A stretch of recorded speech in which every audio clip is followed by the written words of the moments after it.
This is the Immortals channel. Hey Jack Black, how are you doing? Welcome to the stream. Thank you so much for joining us. I hope your day is going super well. Thank you for hanging out. Okay. We've got that good to go. The other channel for some reason. There it goes. Gotta refresh. I don't know how I'm going to stream to my own YouTube channel and TikTok and Twitter in the future. I'm gonna be trying to do that very soon when I go live. And I'm not sure how I'm gonna make it work. Part of my issue is chats don't actually show up in Restream. Maybe they do and I'm just not giving enough time. Let's see. Mavicio, hello, how are you doing? Welcome to the stream. See, I see the Twitch chat, but I don't see any of the other chats. And I don't know why. Only the Twitch chat works. Which makes it pointless. All you can see on your phone is my face and the main guy. Oh, well, that's all you should be able to see right now. That's what you're supposed to be seeing. That is correct information. Okay. I think we're good to go. All the channels are live. Making sure. Yeah. Okay. Cool. Good stuff. Hey Luna, welcome to the stream. Thank you so much for joining us. Hello, hello. Okay, we're gonna go ahead and jump into the video game. How are you doing this morning, Mavicio?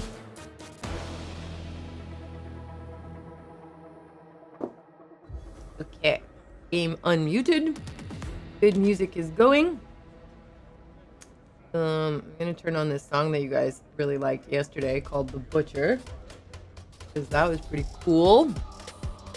And onwards. Hello, Culture Arson Games. Welcome. Good morning.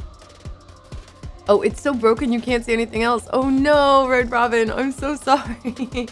Do you have insurance for your phone? Which I know it's like insurance in general is just such a crapshoot on whether or not it is actually really helpful. Sometimes it's such a hassle to deal with that like it's almost not worth it. But I will say I got insurance on my phone and it worked really well. It actually worked really well. I had to replace my phone twice in the last like 3 years, I want to say. Was it twice or was it only once? It might have only been once. I think it's only been once. I think I thought about doing it a second time, but then I ended up just getting a new phone because it was fine. Yeah, hey Neurotic, how are you doing? Welcome to the stream. Thank you so much. I'm feeling better. I'm feeling a lot better. So things are good. Yeah. I was definitely a little sore yesterday, but not bad. Not very bad at all. So I'm just happy with how my body is like healing. I think okay, I should drink this first. I'm gonna drink this after I finish the coffee, but I think the smoothies I've been having and the supplements I've been taking and just like trying to really make sure I get at least 7 hours of sleep, which doesn't always happen. It didn't happen last night. I think I got about 6.5, but yesterday I only got 5.5, but most of the time it's about 7.5. Really good. So I feel like my body's, I'm giving it the best possible like environment to heal in. So it's working, I think. I feel like it is.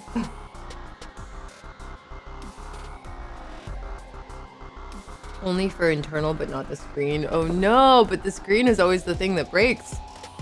That sucks. I'm so sorry, Red Robin. That's such a pain. Because you need the screen to be good. I actually have a scratch on my phone screen and I have not gone through the process to get it replaced. Because it's not like a big scratch and I don't notice it all the time. But when I notice it, it's really annoying. I might have to do that eventually. It does cost. Like you're paying a monthly fee for the phone insurance and then you're also paying to replace the phone if that's what you need to do. And it's like $200. But it's not $1,000, which is how much the phone costs. It's actually even more than that. So, okay, we're gonna look at maps. So I know that is one of the locations I need to go to, but I'm pretty sure that's the final one. Maybe I need to go there first, though. Maybe I need to go up there first to activate everything and just to show it to you guys. And then we'll go to the other ones to complete them. So we're going to be doing Echollector stuff today. It's a lot of fun. I feel like we haven't shown it off in a while. Why can't I? There we go.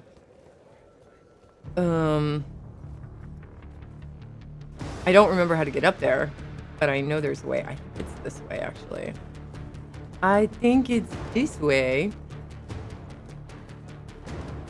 So we're going to get some chesty chests first. And... oh, I need to take some screenshots, and I completely forgot to do that before I change anything. Let me do that real quick.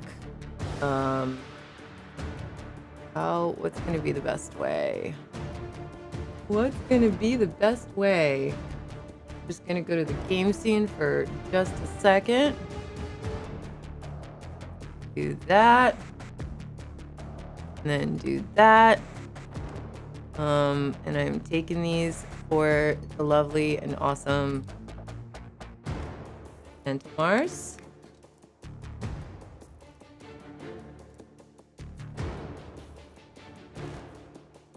You know what? This is going to take a while, so I'm actually going to save this for another time because I can always reset it. So we'll do this later.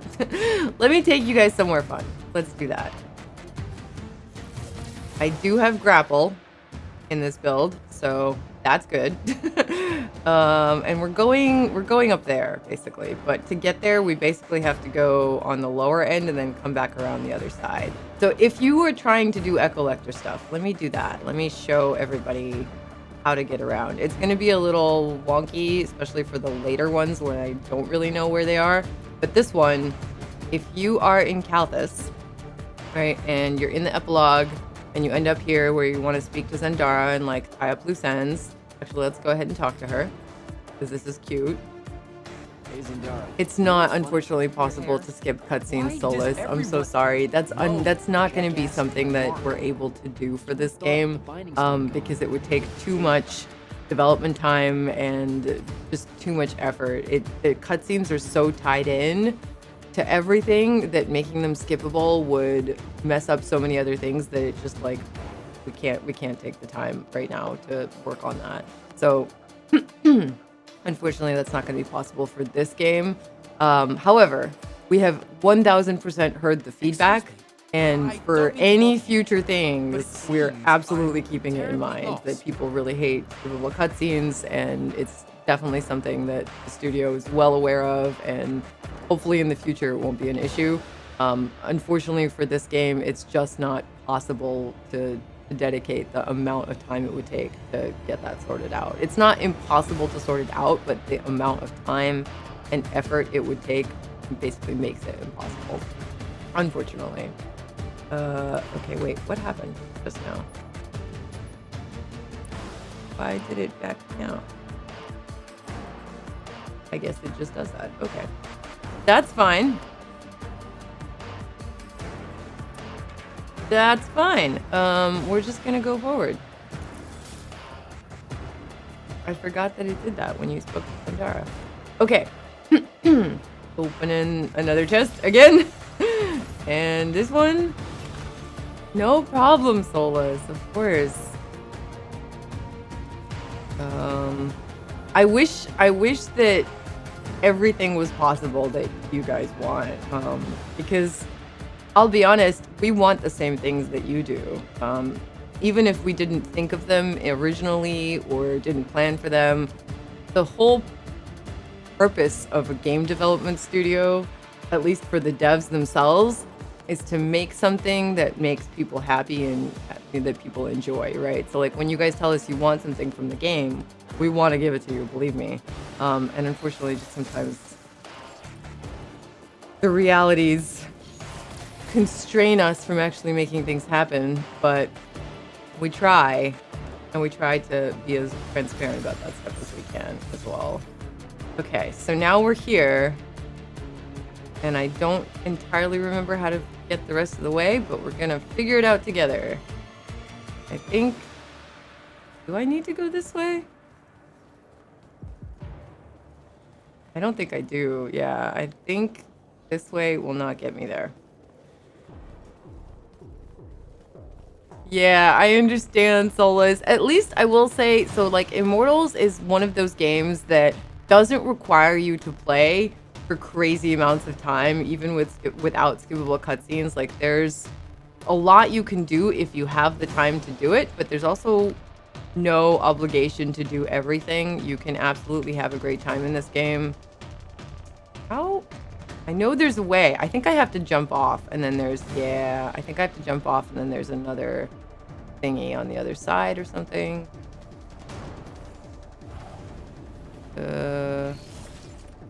No. Oh, I'm gonna die. Maybe it's this one? Oh? How the heck am I supposed to get up there? I remember it was a jump. But I don't remember where the thingy is.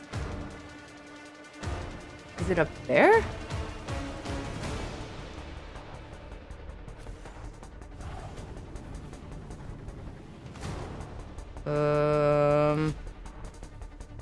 I don't remember. Hello, Hilmy, how are you doing? Welcome to the stream. I could have sworn that this is how I did it before. I jumped off one of these things, and then there was an anchor point, but I'm not even seeing an anchor point anywhere. Maybe I need to go back down there and take another look. Let's go back and try to figure out where the anchor point is. Oh. Ah!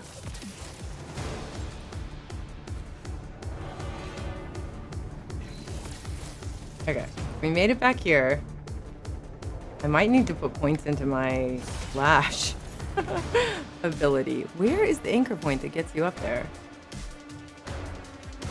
Am I crazy? Is there a different way to do it that I don't remember well enough? Because I'm not seeing an anchor point up there at all.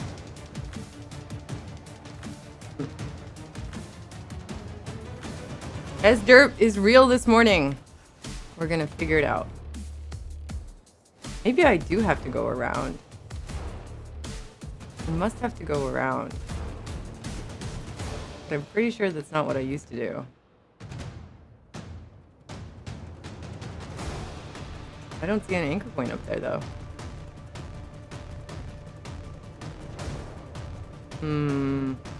Jump in a cannon and then launch? That would be great if that was an option. Hey Felicity, how are you doing? It's very nice to see you. Welcome to the stream. Thank you so much for joining us. Oh, I forgot to give them the chats. Okay. Let me do that real quick before I forget. Before I forget again.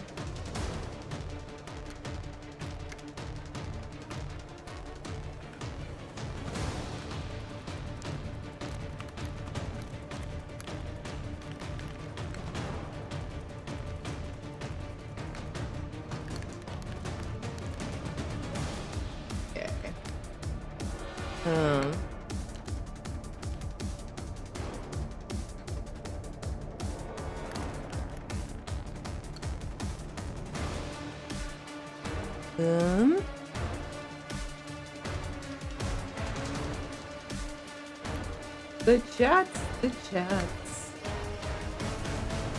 Okay. And then we've got the chats. Okay. So many steps. I should probably join the room also. That'd be good.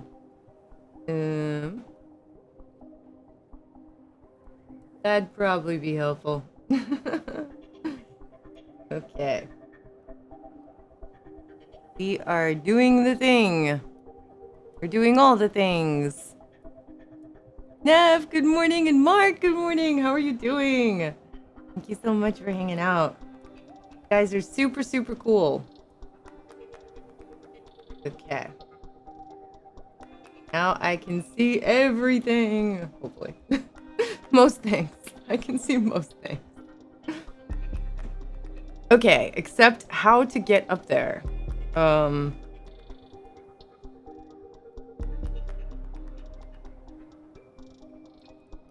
Okay, maybe I do just have to walk around? I could have sworn there was a jump that I had to do to get up there. But I absolutely do not see an anchor point, so I must be crazy. I must just be misremembering. I gaslight myself in this video game so much because I've played so many different versions of it, and I just, like, don't remember the routes.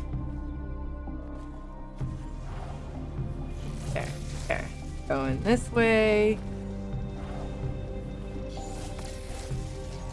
I'm pretty sure this is wrong, but we're just gonna try it.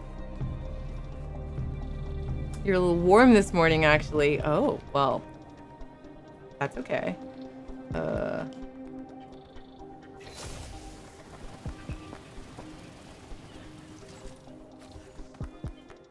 Is this the way I need to go? No. This is a different thing. This is definitely a different thing. See, I know this is not the way, but I don't remember the actual way. Oh, God. Hopefully I don't get stuck for too long. Hey, Mental Mars, how are you doing? Maybe you remember. I'm the worst. I'm literally the worst. I don't remember how to get around my own video game. I'm spoiled by dev hacks. Do you remember how to get up there? I do not, for the life of me, and I just jumped off for no reason. Cannot recall. I thought there was an anchor point. I could have sworn there was an anchor point around there somewhere, but I just don't see it. Black Atlas! Jump off the cliff and look around. That's what I thought. Oh, there it is. Oh no, oh no, I let go too soon. Okay, okay, okay, I'm not crazy. I was like, I know this is how I did it before. Why can't I find it? Thank you, Mental Mars, you're the best. One important thing to note, I'm just waiting for my cooldown to go away. This is what a Shatter Fane looks like on the map. So if you're not sure if there is one in the current location you're in, there's a legend for the map here. And Shroud Fanes look like this. They're little doors with like, they're little like gazebo signs almost with the little green door. And then a Shatter Fane looks like a door, but it's got these little pieces of rock around it. So it's shattered. Sneaky level designers, right? I redeemed myself from gravity's grasp. I love that. I love that. I love that. They are very sneaky. Whoever came up with this, I don't remember who it was, actually. I need to ask them. I need to have a word with them also. No, I don't. They're awesome. Okay, okay. So we're doing the thing.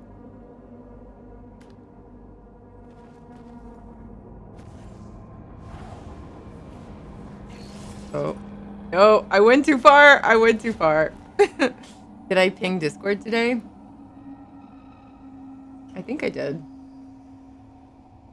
Not the official Discord. I did mine, but not the official Discord. Thank you. Oh my God, I'm the worst. And now I can't get to that document. It's okay, I can open it again.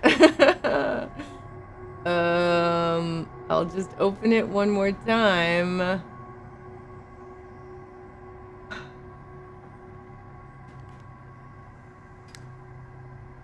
Thank you, Mental Mars. You're the best. I'm like the poster girl for just doing too many things at the same time. I am sorry, friends. You were all amazing.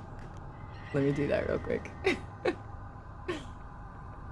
Unless you've already done it. Oh, you did already do it! Oh my God.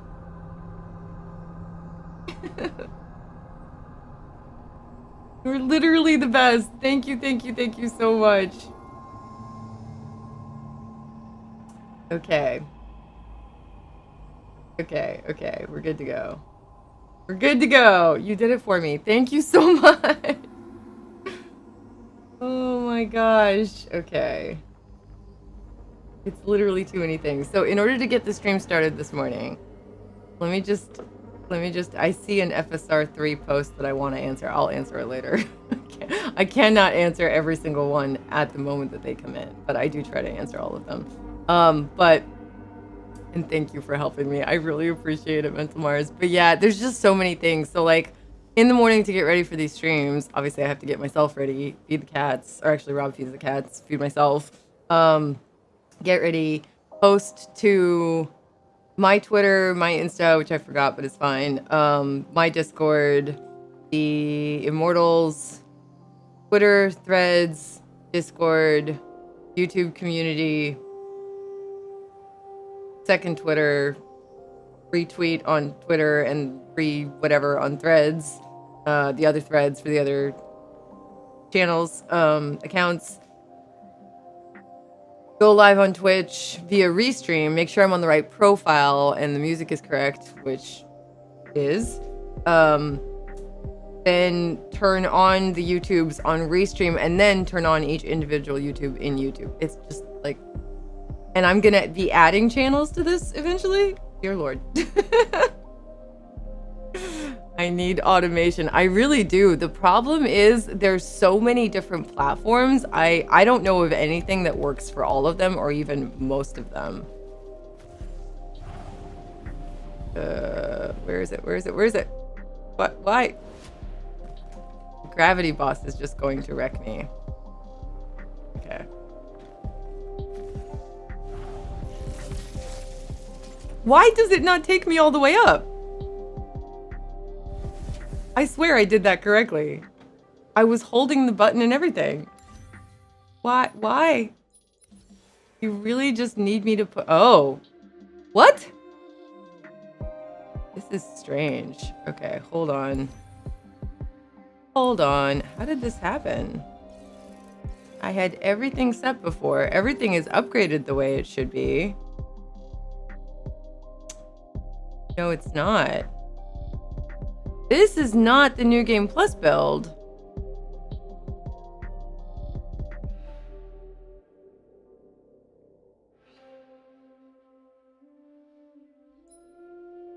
Huh.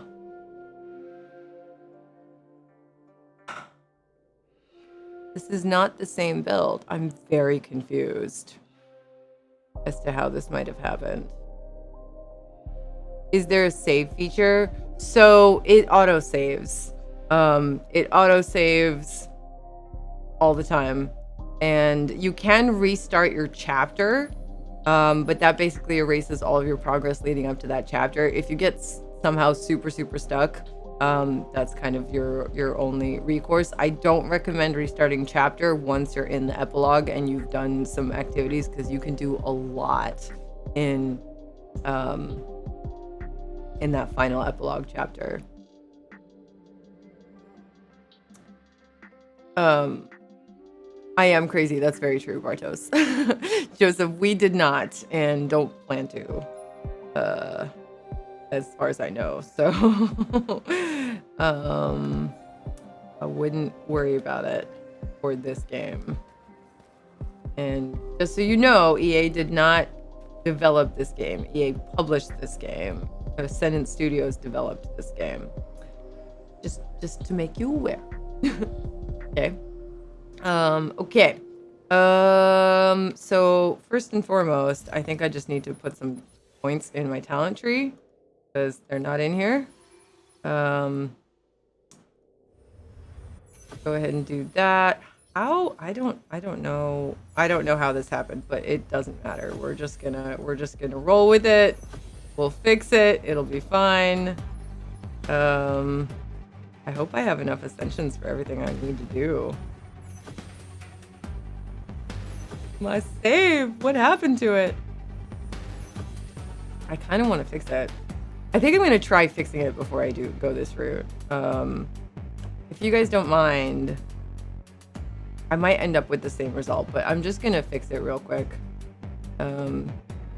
Give me just a moment. I will be right back. I'm basically still here, but I'm Doing things. I'm doing things. We're doing it live. How I roll. Flying by the seat of my pants forever. Yay.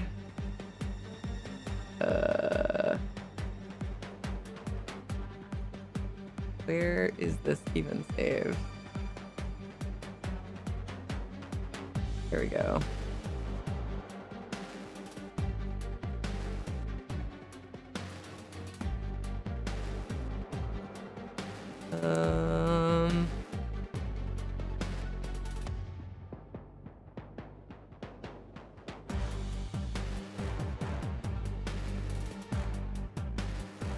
Okay. My computer is just, like things happen without my say-so, and it's crazy. Yesterday, just so you guys know, yesterday I opened up Photoshop after the stream to do something, and something completely insane happened. Instead of opening like a new project and asking me what kind of project I wanted to start, it opened an untitled -1 with a cute purple bunny with a cute purple background, and that I've never seen before. I think it's an AI thing that like Photoshop just decided to activate somehow by itself. I was so confused. I was like, what is this? Where did this come from? I literally had no clue what was happening. I still have no clue what was happening, but we looked it up, me and Rob, and he found that it has happened to other people, that Photoshop just like randomly decides to give you art to play with.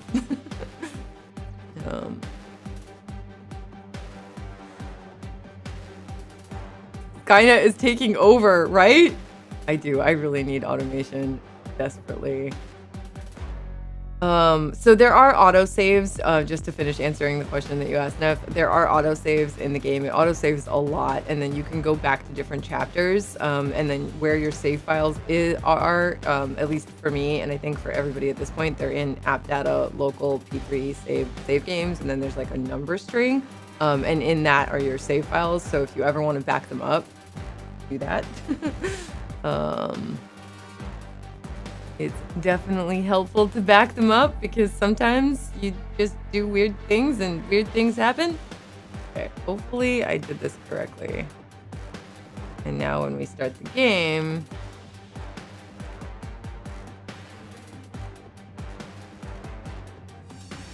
you had to reinstall Windows to fix a weird issue with keyboard inputs getting stuck. What? That's crazy. I can't believe you had to reinstall Windows for that. Like, what an incredible nightmare for a... Like, why should you ever have to do that? What? Like, Windows, get your stuff together.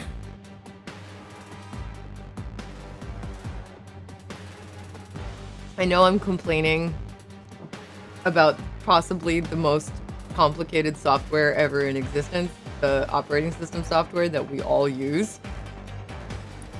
But it definitely just acts weird sometimes, let's be honest.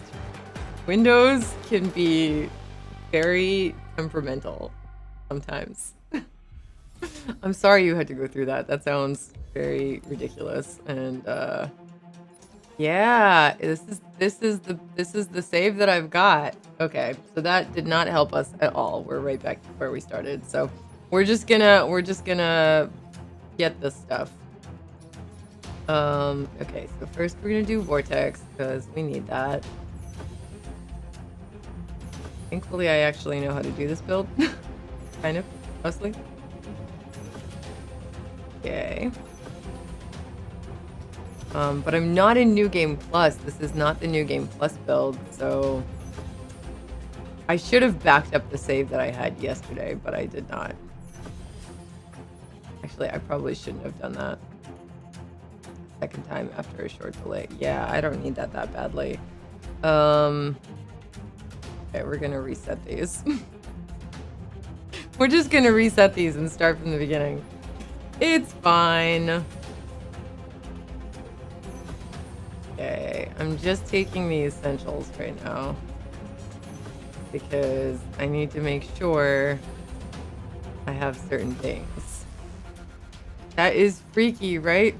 Your son got locked out of his school laptop during class for 2 hours? No! Oh my god, I'm so sorry. That's terrible.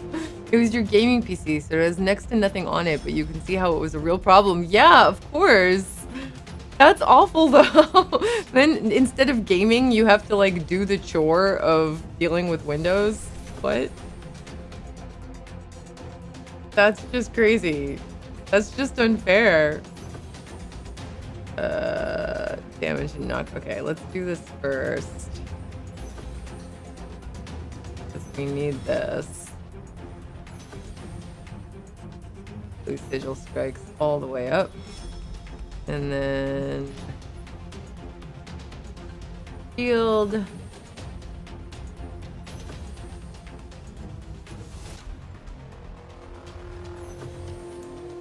Okay. I want to make sure I don't miss the important stuff. Crazy. Yes. Also, yes. Also, we need this. And this. Probably max. Come on.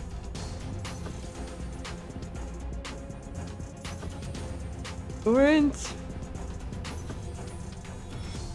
Okay. Magic power. Green sigils. Time burst. Time burst and vortex together. This is a really nice duo. Just saying. Increases all damage dealt by 20 seconds. No, by 20% for 3 seconds. +1 blink charge. Okay, I need to save my ascensions now though.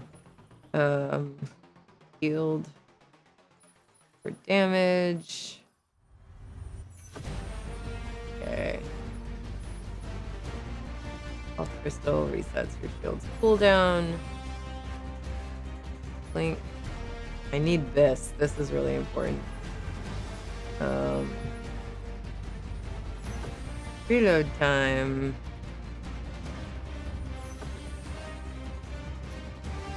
Red magic power. This is gonna be hard because I don't have any of the things that I need. But we'll get there. We'll get there together.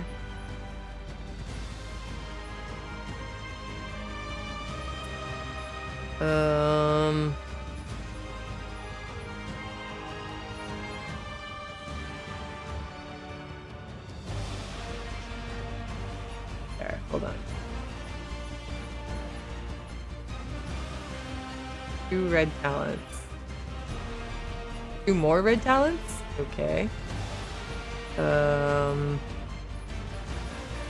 What to put points into? Blast wave? Knockback and range with blast wave. Okay. Go with that.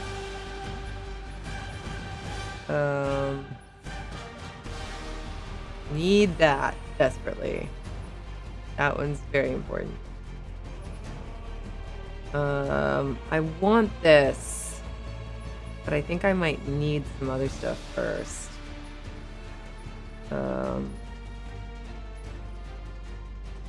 Critical head sigils. I need this. What do I need? Requires green adept. So this one is. Why can't I do this? Oh, I have to do one of these. Okay. Okay. Which? Oh, I guess I can do both of these. All right.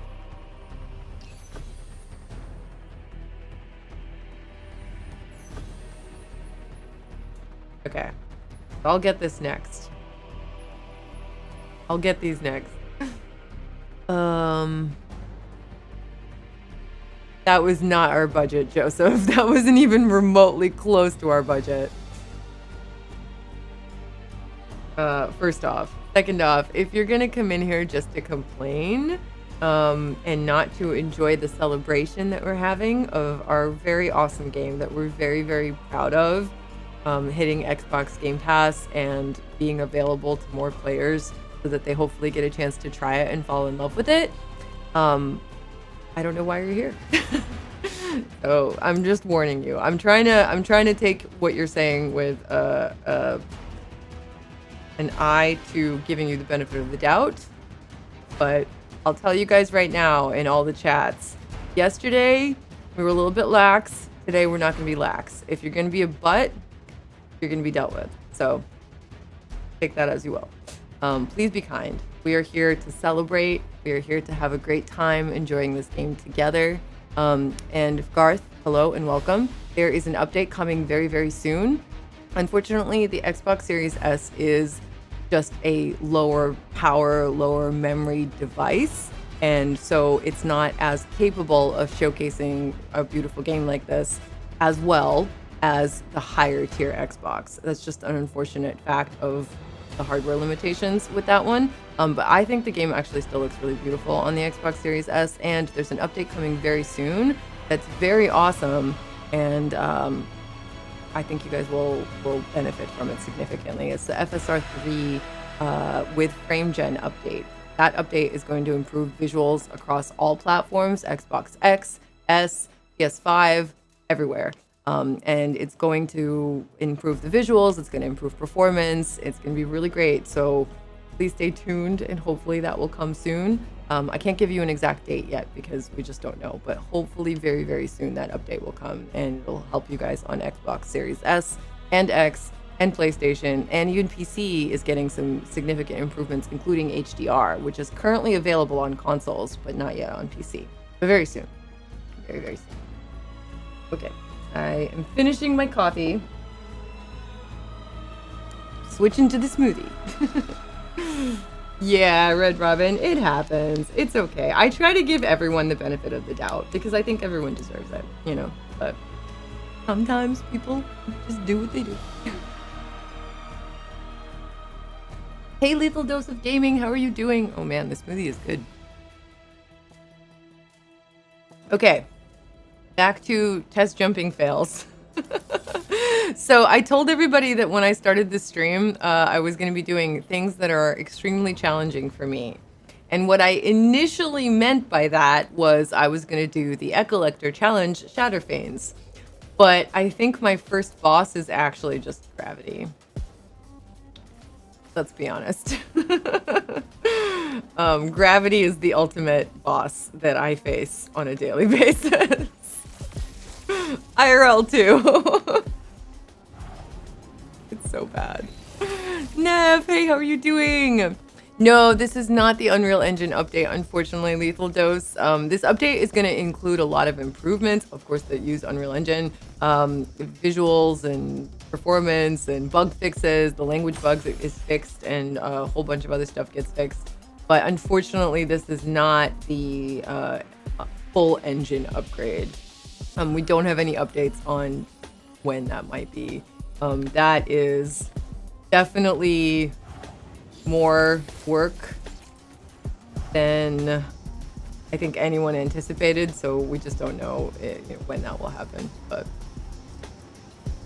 thank you, Kron. It's really not that bad. I'll be honest, like our chats on all the channels, my Twitch channel and both of our YouTubes are, most of you guys are super, super awesome. And I really appreciate you being here, taking time out of your day to come hang out with us.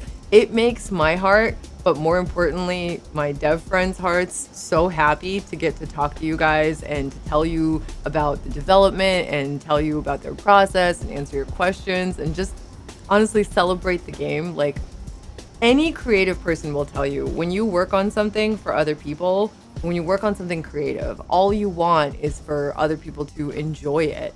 You know, that's the whole point of working on video games, is so that you guys have fun.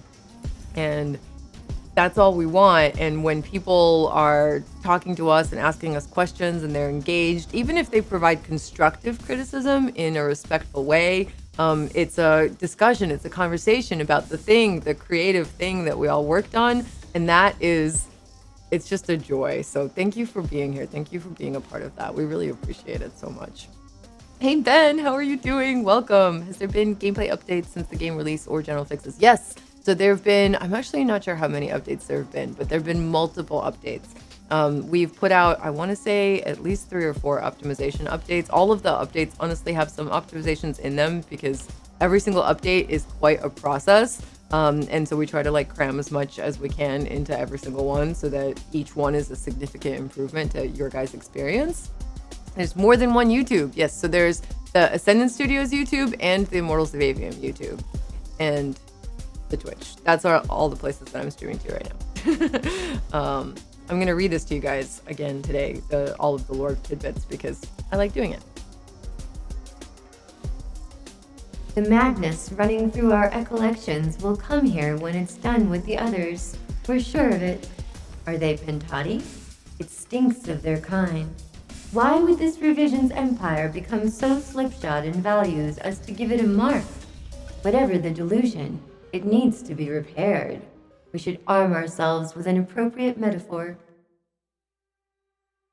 I love that you pick up lore about the Ecollector, because it's really interesting lore.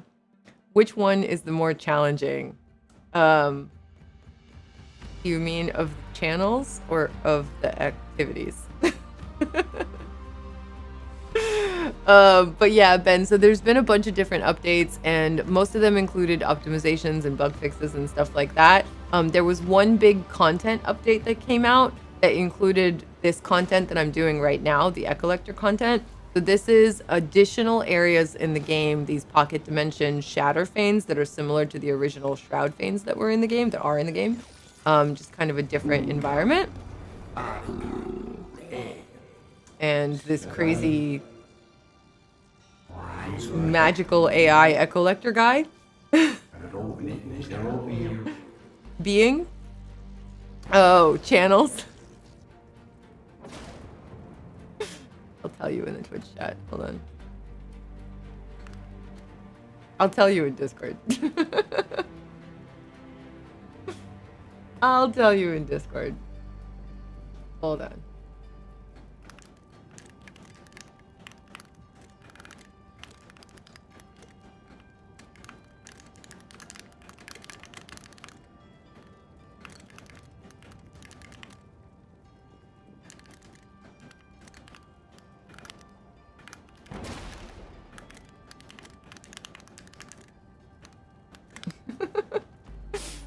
Okay. Mod secrets.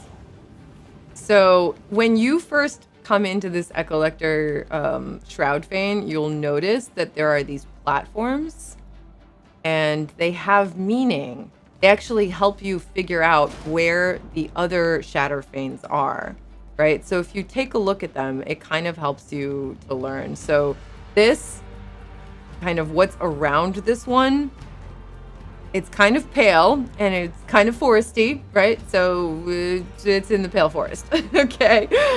This one is the pale forest Shatterfane.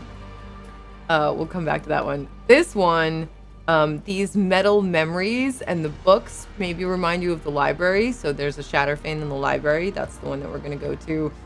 We'll probably do pale forest first. Maybe we'll do pale forest and then library. And then this one, I think this one is in Shrineforge.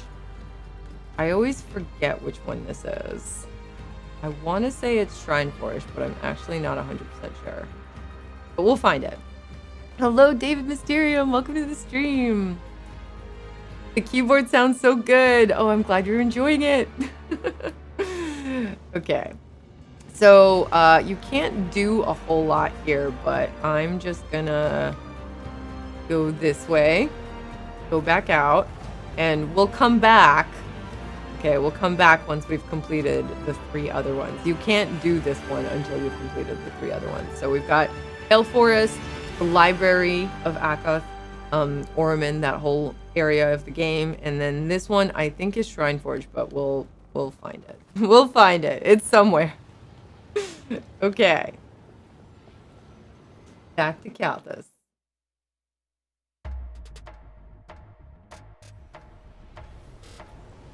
All right. Whoa. I'm in a portal, and it's cool. Geronimo!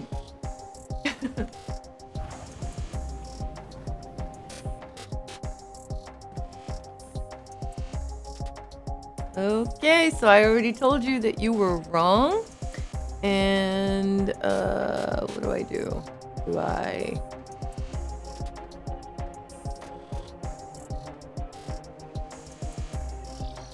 There we go. Bye-bye.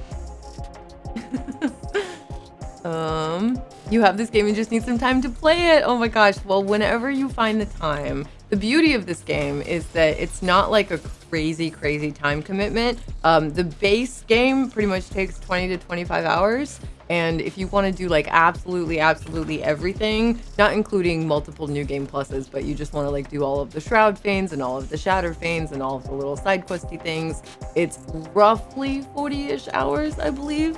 It can take longer, like if you're like me and you just like to look at all the beautiful shiny things, it might take a little bit longer.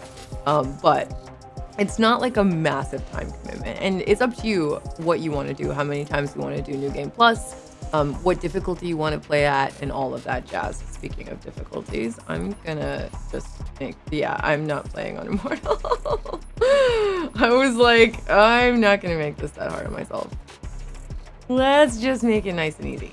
Okay, so from here, we're gonna go to this lovely portal inside. YouTube doesn't like loading chats for you. Oh no, somebody else had that problem yesterday. I wonder if, so sometimes YouTube doesn't play well with various extensions to your browser, like especially with Chrome. I don't know what that's about, but it's definitely a thing that I've experienced where sometimes it just like doesn't load properly. It doesn't load as quickly, or there's weird like hitches in the video. I've had some issues before. And it's often like a browser extension that does it. At least for me personally, I've had to disable a few browser extensions before because of that. I don't know why it happens. Thanks, Snap. You're the best. I appreciate you so much. Is there a point in the game where you eventually have enough skill points to unlock all the skills, or can you only unlock so many? You actually, so in a single playthrough, you can't unlock everything, but you can unlock everything with New Game Plus. So let's just very quickly before you travel. Right now I'm in normal game. This is my normal game character. And I haven't hit New Game Plus yet because I want to do the Echollector content, and the only way I have access to it is basically where I'm at in this save right now. But once you get to New Game Plus, you're getting a higher rate of ascensions, so you're earning experience at a higher rate than you were in normal game, and you get more ascensions from like opening all of the chests and doing all of the things. And you, especially if you did all of the things in your normal playthrough, every new chest gets you more and more experience, so you can fill this out, like really fill this out. I never filled out the entire thing in my first New Game Plus, but I didn't do everything. So I'm not sure if it's possible to completely fill it out in New Game Plus the first time. I definitely think if you do more than one New Game Plus, you'll fill it out pretty fast. So yeah, this is the skill tree. This is the talent tree. It's beautiful, right? And like it lights up, and these are your diarch skills, and they're different colors. So these are your green and blue skills. So you need to have some points in blue and green in order to get these. But yeah, I'm glad you like it. That's really cool. But yeah, so not in a single playthrough, not in your like original normal game first playthrough, but in consecutive New Game Pluses, absolutely. There's kind of like an initial experience that the devs envisioned and that they want you to have, and it just paces the gameplay and the challenge correctly when you do your first original playthrough. That's why it works that way in a lot of games, I think. But in this game in particular, we want you to have the power of fantasy. That's part of the fun, right? So as you progress and you take on more challenges in New Game Plus and etc., you can have access to more talents and be even more overpowered, because why not? Okay, so we're gonna do Pale Forest first. Actually, I kind of just want to see if I'm right about Shrine Forge real quick. Toggle observation mode. Can I just want to see if I'm right. I am right. Okay, so this is where the other Shatterfane is. It is in Shrine Forge. Okay, perfect. So when I get to the portal, I just need to go this way. So just a reminder, this is what Shroud Fanes look like on your maps. So if you're not sure where they are, check the maps. That first initial Shrine Forge that you go to tells you where the other ones are. It gives you a clue. I've basically told you here in this stream. So, but one is in Pale Forest, one is in Orman, and one is in Shrine Forge. So we're gonna do the Pale Forest one first. I may regret this because I think I remember this one being kind of hard, but that's okay. Is it on this map? Yes, it is. Hiding over here. Okay, so I think I want to go to the other portal, actually. I want to go to... maybe? Do I want to go to this portal? I'm not sure if I can get there from here. I think I can go from here to here. We'll try it. We'll try it, and then we'll see. Okay. This game wasn't totally or anything. Yeah, this game wasn't totally overshadowed. Yeah. Yeah, I agree with you. So the skill points carry over, or the XP gain is enough to get them all in NG+. It's both. So when you first jump into New Game Plus, there's a couple of things that happen. Your talents that you have in the talent tree are all still going to be there. The only reason that I had to put points in when I started is because of where I was in this save. This is like my backup save, and I think I got backup saves confused, and I don't remember where I put the other save, so it's fine. But basically, when you start New Game Plus, whatever talents you filled out, they'll still be there. The only thing you lose when you start New Game Plus are your augments.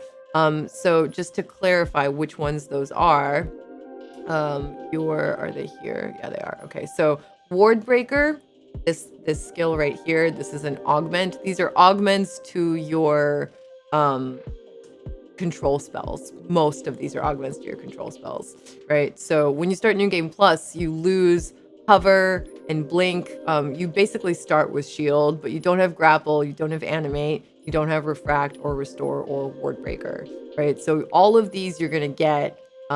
Wait, do you have this one at the start? I don't think you do. So yeah, basically everything except shield you get as you play through the first few levels.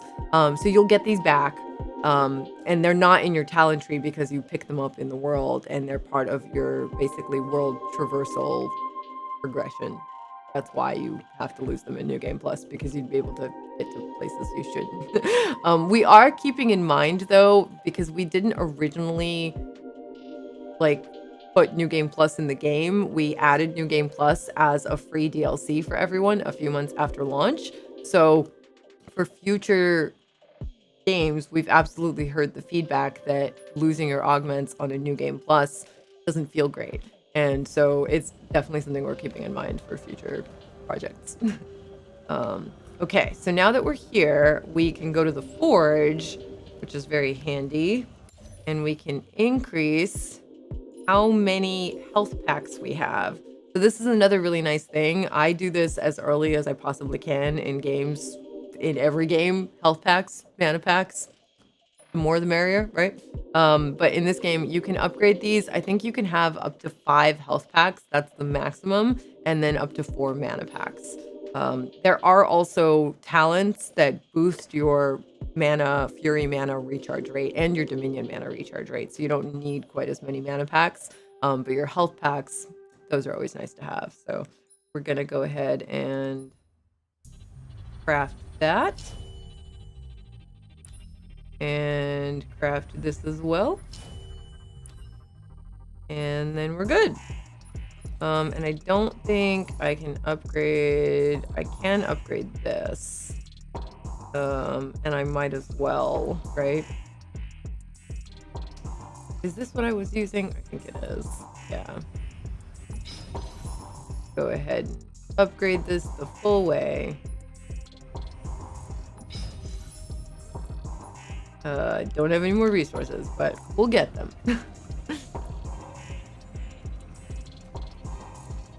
Yeah, I'm okay. Out of coffee. Out of coffee.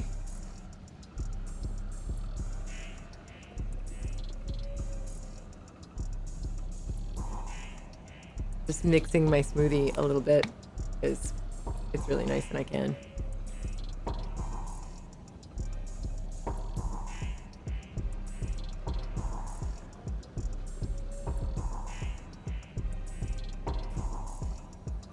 Oh, thanks, Garth Johnson.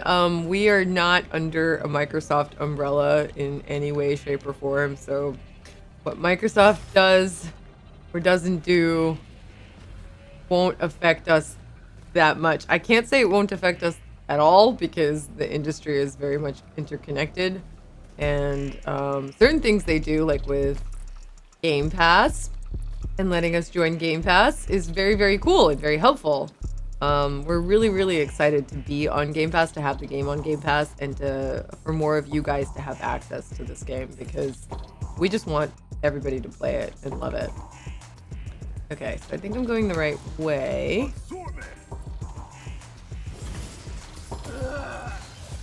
Oh, you're already dead. I'm using the wrong thing. Ah.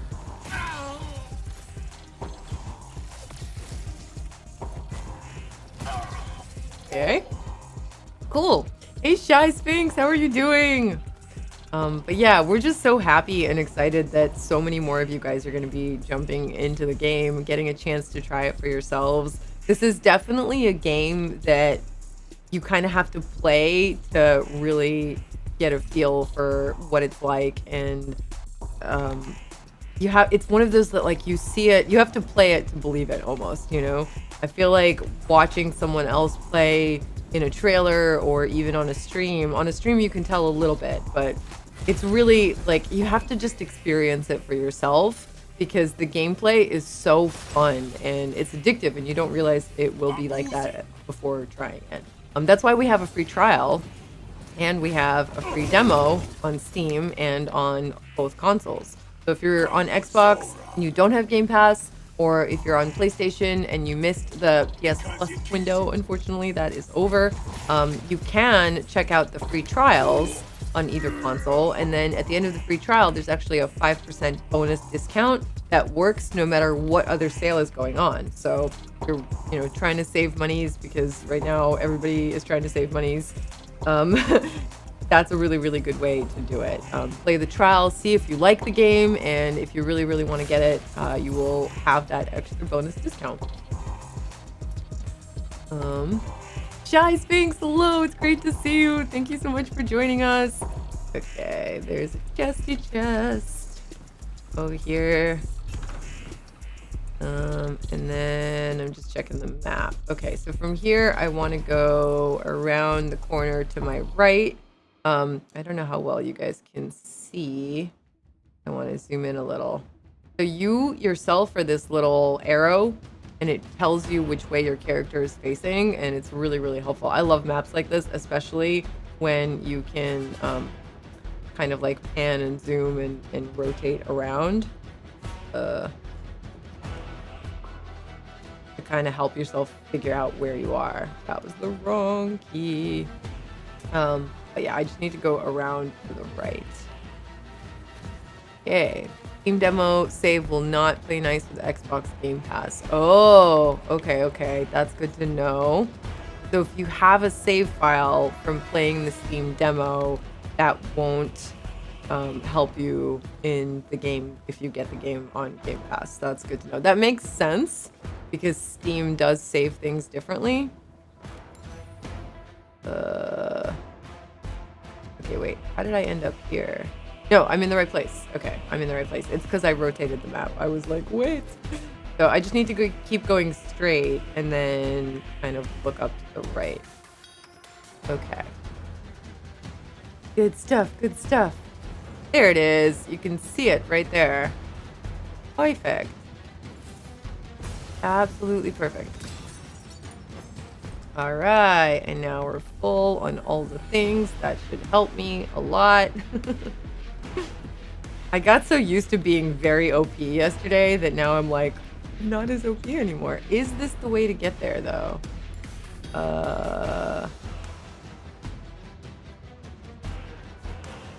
I'm not sure if I need to go this way. I think I do. Let's see. What's the worst that can happen? Gravity and doom? I mean, not like that hasn't happened before. Yeah, this is the way I needed to go. Okay. You just gotta lash yourself up here. So keep that in mind if you are new to the game, and if you this is why I couldn't be in New Game Plus, because I didn't have grapple yet in New Game Plus. We didn't quite get that far yesterday, so I just had to reset my save. But that's okay. That's okay. We're just going into these a little bit less OP, and that's fine. It's supposed to be challenging today, right? Can you tell I'm nervous? I'm a little nervous, but it's gonna be good. It's gonna be good. Beautiful game. At first. Undefined collection. The Maladar brings out the triarchivist in us, whether in Avla when we barely had a name for it, or Ameti where its name was alive. The memory of an apocalypse is never thorough. Anecdotes quickly change shape to slip its notice if they're clever. Ghost engrams of a world skin gone withered. Thoughts in a thundercloud, wanting to be caught. Cataloged. Someone must gather these collections. We do admit that we'd rather the duty be scheduled a bit better.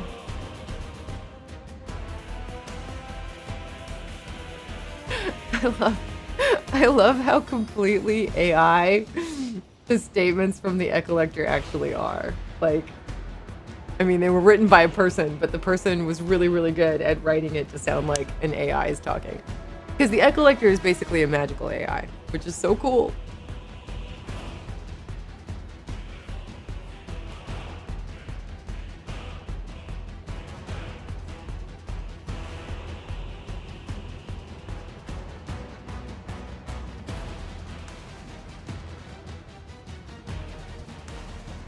Oh, I'm so sorry, Lethal. I meant to answer your question earlier. I don't know if an HDR slider is something that we'll be able to make happen.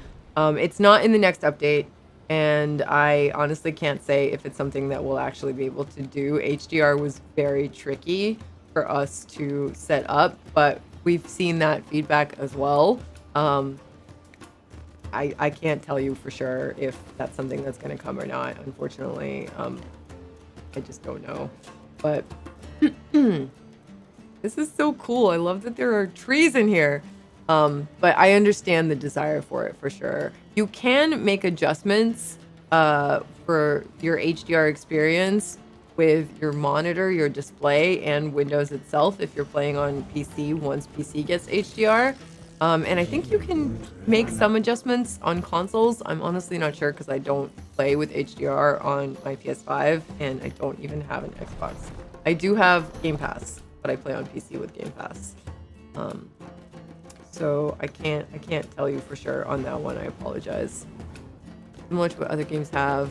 Yeah, I totally agree with you. It would be wonderful if we could have a slider. We've seen that feedback. We're keeping it in mind for the future. But whether or not Immortals will actually get a slider, I can't say. Oh god. We're just gonna use this instead of saving it, because that's not going to help me. Ah! Okay. That worked out okay. Why did my shatter not work?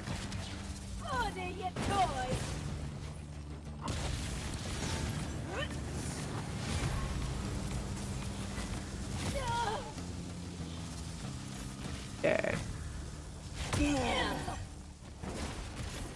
Wait, there's a dude alive here? Okay.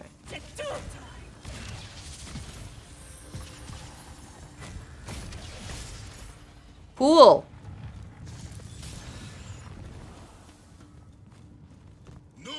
Oh yeah, lethal dose. Absolutely aware that people requested it.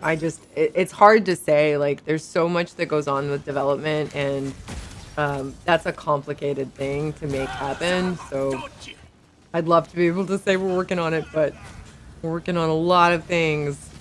But it's definitely been heard. All of the feedback that you guys put out, especially like good constructive criticism like you just provided, is really helpful, honestly, and we appreciate it. And we absolutely take it to heart. Even if we can't make a change quickly or possibly at all for, the current project, we maybe can make it for the future project. So we're keeping it in mind 100%. Oh my goodness, lots and lots of bad guys.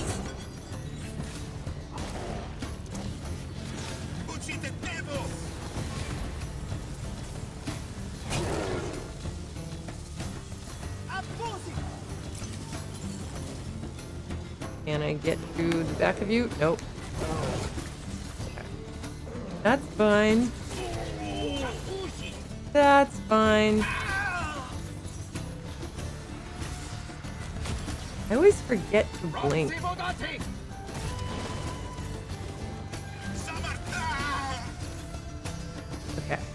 Okay. We survived. That was good. That was really good. Something is about to just destroy me, I think. Maybe? No? There's no standardization on HDR for monitors like there is for TV. Yeah, that is unfortunately also the case. HDR is so difficult, you guys. I just wrote this little blog post on our Ascendant Studios website. Okay, I think I have to go that way. I totally thought that something was about to eat me here. That's not nerve-wracking at all. Yeah, the animations are so beautiful, aren't they, David? Our animation department is just amazing at what they do. They really are incredible. It's very small, too. They're very... Oh, God.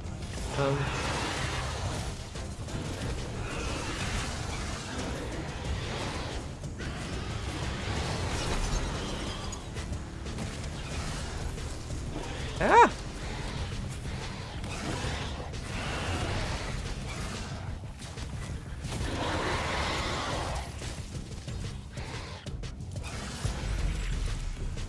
Okay. Let's just kill you guys. Oh! Get knocked off! Oh my god. Oh, no! This is not good. Very not good.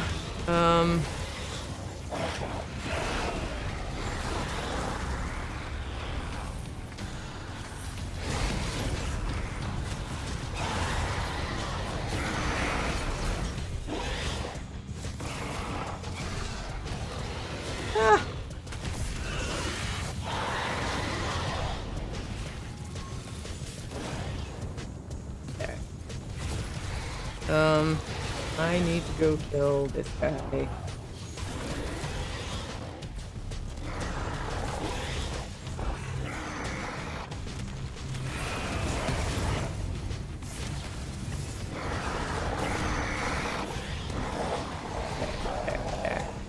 Who's left? This big baddie?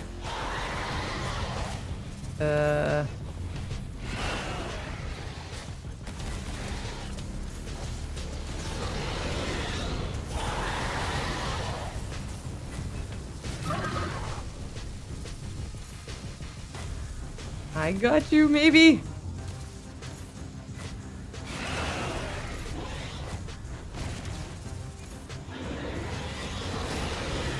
Okay. Oh. One more. Oh my god. Did I do it? Oh my god, that was rough. I'm sorry, I had to focus mode for just a minute. Mind if you ask what that bar that appears in the middle of the screen is? Which bar? Do you mean the health bar for the enemy? Whoever decided chests and stuff should be in hard to reach places deserves a cookie. Okay, I'll tell them. I will tell them. I'm glad you like it. That's awesome. Okay, let's pick up all our loots. That was awesome. It's scratching that platform itch with reward. Yeah, there's a ton of little hidden areas in this game. It's really cool. One thing also to keep in mind, if you ever like find an area that you're kind of stuck, like a puzzle or just anything like that, somewhere you can't get to yet, it's just because you don't have the right augment yet. As you're playing through, you're going to get more and more augments and abilities, and you'll be able to do more things, and then you'll be able to reach more locations. So it's a great idea to always come back to areas in the beginning once you've gotten new abilities. It's your ammo, yeah! Okay. Exactly. I think I'm going the right way. Yep, there's enemies. I'm going the right way.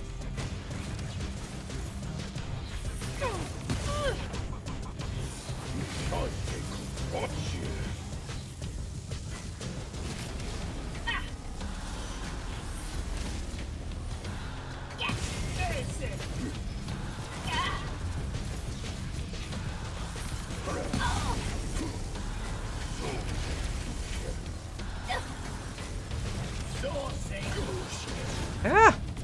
Oh, it's gonna be really tricky. Really, really tricky.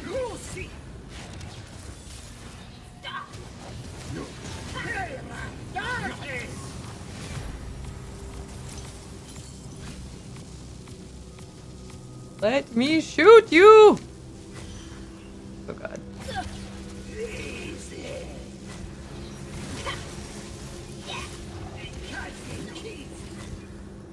Why am I constantly forgetting to use my shield? Oh my god, she's healing. I need to kill the green guy first, don't I?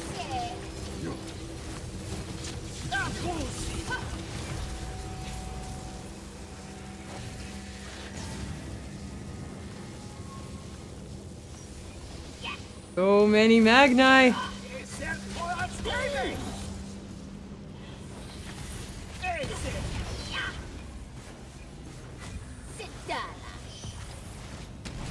Ah, I'm gonna die. This is not good.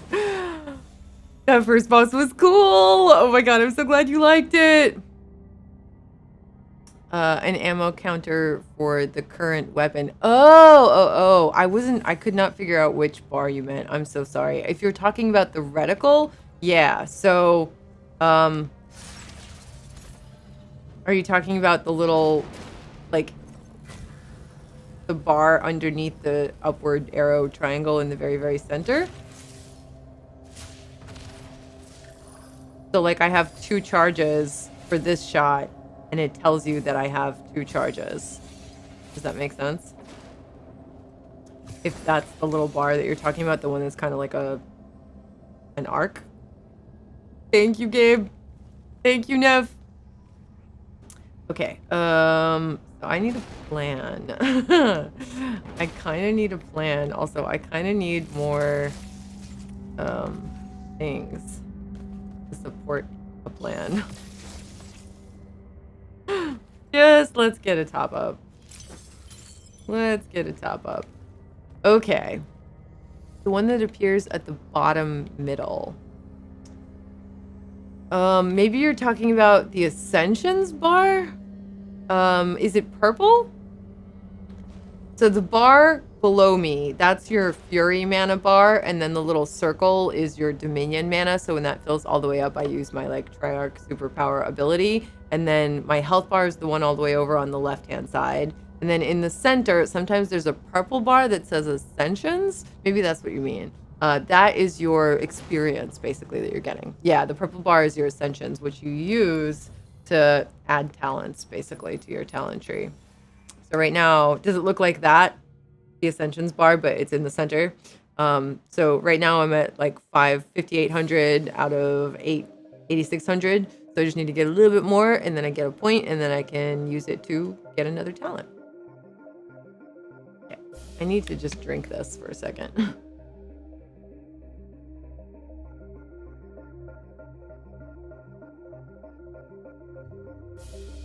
Okay.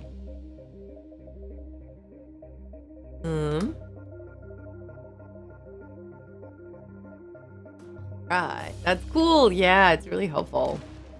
All right. All right. Is there anything else I can pick up? I don't think so. There's a health crystal over there. That's okay. There's some health crystals over there. Okay, so I think I need to go for the green Magni first because he's going to heal everybody else. And that's really annoying. But I might need to kill the red one first. But I don't have the skills at the moment. Okay. We got this. Maybe.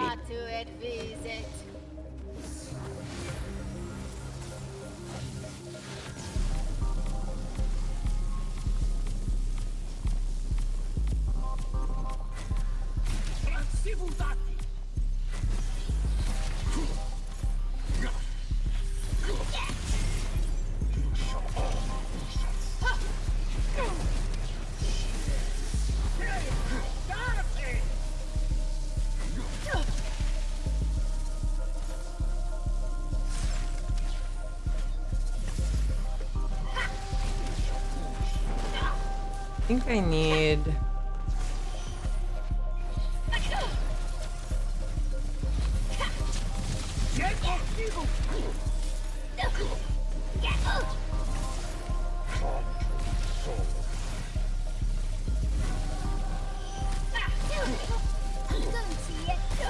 Got her. Okay, okay, okay. Ah!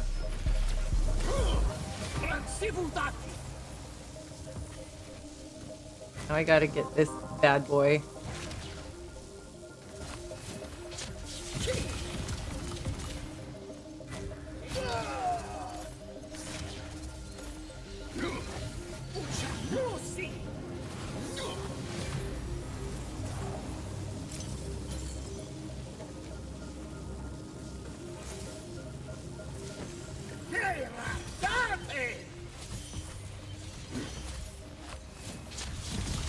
That's not who I meant to attack. Okay, okay. I'm just gonna run around for a second. Get my bearings again.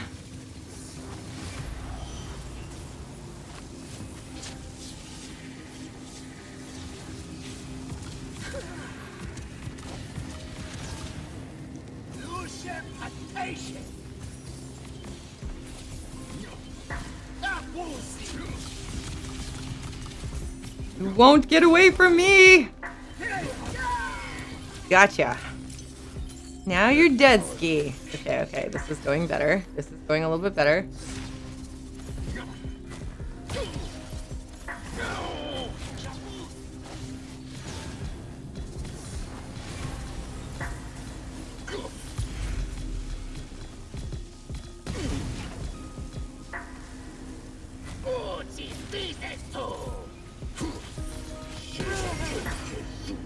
Why do they have red shields?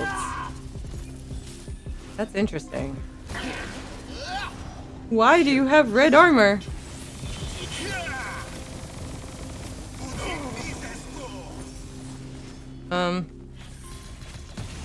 Where the heck did you guys get red armor from?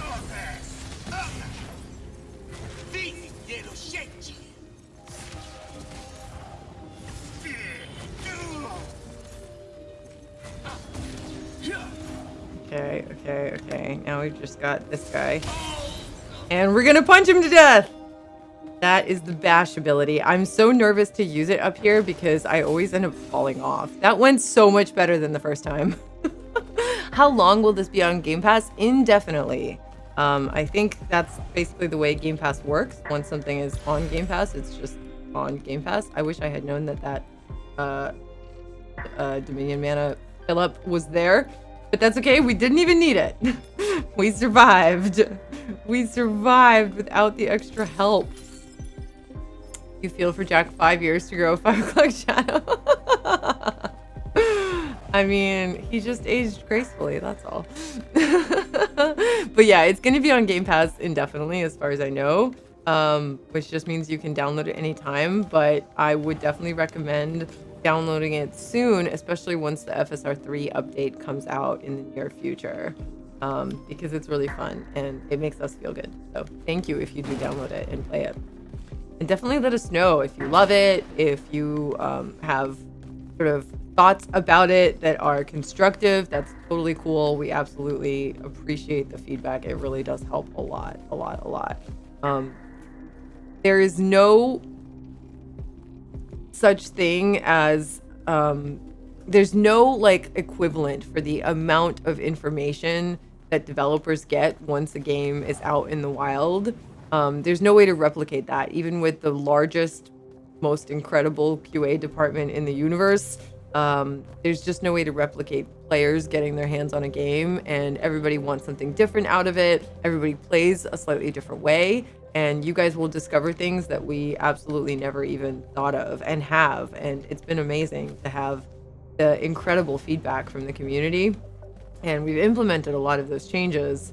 Not all, because not all are possible. But we've implemented whatever we could and are still working on new stuff. There's an update coming very soon for you guys that will be the first game ever. It will make us the first game ever to have FSR3 with FrameGen on consoles, which is really cool new tech. I don't know where I'm supposed to go from here.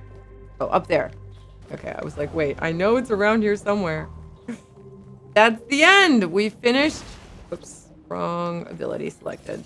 That's the, this is the first Shroud Fane, or Shatter Fane of 4 that we have to complete. And I actually did pretty well. I will take that.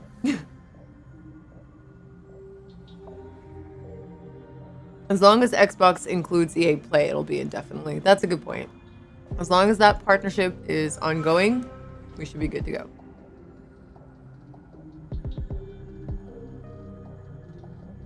Okay, I'm gonna finish this and then grab another drink in a moment.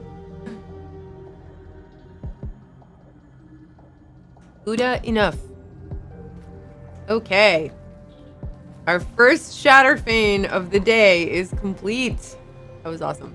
I enjoyed that. I hope you guys enjoyed that too. I feel like that was quite fun. It was challenging, but we made it through. We made it through. Okay. So now we just have to go back the way we came to get to that portal. And I'm probably gonna get a little bit turned around. Okay, it was back that way. So I need to go pretty much just need to go straight and then oh wait, no, don't I need to take the thingies back? I probably do.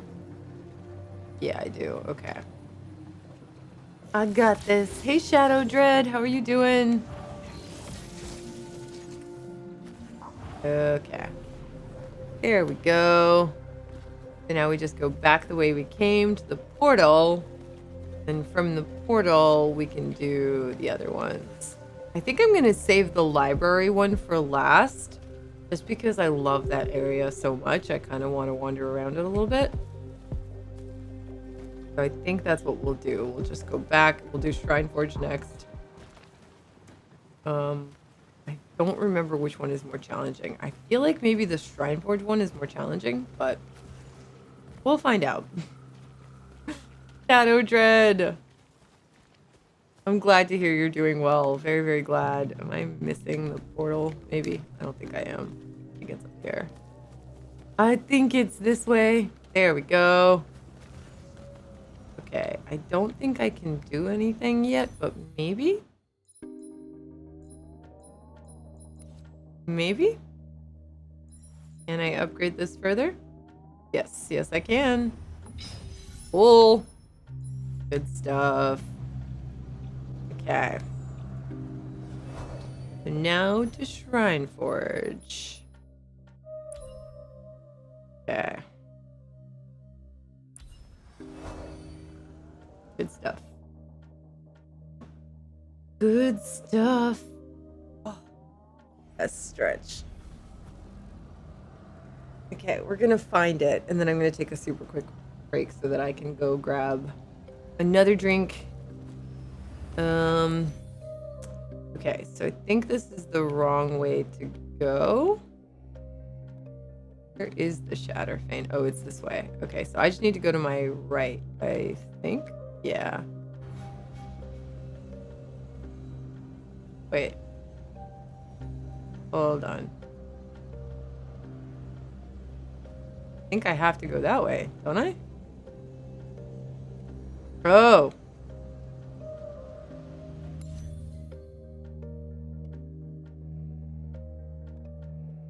I am actually facing the direction I need to go.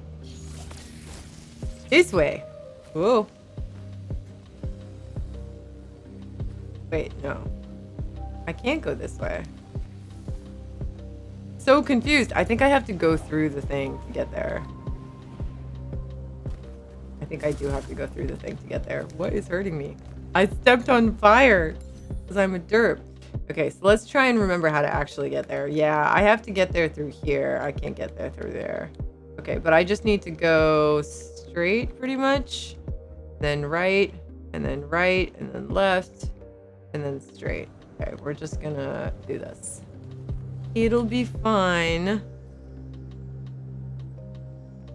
Hopefully. Yeah, I think this is probably the right way. Oh, no, because I need to go up there. But how do I get up there from here? I don't think I can. I think I might have to go all the way around, actually. I think I do have to go all the way around. Okay, that's fine. The puzzles in this game are some of its great parts. I agree, John Reuven. The puzzles are really fun. They're definitely challenging. This Shrineforge puzzle to access the, not the Shatterfane, but the Shroudfane that's here is very tricky, and I honestly needed the other devs' help to find it. Oh, hello, enemies. That thing is not going to take any damage from this.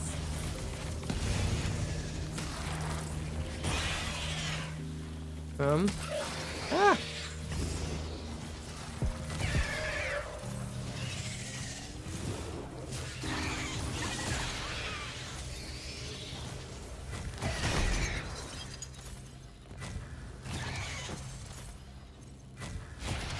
Okay.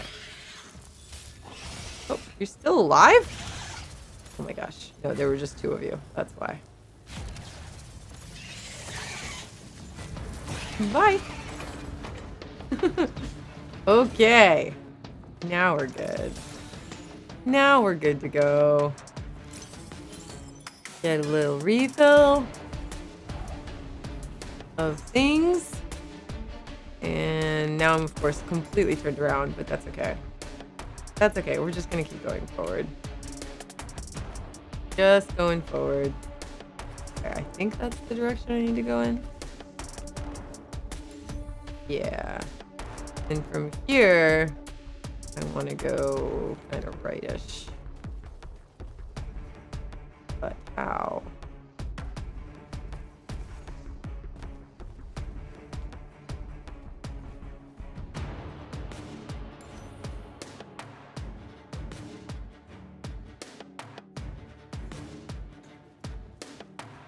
I don't remember which way to go. I'll figure it out. Hold on. We will figure it out together. Okay, that's the way I came in. And I think I have to go this way. Right?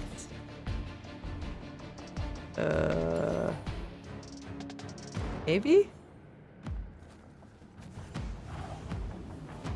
Probably? There's the enemies in here. I think? No? Yep.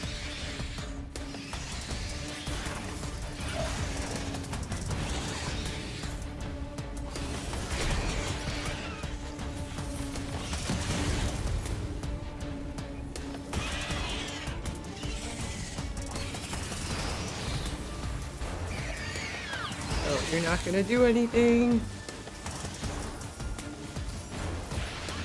There we go. Oh, wrong color. Wrong color. There we go. Little point for you, sir, for that green shield. Or green regen. And now we're good. Alright, alright, alright. We got this. No problem. I haven't even gotten to the Shatterfane yet. That's okay. We'll get there. Okay, now I'm totally turning around. Let's look at the map. I need to turn around and go this way, I think.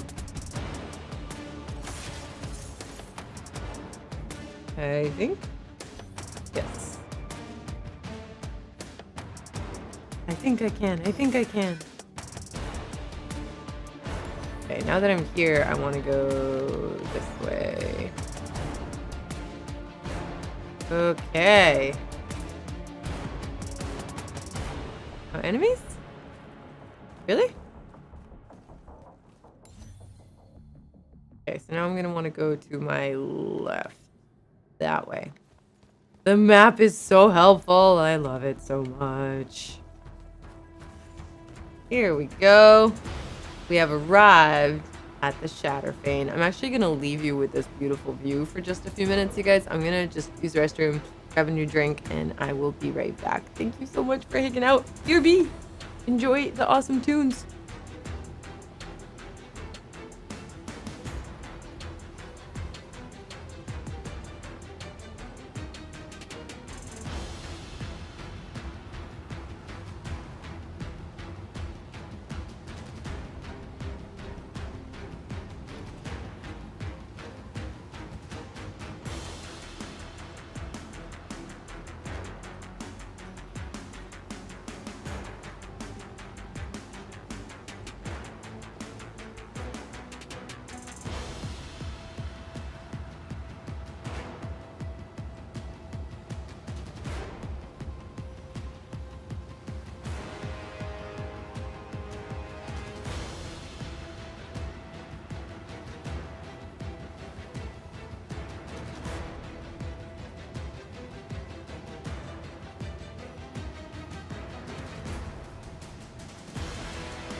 I made myself the drink and I put it on the shelf that's like en route back to my desk, and of course I walked right by it.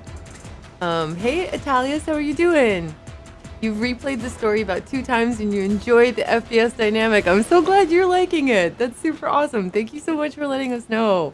We appreciate comments like that so much. We definitely appreciate any and all feedback, especially if it's constructive feedback. But when people are telling us that you guys are having fun with the game, it means everything. It really, really means everything. And I appreciate it so much. Thank you. Hey Argyle, good morning. And Kenny, I'm not sure if I already said hi to you, but hello. Do I study much space stuff? I used to do more. These days, I mostly just follow, I follow some people that are into space stuff on social media. Like on TikTok, I can't remember the name of the channel. Her name is Nora, but I'm trying to think of what her actual channel name is. I don't remember. If you ask me in Discord after stream, Argyle, I will totally find the channel for you in my TikTok. But there's a really fun channel on TikTok that I follow that gives just like space facts and cool, interesting stuff. So I do that, but I don't really like endeavor to learn a ton more these days just because I'm super busy, but I love sci-fi and space entertainment media a ton. I don't know if that counts. The only thing I'm really studying right now is Spanish. I'm taking a Spanish class with my dad and Rob, and it's been really, really fun. Actually, I really enjoyed it. Okay, so this is the Shrine Forge. Spain. I don't remember this one at all. I think I've only done it a couple of times. You want to learn Spanish too? That's really cool. It's a great language to know. And I took it for several years in high school and like junior high school, both of which were very, very long time ago.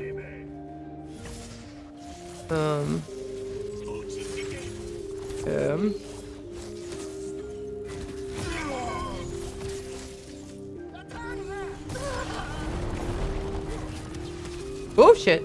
Sorry. Sorry. Oh god. Not expecting that. Alright, we're using it. We're using it. I need the knockback skill. I didn't think I'd need it that much. Oh god. But I do. Okay, we're just gonna drop people off.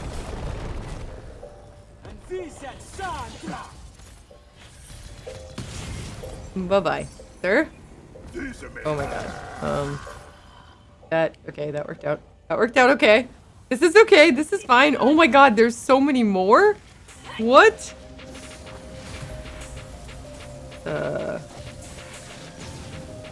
that gonna do anything? I don't know if this is even gonna do anything.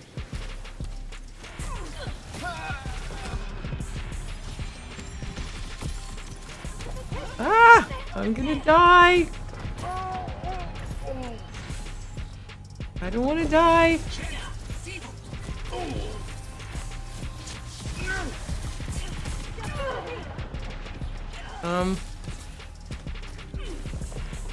This is so not good.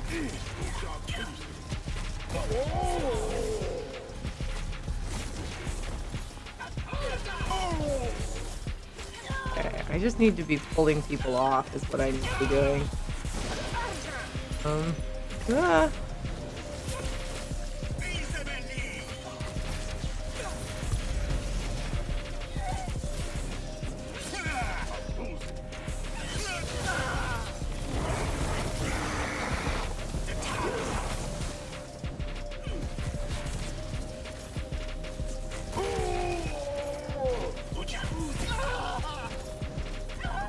My god, there's so many of them, legitimately. This is crazy.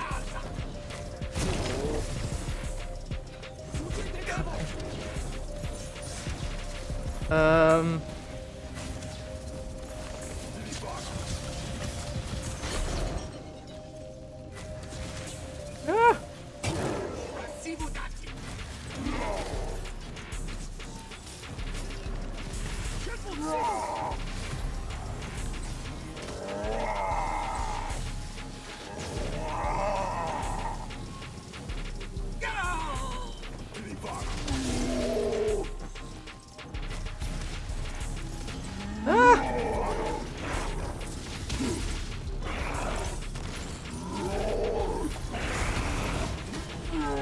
god, this is not okay.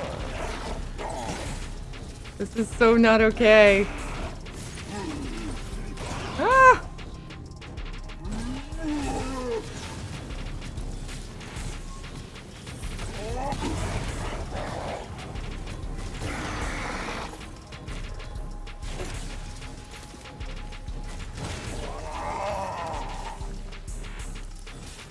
This is not good.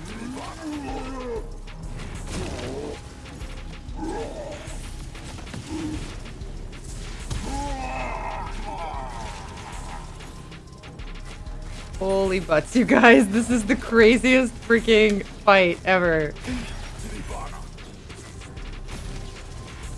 Oh my god, there's more? How can there be more? Another one? Are you serious right now? Oh my god.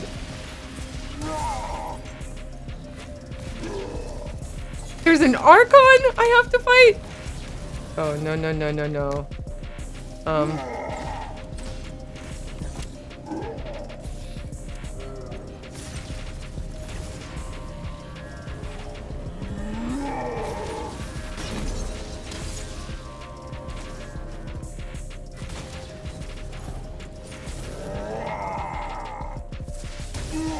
Bye-bye, sir.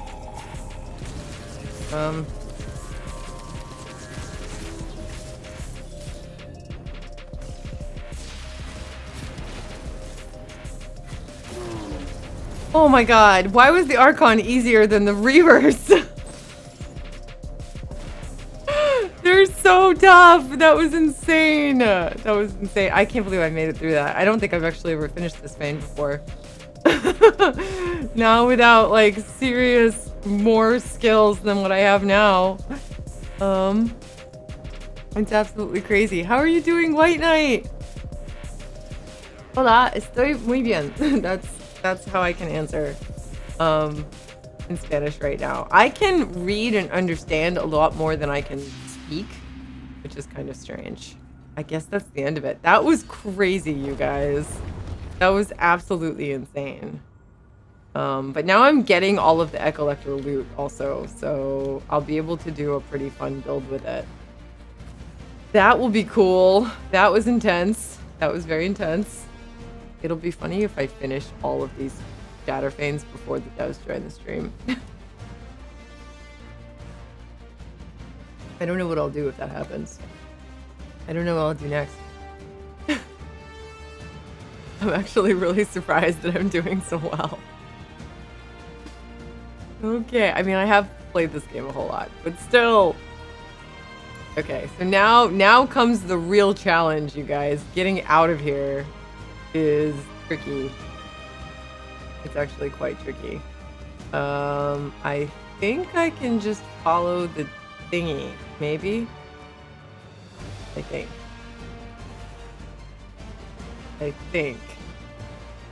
think this is easier. Yes, okay.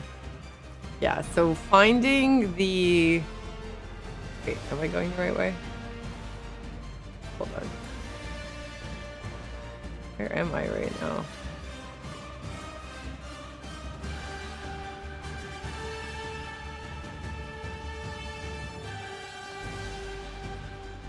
I think I went the wrong way.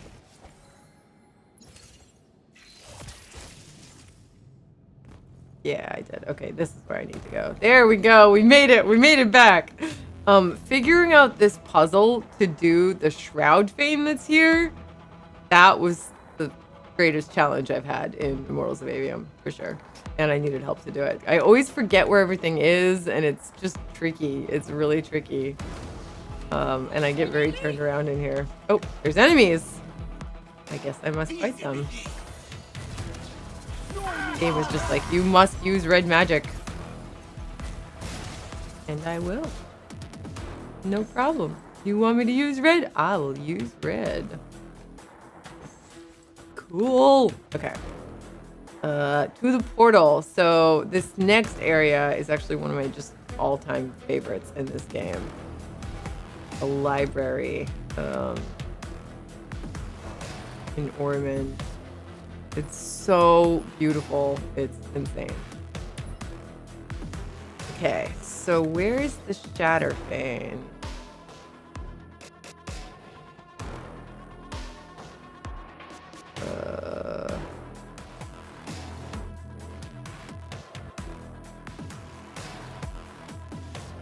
Ooh, Shatterfane, where art thou? There it is. Okay, so that's the portal I actually need to go to get here, I think. I think this is how we get there. This is the Shatterfane we want. Okay, so... this is it, right? No, not Library of Akoth. Sky Islands, that's the one I want. Because it's right there. Okay. There we go. Sky Islands it is. I only have like over 1,000 hours in this game. I finally learned to use the map correctly. But look at how incredibly beautiful this place is. How can it not be a favorite? It's just... I'm gonna get turned around, but it doesn't matter. Just look at it. That's the actual library in the distance. And it's just incredible how gorgeous this whole area is. Like, the minds that came up with it, they're geniuses. They're geniuses. It's beautiful. Okay, I don't think I've picked up any more resources yet. Yeah. Okay. Let's check the map. So I'm gonna fly via the ley line up here. Basically just go straight. Okay. Okie dokie. Taking the ley line route. Fighting some enemies.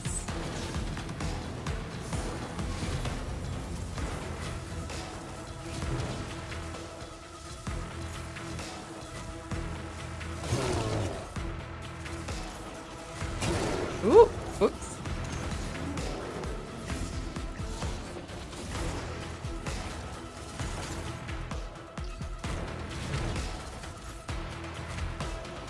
Ah.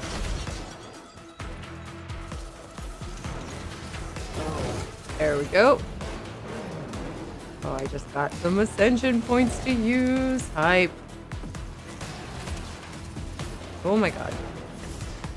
When they do that spinny attack, it's so hard to avoid because they reach so far.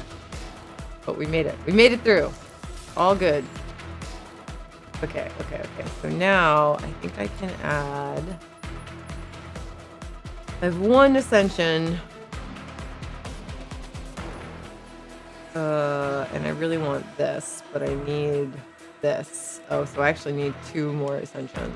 Okay, so we're gonna have to wait. I have to wait a little bit longer, but that's okay. We're doing all right so far, even though we don't have all the skills yet. That I really, really want. We're doing okay. All good.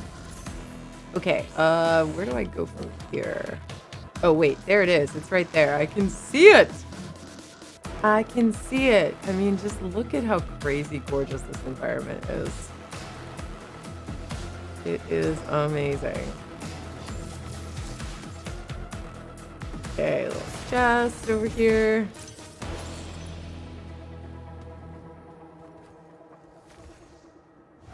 I see a mana crystal up there that I can grab.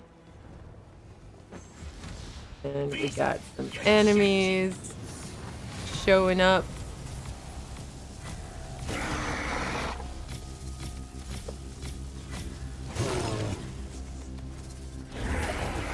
Whoop.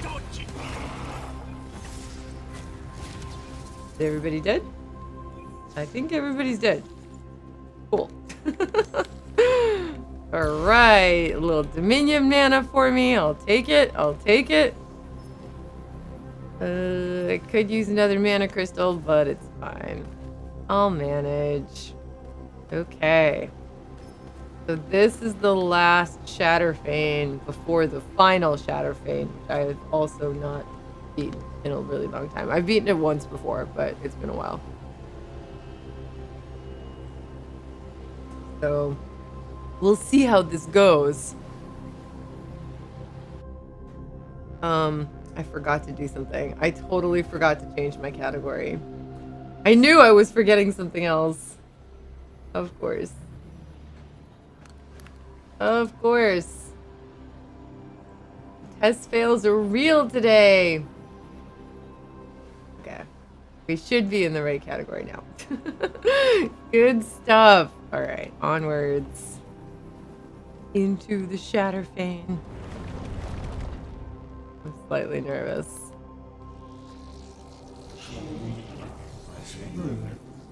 I don't want to remove myself. I have plans. I have plans for the loot that I'll be getting from doing this. Okay.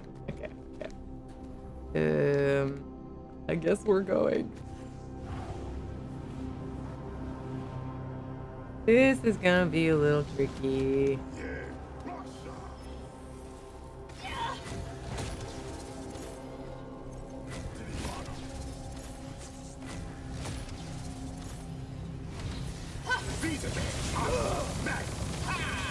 I would really like to kill you all. Oh crap. Can't do it yet.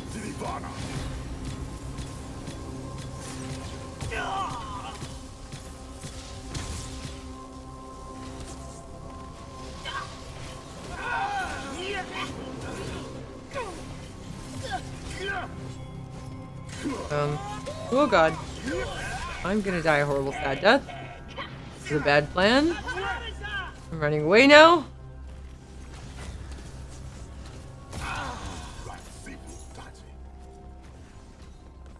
Okay. This do. I forget. Ah. Oh. Going up. Okay. This is fine.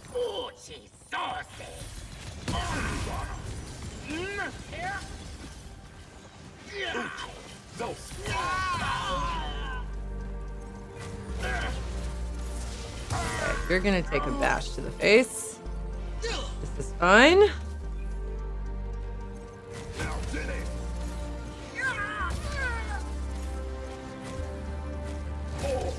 Goodbye, sir. Okay. I think we made it.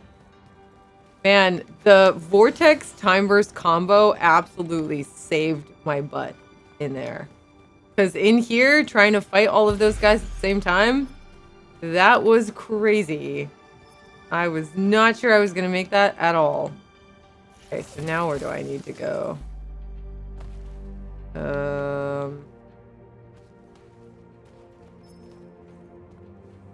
Am I done? I'm not done. Okay.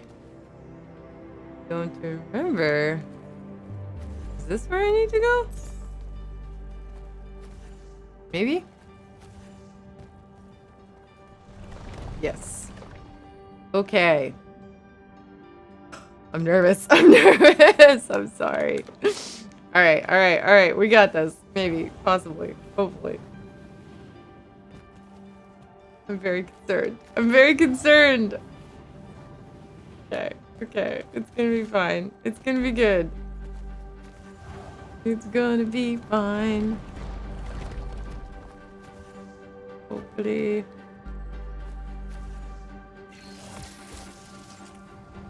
Make it through.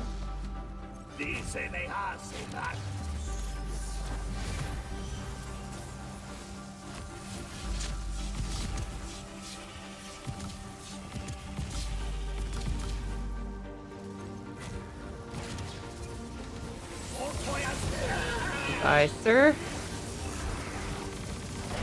Kill some other dudes with that. Oh my god.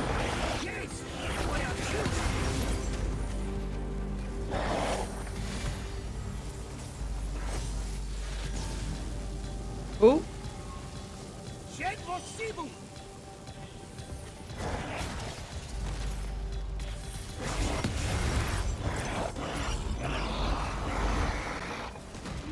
Oh my god.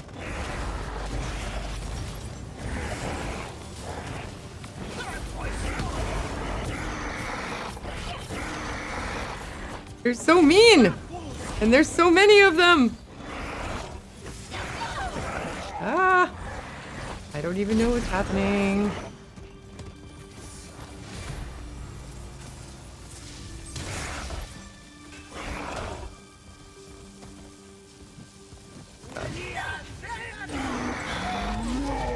Ah.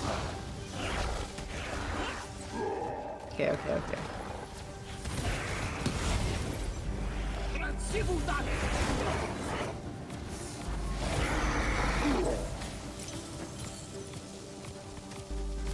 Let me do the thing, please. Won't let me do it. Okay, fine. It's fine. It's fine. We got this instead. Maybe? God, they're so strong. Why are they so strong?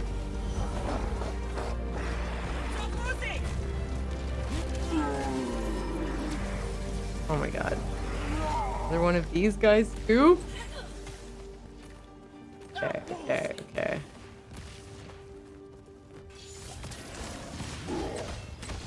How are you not dead, sir? Ah! Like the green spear of death when it comes from someone other than me. Pretty much. I feel like my bash is nowhere near as strong as my blast wave is nowhere near as strong as my bash. I'm not actually sure why it's like that.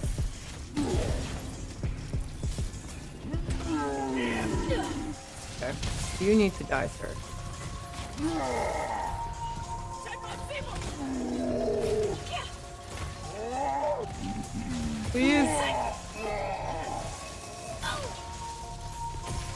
Please. Please. Okay. We're okay. We're fine. It's fine.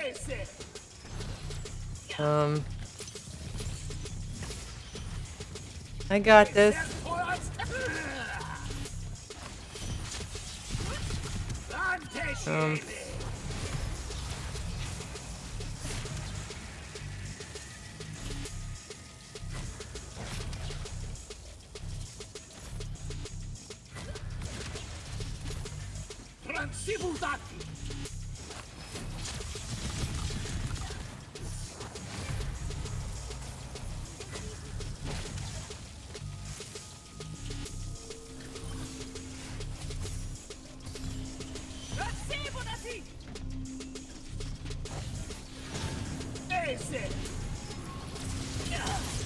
That's not what I meant to do, but I'll take it.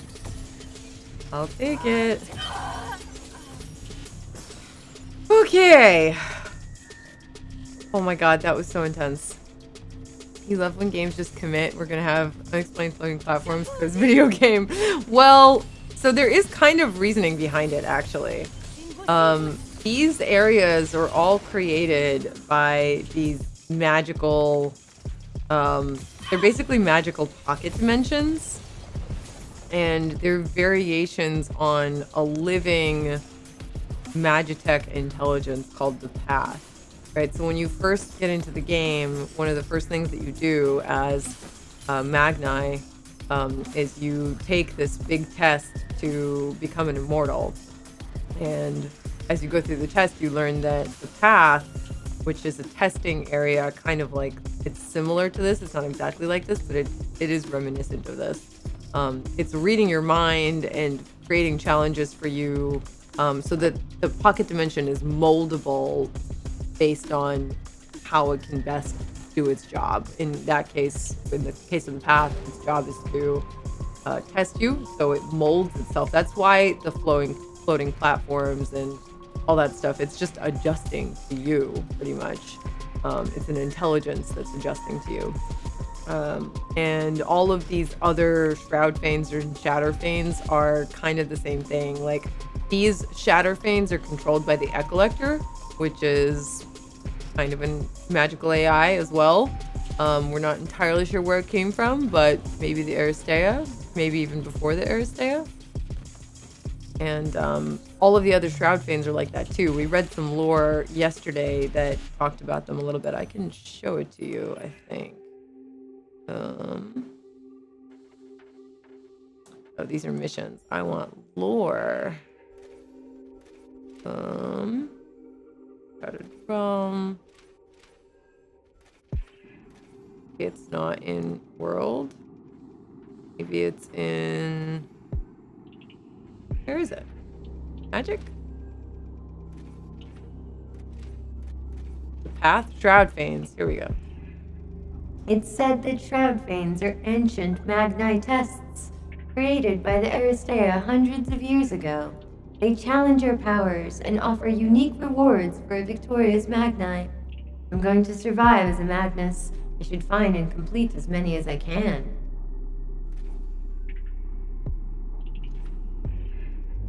So you can find more little tidbits of information about them, but that's the gist of it. Enjoy your lurk, Eternal Frost. You love that if you run out of one color, you can swap instead of reloading and keep going. You're enjoying this more than you thought you would. I knew it. I knew you would love it. I'm so glad you're having fun, Neff. That's seriously really, really awesome. I'm super happy to hear it. This definitely is one of those games that just, like, you have to play it to really understand why it's so fun. And I don't know why that is. As a marketing professional, part of my job is trying to figure out how best to showcase how fun it is without making you guys play it. But that's one of the reasons we really, really wanted to have free trials and a free demo. So if you're on the fence, if you're curious about whether or not the game will run on your system, there's a free demo on Steam. Just keep in mind, if you're getting the game on Xbox Game Pass, that save will not play well with the Xbox Game Pass save. So if you have it on Game Pass, just get it on Game Pass. But if you're trying out the free trial on Steam, definitely do that. And then at the end of it, there's a 5% discount. Ooh, we have a Mark. We have our first dev joining us today. Hey, Mark, how are you doing? Oh, you're muted. Oh, you auto-muted me. That's even worse. I'm so sorry. I'm so sorry. Welcome, welcome, welcome. How are you doing? How's your day going? Good. We've just got a little build problem on some other project that I'm putting an eyeball on while we're talking. Cool. So I decided this morning that I was going to try to get the whole Echolector set of loot, and that means doing all of the Echolector veins. And I'm on the third one somehow already. I don't know how that happened exactly. They've been kind of hard, but they're really fun and beautiful. So we were just talking about how the path was kind of the original idea for these pocket dimensions, but then you guys added Shroud Fanes and then Shatter Fanes in a free DLC post-launch, and they're these really cool testing grounds where Magni can challenge themselves to complete these extra difficult areas. Might be near the end of this. I'm not sure. I think I am. Am I going the right way? I don't know. We'll find out. I think I am. Do you have a favorite area in the game, Mark? Caldera, the lava level. Okay. I haven't shown that off on stream, so maybe we'll have to, in a bit, so maybe we'll have to go there a little bit later. Because it's such a beautiful area. Yep. I feel and like I really like large enclosed arena spaces because I think it just, it lets you really play the game a lot of different ways.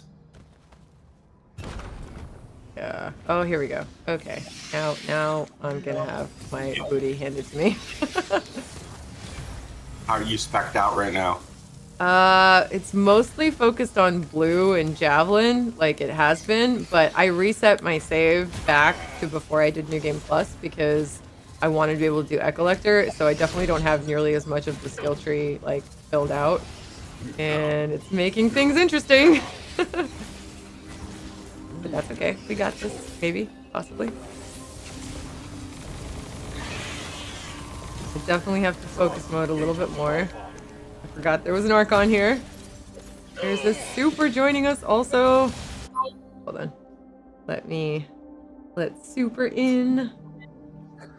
There we go. Okay, no cam super. That's totally cool. Thank you for My hair joining is us. a terrible mess. I'm not up for camera on a Friday morning. Sorry. As a fellow curly-haired person, I completely understand. It's worse than usual. Oh no. Hello, Tevio, and hello, Cleed. The FSR update is not yet here, but it's coming soon. Coming very, very soon. Oh gosh. How are you doing this morning, Super? Aside from crazy hair shenanigans? I'm doing well. I see. Is it the YouTube chats are disabled today? I'm sorry, say that again? Are the YouTube chats disabled today, or is that No. from yesterday? Oh, they're different. So they're different links. I posted the new links in the Slack. Oh, okay. Yeah, Oh, right here. unfortunately. Yeah. Okay. No problem. I clicked the wrong buttons. Yeah, YouTube just likes to make new links for everything for some strange reason. I don't know why. Oh god. I'm gonna die. I don't want to die. Oh, I need help. It's a dev wake up stream. It is. I mean, it's really early for most of our devs because most of them live in California. Not all. They're definitely a distributed team, but I am on the East Coast, so I start really early. And they join me when they're ready, and it's awesome. Yeah, West Coast here. I actually really, really love working with people on the West Coast because it usually, when I'm not streaming, gives me the morning to like get a little bit of movement in, maybe go outside for a little while, see some nature. Okay. I can do this. Maybe. Possibly. Okay, that guy's dead. Oh, I love this map. Yeah, it's crazy. It's like, oh, this is cool. Oh my god, it's intense. Oh my god, it's more intense. Oh my god, it's more intense. Yeah, basically. That is exactly how it feels. Okay. Get over here. You added a blue magnet. What are you doing? Oh my god. Come on. Oh my god. Ah! I don't have any health. This is not good. I really need health, but all I have is mana. Garth Johnson asked how long will the game be on Game Pass? I mean, I think it's a month. I think it's usually I think it's indefinitely, actually. I think that's... Oh, is it? Okay. Yeah. At least as long as EA Play and Xbox Game Pass are connected. So, indefinitely, as far as we know. I don't have it myself, and yeah. you know, those deals are between EA and the Xbox, not between us. So yeah, unfortunately. Okay. But yeah, the FSR3 update is coming soon. Very, very soon. Gosh. I'm hearing a little bit. It has some fun other thing changes in it too. Yes. Oh. Yep, I actually got some gameplay changes in. I was able to sneak in a few little tweaks that hopefully will make some of the spells more fun for people. The fix to Maelstrom is the one I'm most interested in because basically what I changed for Maelstrom is that it will have basically like no refire delay, so you can let go of the control and fire again. And I changed the way the heat bleeds off so that it stays hot for a little while after you stop shooting. And so it means you'll now be able to be firing your Maelstrom and get it spun up, blink, and then start firing again immediately after your blink, which you couldn't do before. Yeah, it's a big difference. I ported over some new code that I was writing to the game to be able to make those changes. So something new I was working on. I was like, I'm going to bring this back into IOA because I really want that spell to be just that little bit better, and I think it makes a big difference. That's so I think we'd be really happy. There was something else I changed gameplay wise too, but I can't remember what it is right now. The Maelstrom thing is what you showed me before, right? Yes, that's what I showed you the video of. Yeah, Cool. where you can like tap fire it. Basically. Yeah. I also spent work on sprint. Oh, That's the thing a lot awesome. of people have complained about. Yes. You should no longer have that bug where it can be difficult to sprint when you have your ult. Oh my god. That's Finally, so so awesome. fix that one. So Thank you there was so much, Super. That's amazing. I should have looked. I did something else too. I can't remember what it is. That's It was all like I'm just gonna make some fun little gameplay changes. Nice. You also fixed a bunch of the anim request stuff that wasn't done right. Oh yeah. Get that fixed. That's so cool. You guys are the best. I'm hearing my audio come through somebody, but I'm not sure who it is. I'm so sorry. I think it's Super. His thing's flashing. Oh. He's flashing us. We also have a I have my Dave headphones joining us. on, but the speaker is super sensitive. So Yeah. Hello, friends. Hello. Oh my God, Bogan. Dave Bogan. Early in the morning, Bogans. Oh, it's not that early, but You have kids. yeah, Okay, wait. How did I get here? I wake up at 6:45 to walk my daughter to her Spanish class, Oh, that's so nice. and I take the dogs for a walk. That's so nice. Early morning walks are the best. Okay, so now I It just actually have to figure is. out how It's to very get back. cathartic. Yeah. Okay, I think I go back this way, hopefully. So I said earlier yesterday at some point that I was gonna do the Ecollector stuff, and I was expecting it to take me way longer. We're actually about to go do the final Ecollector Fane, which is kind of crazy. Oh, whoops. Nope! I don't want to fall down. I need to go back up. There we go.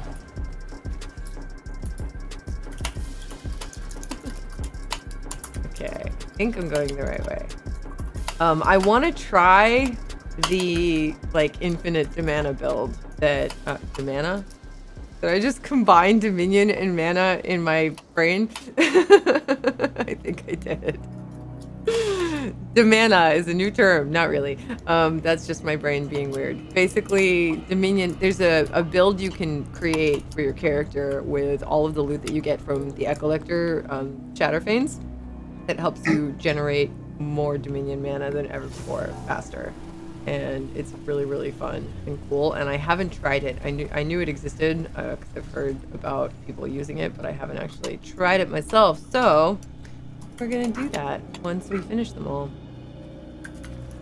How many ascensions do I actually have right now? Let's see.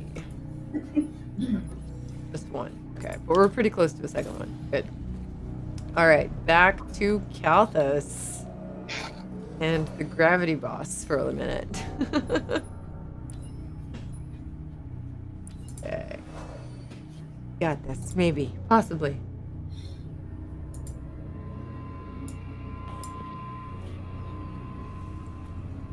Do you know Spanish, Bogan? No.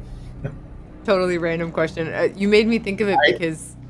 I grew up in Canada, so I know more French than I do Spanish. But Oh, it's cool. It's kind of an easy translation. Okay. But I'll explain it to you this way. I learned enough Spanish to one day me and my friends took a road trip down to Mexico, and I learned enough Spanish in the car on the way down to get by, to order food and kind of like get around, but not like I couldn't work in Spanish, or Okay. I couldn't like I wouldn't be confident in a life or death situation, which we actually had when we went down there. It was Oh, 3 no. months. Yeah, we decided to go down there on a long weekend, which happened to be during a presidential election in Mexico. Oh. And therefore, the entire weekend, there was an alcohol ban. We're not allowed Oh. to buy it or drink it or have it. Huh. And we were driving down the road, and we got stopped by some 18-year-old federales with machine guns. And we didn't speak enough Spanish to make them happy. And they opened up our car and saw the back trunk filled with beer. No. And that's that's when I felt like a stupid Oh no. international person. It's like, oh, and I was trying to offer it to them. I was like, here, take it, just take it. And they were like shaking their heads, and then they actually just let us go, which was kind of weird. So, That's amazing. yeah, it's kind of creepy. And then I almost got ran over by a giant monster truck on the beach. Oh no. Camped on the beach, and I kind of found out that, you know, at least northern Mexico, that's close to the U.S., is kind of a fucking shit show. Oh no. It's just lawless. I shouldn't say crazy. that. That's what that weekend felt like. Oh my god. I woke up in the morning that morning, and there was an SUV in the ocean with the waves just starting to cover it. And I was like, okay, someone was driving around this beach all night, almost ran us over, and drove into the ocean and just left their car there. Oh my gosh. That's bonkers. That's actually bonkers. That sounds even crazier than the story I have about getting stranded in Chile when I spoke very little Spanish. I took Spanish in high school, and I stopped in my second year of high school.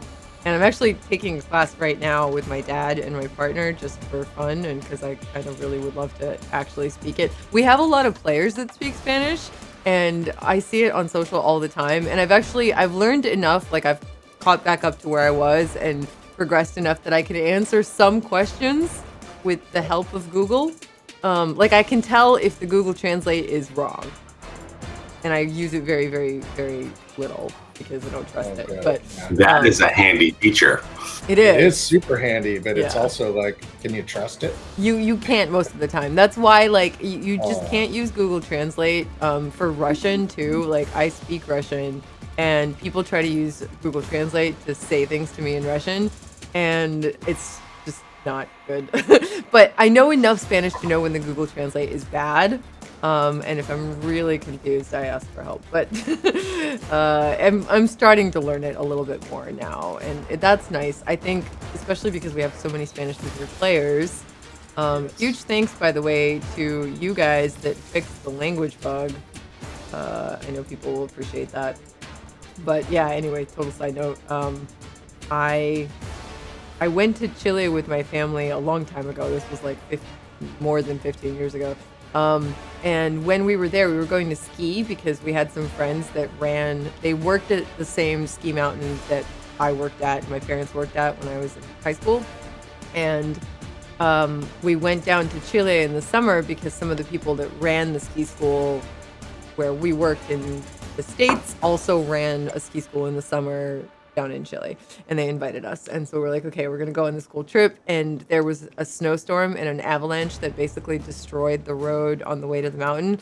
So we got stuck on the way, our flights got delayed. It was the whole thing. We got stuck in multiple locations on the way there. And then we got stuck just like hanging out on the road that wasn't there anymore. And had to like find a place to stay and food and stuff for the night. And none of us really spoke good Spanish. Like I had some, my parents had the tiniest little bit. It was an adventure. But very kind people took us in and gave us food and a place to sleep. And we made it the next day. People really are kind of wonderful all over the world. Yeah.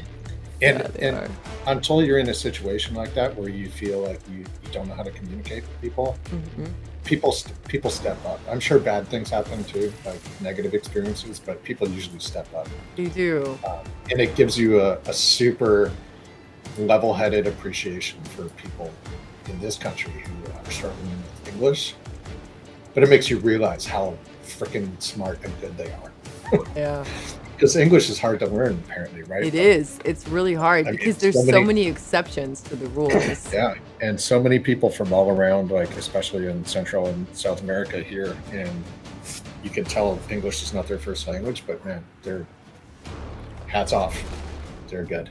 Yeah. Well, the other part, one of the things that makes English so hard is so much of what we talk about is idioms that they don't have people don't necessarily know what the combination of words doesn't mean anything literal. It's like it's referring to a cultural thing, right? So well, the other thing is, and this might be true in other languages, but I think in English, definitely. So I have a few kids, so we've had au pairs from different places in the world over the last 10 years or so. And one of the things that they keep talking about is that you use a lot of words, a similar word or similar sounding word that has many different meanings. And that's just, I can't imagine trying to learn that. Yeah. It's like contextual wording. Yeah. Yeah. There are I a lot actually of words just read like an- that. I just read an article yesterday morning that Benjamin Franklin tried to rewrite the alphabet to be very literal. Like he got Really? he got rid of a bunch of consonants, added a few vowels, so that when you write a word out, it's the way that you would say it is exactly the way that it's spelled, so you can't make any mistakes really. But it was very difficult to read. I'm sure it was almost like a different language. It's pretty nuts. This Good old fight Benny is Franklin. going to be so challenging for me. I wonder if Benjamin Franklin would have played Immortals. I think he would have. We should probably speak more about Immortals. We've just gone off on a wild tangent. Yes, but the tangents are fun. I know. But Mark just said that he might work on an HDR slider. That's really cool. People have definitely been asking for that. I'm not trying to give you more work, Mark. You don't actually have to do that if you don't want to. But You mean I will like say the- there are a lot of Like people the that ask for darkness it. sliders? Is that what they mean? Sorry, say that again? Like the brightness and darkness adjustment sliders? Is that- Yeah. Yeah. White, black, and matte is what the ask is. Oh, I'll see what I can do. HDR is just crazy hornet's nest. The main story in the game takes about 20 to 25 hours, I believe, and there's a ton of sort of side quests and end game stuff. And I think if you do basically everything, it's roughly 40 hours if you are not slow like me. I think it probably takes me, I mean, now that I actually know everything and I've done it before, it probably takes me that long, but initially it took me a lot longer. But with New Game Plus, and like you can do as many New Game Pluses as you want. You can do all kinds of different builds. There's a lot to do even once you basically complete everything. Really cool. But yeah, the main story, it's not like a game where you have to grind forever to get what you want at all. There's a lot of ways to get what you want, and there's a lot of ways to have a really good time with it. Why am I doing so little damage to him?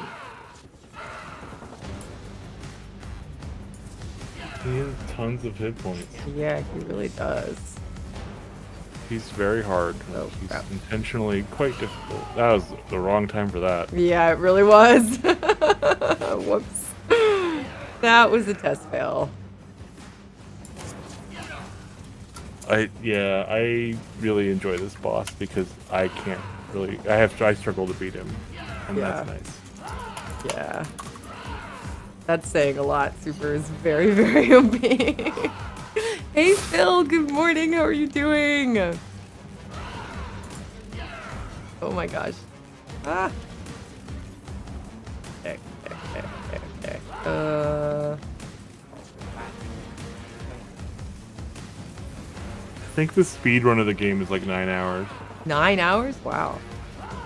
Yeah. That's I heard Pretty somebody long. did it in like less than 5, wow. Wow. but I could be. I mean, I find that unlikely. The cutscenes I mean- are long. 3 Well, hours of That's cutscene. that was my response. It's like, okay, well, how the hell did they do that if you can't skip the cutscenes? No clue. I need. I mean, can you even traverse the maps in 2 like it's. I mean, if Oh, you can man. find the right glitches, you might be able to, Yeah. steam through collisions, skip some stuff, all Ah. that. Nothing shocks me anymore. Like I watch people play the game online, and I'm like, how the f do you do that? Oh, you know what? There's still that Lash release exploit where you can make yourself jump really high. Mm. Fix that. Eh. So if it's a I'm using exploits 5 hours, that makes sense to me. Like, it's one thing if you're If people are exploiting and having fun doing it, we don't need to close it. Oh yeah, no, I don't Yeah. care about the bug that way. I mean, considering how hard it is to actually do or know what it is. If I don't say how to do it, no one's gonna know. Why can I not? You got to get good. That's why. You're right. You're right. You're right. Same answer I give myself every time I play. Oh my god, he's totally gonna wreck me. Yeah. Oh, that's a bad place. You got stuck in a really bad time. Yeah. Ooh, oh, stay behind that wall. That would keep you safe for 5 seconds. Oh no, he's I have no health. out of health crystals, and he's still more than half full. Yeah, I'm basically out of luck probably right now. I might have to farm for ascensions to get a little bit more skills before I can actually do this. I That's find rip. that without the combination of shield, the one that gives you health back when you take your shield, regen shield, and the one that lets you regenerate your shield when you blink, and a bunch of blink charges. Like without that, he's just too much for me. I gotta like try to preserve every health crystal by refilling my health by breaking my shield 3 times first every time I get hit. So The regen shield's awesome. We needed more things like that because it almost becomes a requirement. you know, on new game, you know, it's funny because you really can just play the game as all red. You can, that's true. You know, you can really be very, very great. Like if you just use lots of bash and the disrupt with that puts the corruption on things, the corrosion on things, so that like your bash does extra damage, like and red blast, like that's my general strategy for most enemies is like hit them with anything that's big, hit it with a disrupt, slap that corrosion on them, bash, red blast, and then run away and reset and do it again. And get clear, get shield up. Oh my god, he's so difficult. And like he telegraphs his moves a ton, but it's still really, really difficult. Oh no no no no no! Oh no! Oh rip. Hello. Oh yeah, when that's 50% of your health, that's the worst. Oh no! Oh god. Why? Okay. People said the game wasn't hard enough. I figured a 50% health penalty was a good way of making that happen. For them. In a place where you fall off a ton. And, well, Killing me. Killing me. people say that Grand Magnus still isn't hard enough. I get people telling me that all the time. That's true. I don't know. I also see people die like 190 something times. So, Yeah. you know. It's amazing the variety of challenge that people like. Like I'll be honest, I'm playing on Apprentice right now and this is so hard for me. I think I'm on I Apprentice play unless most something games on changed. story mode. Yeah. Well, you're doing later game content than you're spec'd for, Yeah, that's true. and then you're geared for. I mean, that's like I wouldn't take on the 7 or the 6 or the 5 or the 4 or any of them. Like, there's a lot of stuff that would just kill you that you come in this early. You don't have any legendary gear? No, I do. I have a lot of legendary gear, but Yeah, this is a new game plus run. yeah, it's not. No. So I Oh, it's not? Okay. Yeah, No, I it's went fine. back. Very much How do sure. I actually go back? You have to use exit feign. I do. Okay. Let's do that real quick. And we'll just take a look at the build. I feel like if I used the Dominion build, that would be great, but I don't think I can actually use the Dominion build until I get whatever piece of loot you get at the end of this. So I'm on normal game, but I'm at the end of normal game because I knew that if I was in the New Game Plus build, I wouldn't be able to get to all of these. So I just reverted back to an older save. And I definitely haven't leveled up everything, but most of this stuff is maxed. It's just only maxed for normal game, and then my skill tree is not quite as filled out. That's kind of the main issue. I just don't have quite as many Yeah, I skills. think it's just a case of some of our bosses are actually didn't get toned down enough for Apprentice. Because I've heard people say that Sandrak 13 is really too hard on Apprentice also. Yeah, I am on Apprentice. They're like, yeah. you play Sandrak on Apprentice and you're still getting 2 hit by his spells. Yeah, yeah. So Yeah, I'm sorry. Mark didn't know that I had reverted my save. I mess with my saves all the time. I don't even know what save I'm on half the time because sometimes I don't even know what build I'm on half the time. I had to make sure that I was on the shipped build for the stream and not the dev build. It gets confusing.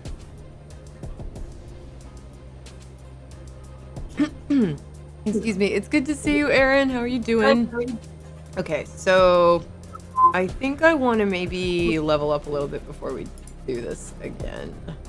Because that's just going to be a slog and a half. I mean, we can do it, but I don't know if I want to slog quite that much. So, where should we go? I could do some of the Shroud Feigns. They're also very difficult, but they're really cool. So maybe we'll go do some of those. Random keyboard and cat? I mean, there's only 2 options for kitties.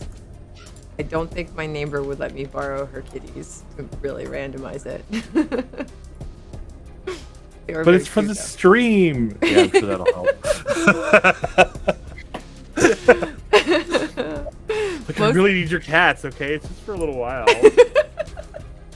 You'd be like, what? What's a stream? What? But she has beautiful cats. I love my neighbor's cats. There's actually cats all over my entire building, and it's great. Okay. Random keyboards we could probably do, but not for gameplay. For just having on my desk and using for other things, sure. I only have the one currently for gameplay, and that's really bad. Gameplay and editing. So I really need to build another one soon. My backup is borked at the moment.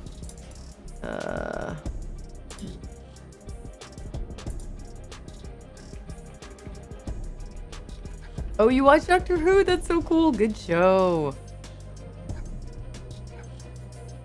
Yeah, there's a Blink tutorial. I actually don't really remember the Blink tutorial. I don't know if I've ever done it. It's just a visual pop-up that's like in that first room when you're after you get the sigil and cool. It's talking to you. I think the reason that it didn't get a tutorial was that, like, it got added after that level was getting quite close to done, and we didn't have the chance to go back and re-record with Gina to get the vocals to have her tell you about it. So yeah. Because she's busy person. Yeah. And pandemic was basically over before Blink got put into the game. Yeah, that's She's true. back to working and stuff. So. Yeah. You've beaten this game and you like it. That's awesome, Marwan. I'm glad to hear it. Okay, so I don't need to go here, even though I kind of want to go here. Terran map. I've basically gotten everything here. Okay, so where can we go for a good Shroud Feign to do? Or maybe we can just wander around. Where to go? Let's see. Are there any here that I haven't done? Nope. I guess I've done all of these. What about...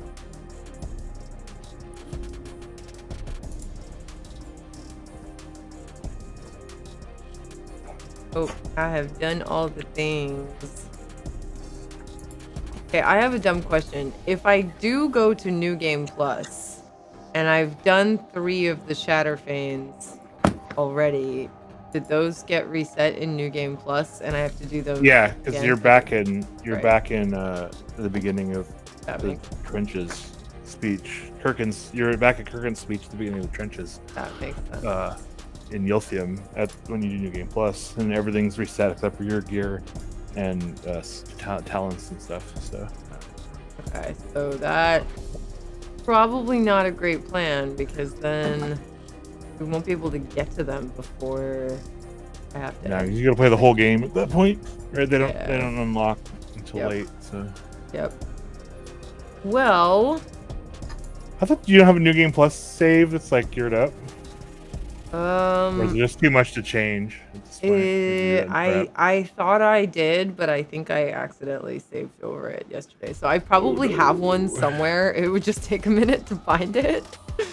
You're already live. It's a lot of work. Yeah.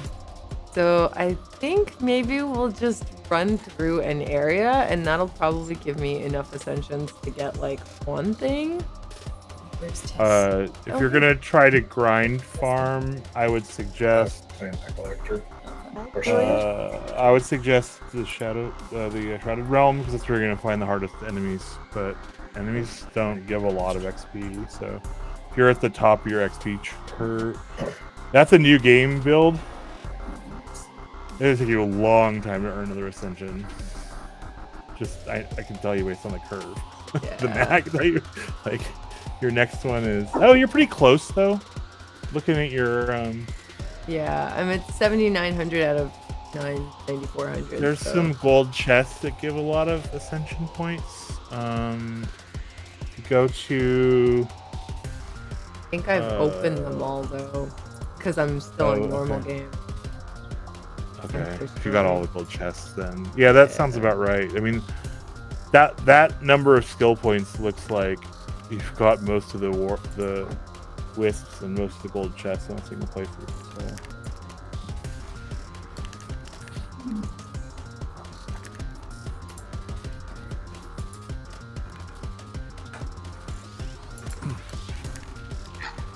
So. Julia can, if she wants you to, Bogan, or if she wants to, sit next to you and be on cam if she wanted to. She could. Or if she wanted to just be on voice, we could do that too. It's entirely up to her. Or if she just wants to watch, that's totally cool. Whatever she wants to do. I did make it so I have an overlay version where it's like a bigger version of your cam, Bogan. So I prepared it a while ago. Just in case. I've basically filled an entire extra large stream deck with potential dev guest options visuals for these streams because they're so fun. We love doing them, so I figured why not make it possible for whoever wants to jump in. Nice. I really have a good time with these. Oh, I'm so glad. Yeah. I'm super glad. We're very lucky to have an incredible community on Twitch and YouTube. Thank you to everyone in the audience for being so great today. I appreciate it. Is the number on gear like a gear sport? Kind of, Neff. Maybe the devs can explain it a little bit better. These like original numbers. I think it's how much you've upgraded it and just how strong it is, right?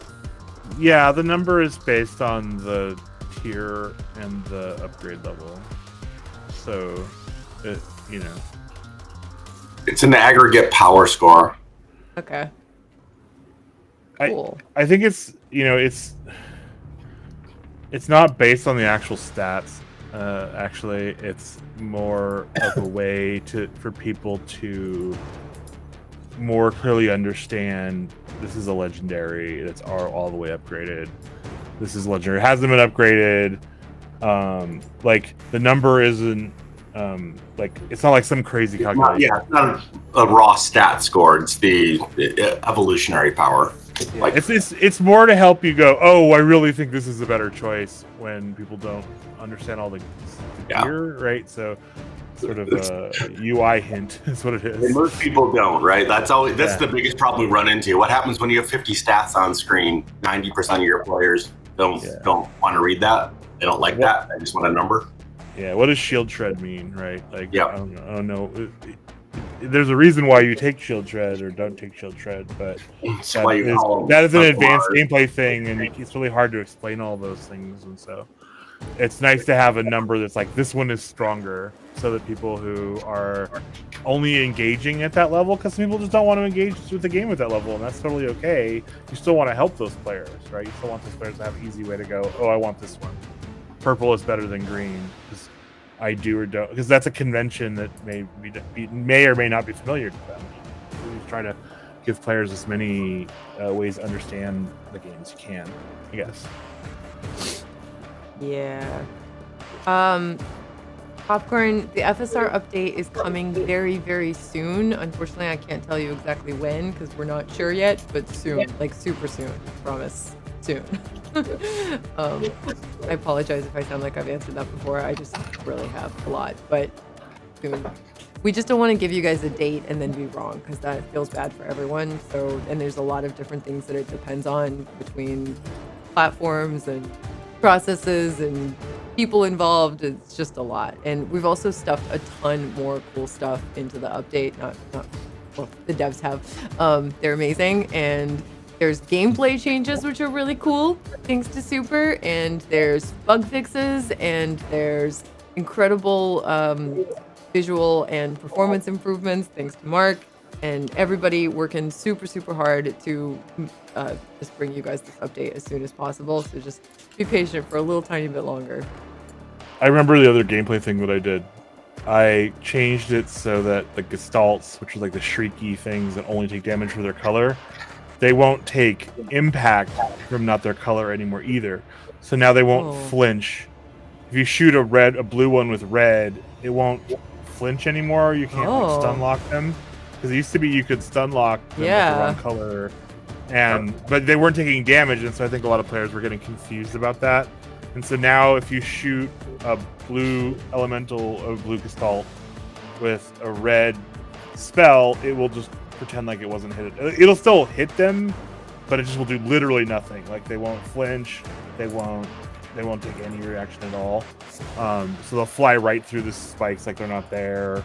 If they're red or whatever, or green. So it should help. I'm really hoping it helps players understand I'm not hurting this thing better, is the point. But it will actually make them harder also, which they're already one of the hardest things in the game. So, but I think that the cognitive benefit of I hit that thing with my heaviest spell and it didn't do anything is gonna be easier when they don't flinch away from getting hit. So that was the other thing that I fixed that will come in the next patch. So,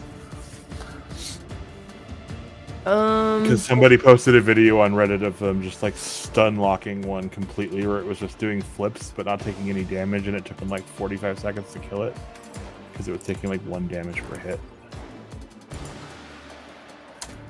Trying to decide like Pokemon, we do minimum 1 damage. Wow.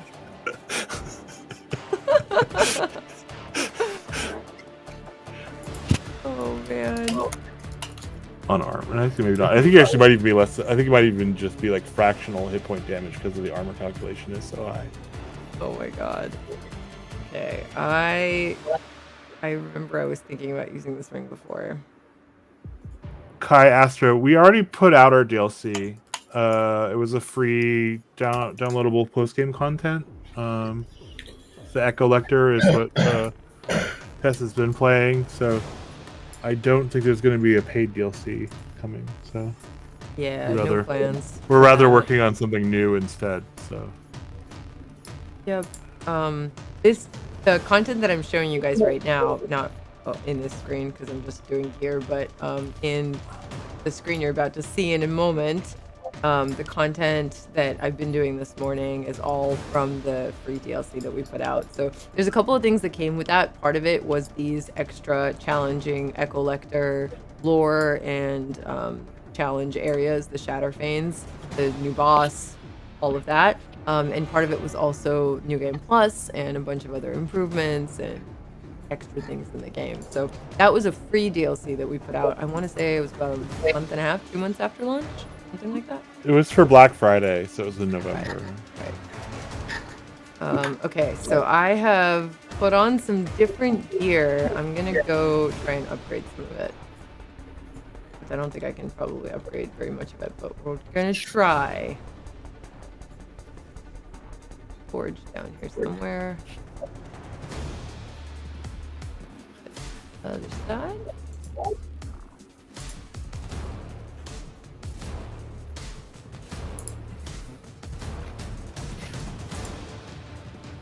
Oh, Forge, where art thou? There it is.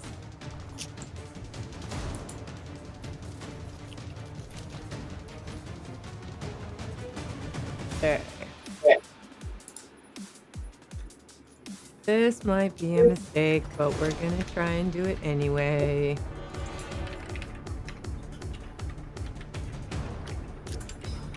Oh, and that's all I can do. Okay, this is only gonna work if I actually hit crits, so we'll just try it and see, and if it doesn't work, then we'll try a different build.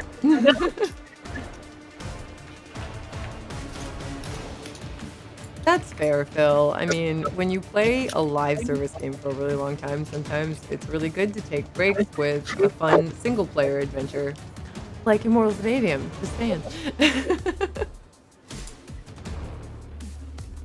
Okay, It's a palate cleanser. That's yeah. what someone Exactly.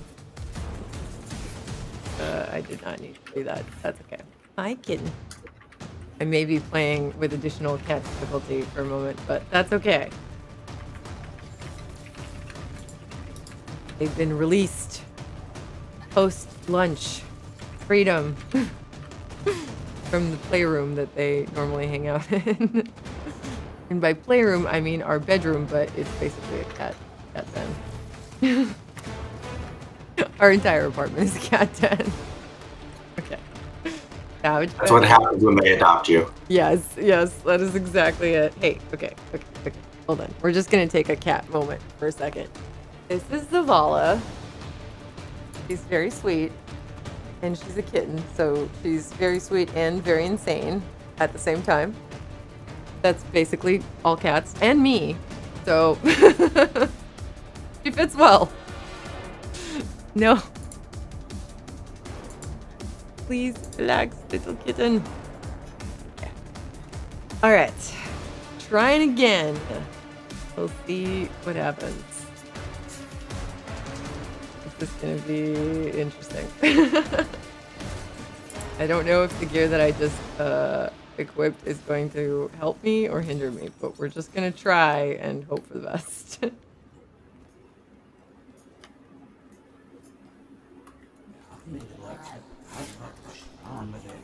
I just have to go into it with this is basically immortal souls mentality, and then I'll be okay. Yeah, you get a health crystal every time you transition him, so Okay. you gotta try to use less than one health crystal per phase. The vortex isn't gonna do any good, so don't do that. Okay.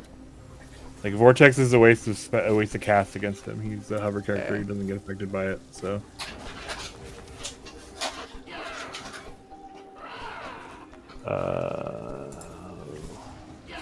I would say more limpets, maybe.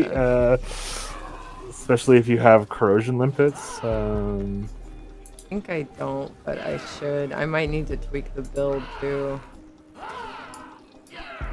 Yeah, I'm also just letting him hit me for no reason.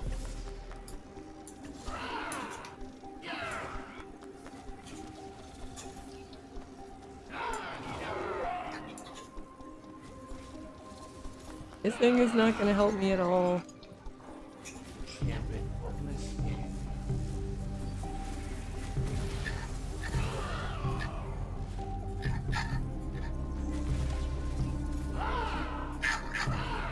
Oh.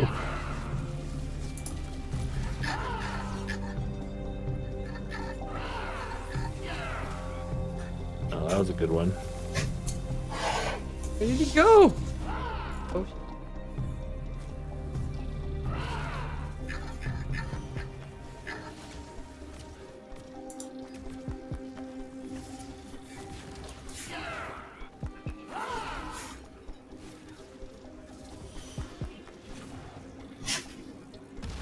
Okay.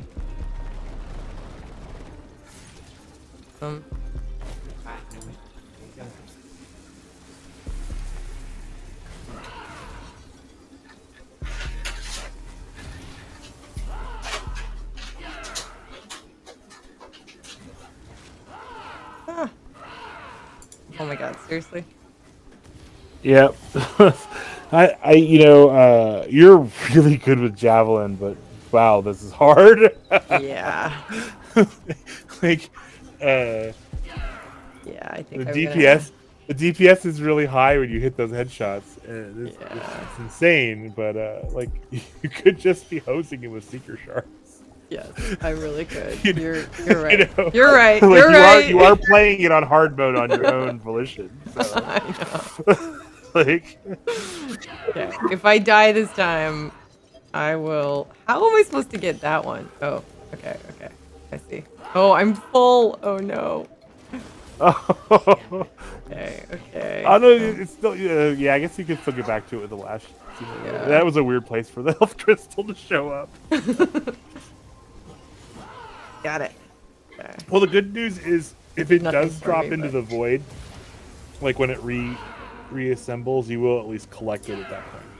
Oh, If good. you have Okay. a space. So, That's good so to know. if a health crystal falls into a pitfall, you do pick it up. Okay, that's really good to know. I know because I fixed that for Mr. Beast. Because it was really easy to knock the Mr. Beast into the hole and then not get your 10,000 gold. Oh my gosh. Or 100,000? 100,000 gold? Yeah, it gives you like 100,000 gold, so. Okay.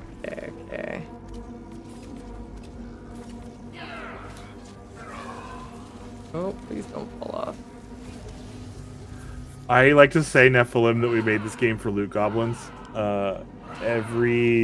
Everywhere you look, there's something. Like, I think that the amount of time that went into placing, thinking about which piece of gear should be, how much energy went into like where everything was for all the stuff, all the hidden stuff. Brett spent so much time trying to make it great for people who like to loot. I think he really understood that that's it's one of those things. Some people, we talk about any given like element of your game. Some of your players are going to like it, and some people aren't going to care. And for this game, I think a lot of us felt like looting the stuff was one that a lot of players were going to care a lot about, and Brett especially put a lot of energy into making sure it was fantastic, that you would always be able to find something good whenever you took the time to poke your head around a corner and stuff. And so he personally took a lot of effort into that and did it. In my opinion, I think he did a fantastic job. Like, I was I was a big part of those conversations too, and I played the game a lot, and I was like, oh, I did this ridiculously hard puzzle and I only got this terrible, not worth it piece of loot. It feels terrible. And then Brett would be like, okay, let's fix it, and go to his giant mental map of where everything in the game was, and be like, okay, this one needs to switch with this one so that this is still a good reward, but it's not as good as a reward as that one is. And and you can, and also there's all sorts of like, you can only get things that are appropriate when you go looking. Like, it was just so much work went into that. I think Jason Warnke was pretty vocal about that stuff too. Yeah, like, it was a big deal for all three of us to get it right. What a juggling act.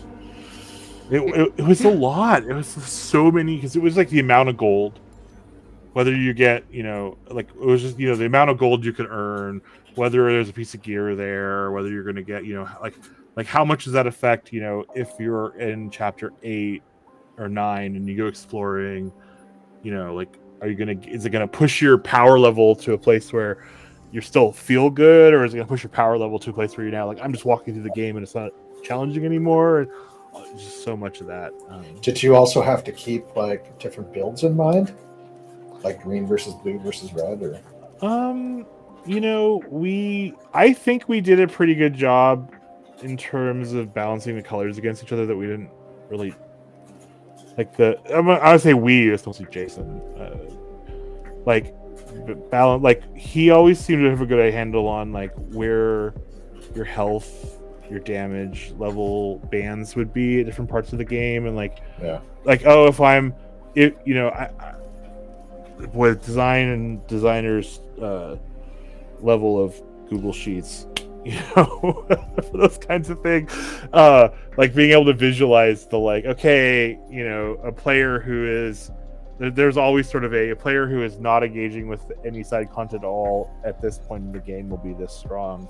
and a player who is not even doing their talents will be this strong, and a player who is doing all the side content and all the medium amount of side content, like everywhere through the course of the game is kind of charted, like how strong you're kind of going to be, and then like all the we try to balance all the encounters off of that. So it's definitely it's an incredible amount of work went into the loot. Much more than I anticipated early in the project. To be perfectly honest, I didn't realize it was going to be as insane as it was. Oh, good old Xerxes. But you're not shooting enough Furies to make it worth it. Yeah. Like you're basically rocking glass cannon gear, saying I want to take as much damage as possible with Xerxes because it's only got like 30 armor or something. Yeah. If you're in something that's giving you armor plus shield plus blink charges, since you're mostly hitting him with primaries, that's probably. I mean, I could also just torrent more. That's kind of the plan. I'm giving myself an extra blink charge already with that, but I could. Wait, where was I? Let's look at your talents really quick. Let me see what you have talent-wise. So you're pretty far up blue, but you don't have the one that gives you charges back when you blink. Yeah. So you're wasting all the points you have on Vortex because you can't even hurt him with Vortex. Yeah. You're not lashing him. You don't need the extra lash bonus. You don't have Disrupt 1, which is really, really good if you're going to hit him with any sort of red spell. You're a green-blue build, but you're not maximizing the green-blue synergy because you don't have the blink resets your shield cooldown, which is really important. So I would respec and get rid of those Vortex points because they're doing nothing for you in this fight. Because you really want that. You need Shield Feint. You're not going to beat him without Shield Feint. That's what I was. You need to be able to. Towards, but... Yeah, you need to be able to break your shield and like if you're playing a blue-green build, like and you don't have Shield Feint, then that's sort of like priority 1 actually for a blue-green build. So you pretty much need to reset those points off of Vortex and rebuild. I think is probably the way to go, as opposed to trying to grind for another point because it'll take a while. Yeah, I think you are absolutely right. I don't have enough gold to do it yet, but I'll get some. Oh, okay. Well, that's something else. I'm like not well prepared at all for this build. I don't know how I made it through the other 3 Shatterfanes. I have absolutely no idea. You're really good at killing a troop enemies by now. Like bosses are really hard. They have huge health pools, but your headshot, like the thing is that you're being incredibly good with headshots with javelin. Is really good against everything except for the Echo Lecter. Yeah, because he just got too big of a health pool for it. Yep. Yep. Okay. Surely there's no point getting on this ledge that looks useless to get behind this red magic elevator. Wait, there's an entire area behind it. Yeah, no, it's really cool. There's a lot of little like there are games that don't reward you for finding all the nooks and crannies like with too much cool stuff. Like it might just be an interesting new area or maybe a little bit of a hidden path or something like that.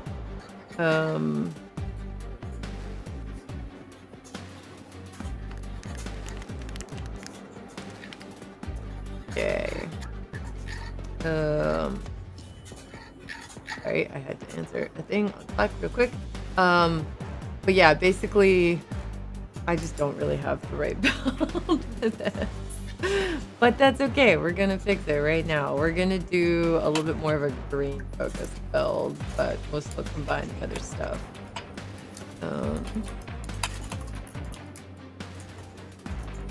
So I don't know how that helps actually. Reduce the cooldown on blink. Yes, please. Increase the damage of all green sigil strikes. Sure. Please. We're just gonna take this all the way up. 8 shards. Very nice, very nice. Okay, damage, time. fires 2 additional. Yeah, that's probably a good idea. I'm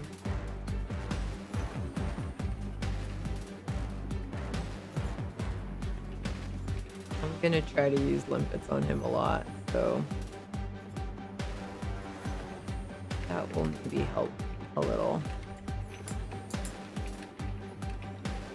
Okay.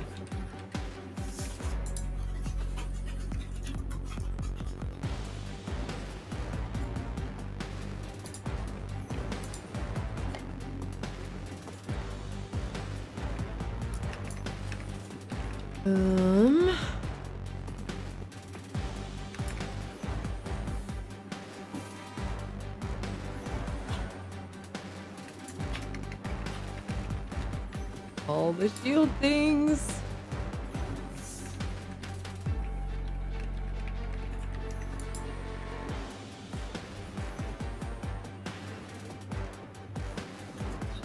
Yeah. Okay.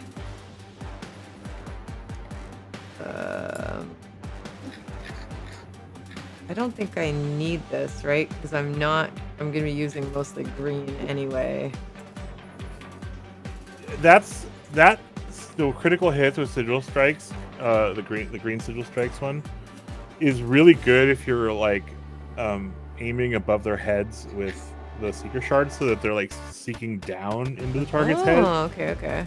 So like if you are I think I don't see enough players do that. If you're kind of doing the like bullet bending, Yeah. that's kind of what the good trick with the seeker shards is, like trying to bullet bend the shots into their heads. If you do that, it can be really, really, really strong, but it requires you to play a specific way, which, you know, so. I think I will try it and see if I can actually make that work. I'm playing in a pretty different way than I have been, so it's probably gonna take me a little bit to get used to it, but I need this before I get that. Not gonna waste points on time burst or vortex right now. Okay. Wait, how many red spells do I need to get? That 4 red talents. Okay. 4 more. Yeah. I would always take disrupt 1. Disrupt 1 is really good. Like on the bottom right. Yeah. Sorry, Add corrosion to disrupt is just like maybe the bash damage upgrade. Oh, maybe the bash. So it's a question of whether you're going to want to do any damage with bash. Otherwise, yeah.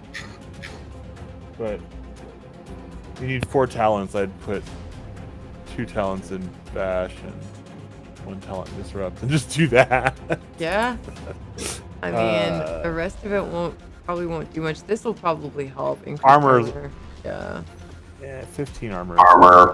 15 armor is going to give you a few points less on a hit. Not much. Like, it won't change how many hits to knock you out. You know, like, it's not they call it break points in game design. Like, you're not going to hit a break point off of it. So 1 more red talent. It's also like shields are so much more effective on easy than they are on hard, because we don't scale shield health difficulty. So like on Apprentice, shield is really strong because the damage is 15% lower or something. So the shield lives longer, right? Like, plus shield health is a bigger boon. On a higher difficulty, shields like break in 1 hit, even if you give it more health. So it's like increasing those. Oh yeah, limp at them and then just torrent like that's the build for I put limpets on you and then I just seeker shard your head. Yeah, that's basically constantly. the thing. I think I shouldn't have put a point into disrupt. I should have saved it for this. But you couldn't have taken it without 4 points in red. That's 5 points in red. So true. you I had no choice. I think you're fine. I think that one's pretty situational. I think you'll be all right. Yeah, put on some good seeker shards and Night Storm, 2 shots, but they're gonna hurt real bad. Yeah. See if I can do the headshot thing, even though I don't have the skill, just to practice. And we'll see. Like if I still can't do it with this build, it might take me a few tries, so I'll try a few tries. And if I'm still stuck, then maybe I'll reset one more time and just try a few more things. It's just Immortal Souls. That's all. I do That was sort of the plan, actually. Was Immortal Souls. Like that was sort of what the goal was. Well, very successful. Yeah. What? Why? That was sort of the plan with Morbane too, but Morbane just because he was main path, he never got hard enough. Oh yeah, I understand. Oh my god, why? My lash is just like, nope. Is it because like I don't have breaking the line of sight? Are you not hovering? I don't have any points in lash at all. But that doesn't matter. That doesn't matter for lashing a lash Shouldn't, point. right? Yeah. Okay, maybe I just need to get a better angle.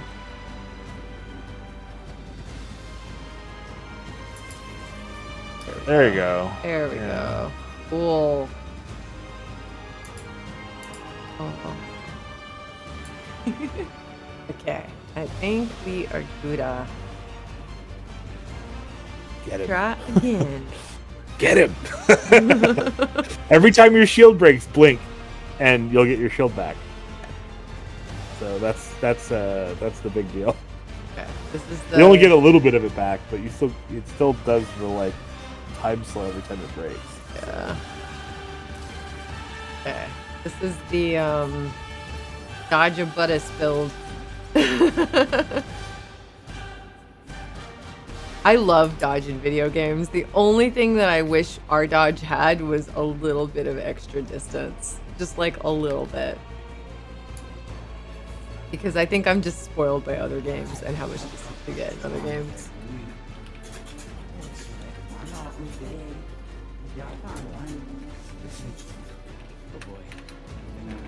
I like how Jack's like, oh boy. It'll be fine. Probably not, but we're gonna try to have it be fine. Okay. Jack is quite the optimist. Yeah.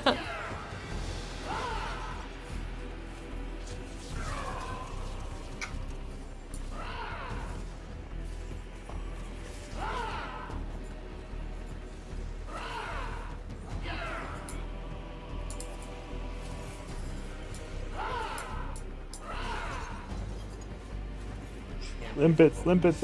Oh yeah. Remember that your green capstone talent is, or disrupt is fine too, but your green capstone talent is, they take more damage while they're affected by limpets. Right. By your green spells. So you want to make sure they always have, like, you only put one limpet on it. See how he has the green glow? Yeah. Right? That tells you you're hurting him more with your green spells. Look how much damage you've done already. Yeah. This is much See? better. This is definitely going much better. Okay. If you don't spray your limpets out all at once and you just do like 2 at a time, you should be able to keep pretty good limpet uptime on him. And then, yeah. Oh, whoops. Brunky.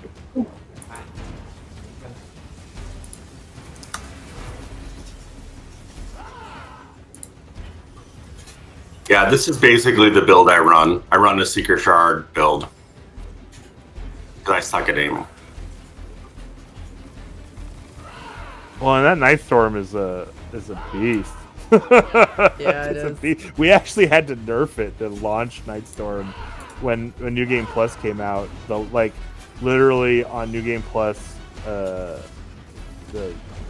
Grand Magnus, it was still so strong that like literally I just walked through the first half of the game with it and just killed everything. Oh no! No! Yeah. That was terrible.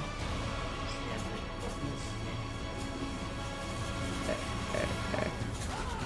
Just killing these is 10,000 times easier. Right.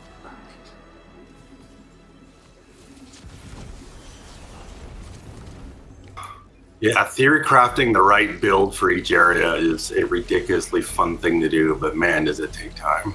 Yeah.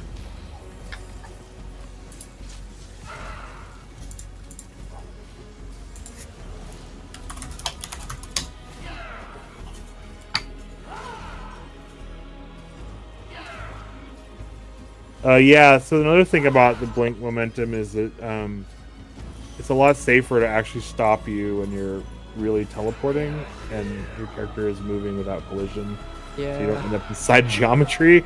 So, like, having there be a stop at the end when you're in midair, it made it easier for us to make sure you didn't end up inside the wall. That makes sense. Really didn't want.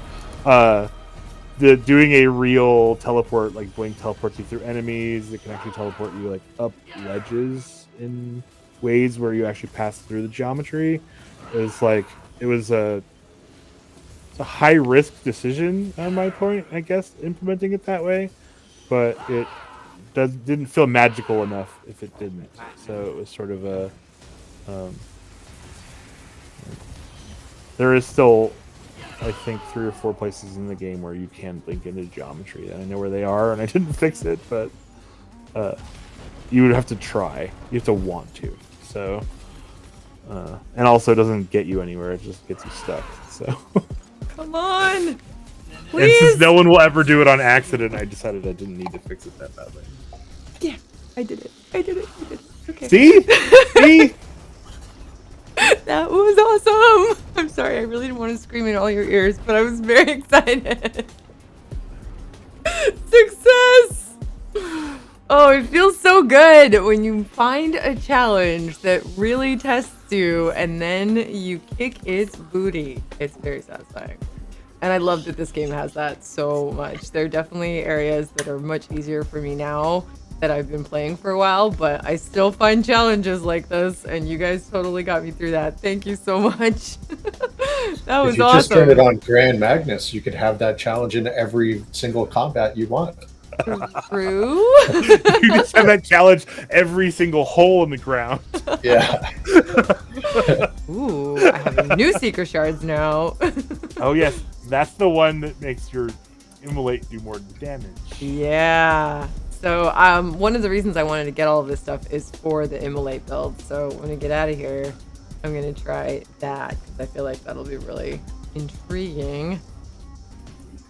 It's funny because all the gear that we put into the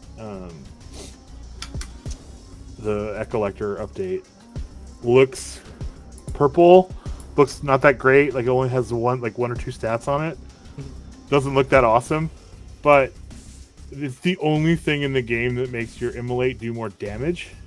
Like we didn't put that in the game until, so even though it's a purple item, it's a purple item that does something unique, and that uniqueness is really strong because especially in when you're in your New Game Plus game, and you can have all of your strikes all the way upgraded so that you're getting so much immolate Dominion mana boosts from your talent trees and stuff, you can just be popping off murderous immolates, just rip bosses down with those gear, you know. Even when you're trading off other things, but in New Game Plus, when you already are like full talent tree at that point, like a New Game Plus 2 or something, and you already have a full talent tree at the beginning, like a lot of those differences, like it's a very valid build. You can just do an immolate every 30 seconds or something. 20 seconds. Do I go? I guess I could do both of these. Yeah, why not? Why not? Let's just go crazy.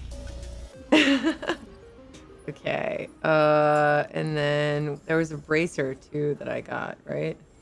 Yeah, Just it's the a whole last kit. one? Yeah, this one. Yeah, there's a whole kit, I Cool. think. Isn't there there's a totem also, a green totem you got green from totem. you got from the Echolector himself. This one, immolate damage and limpet clip size. Okay, perfect. This is the one that I want. Okay. I think that's all of it, right? These 4. And the sigil, yeah. Secret. Yeah. Which I mean, taking off Nightstorm for that is hard choice, but it's cool looking though. Yeah, it's really cool looking.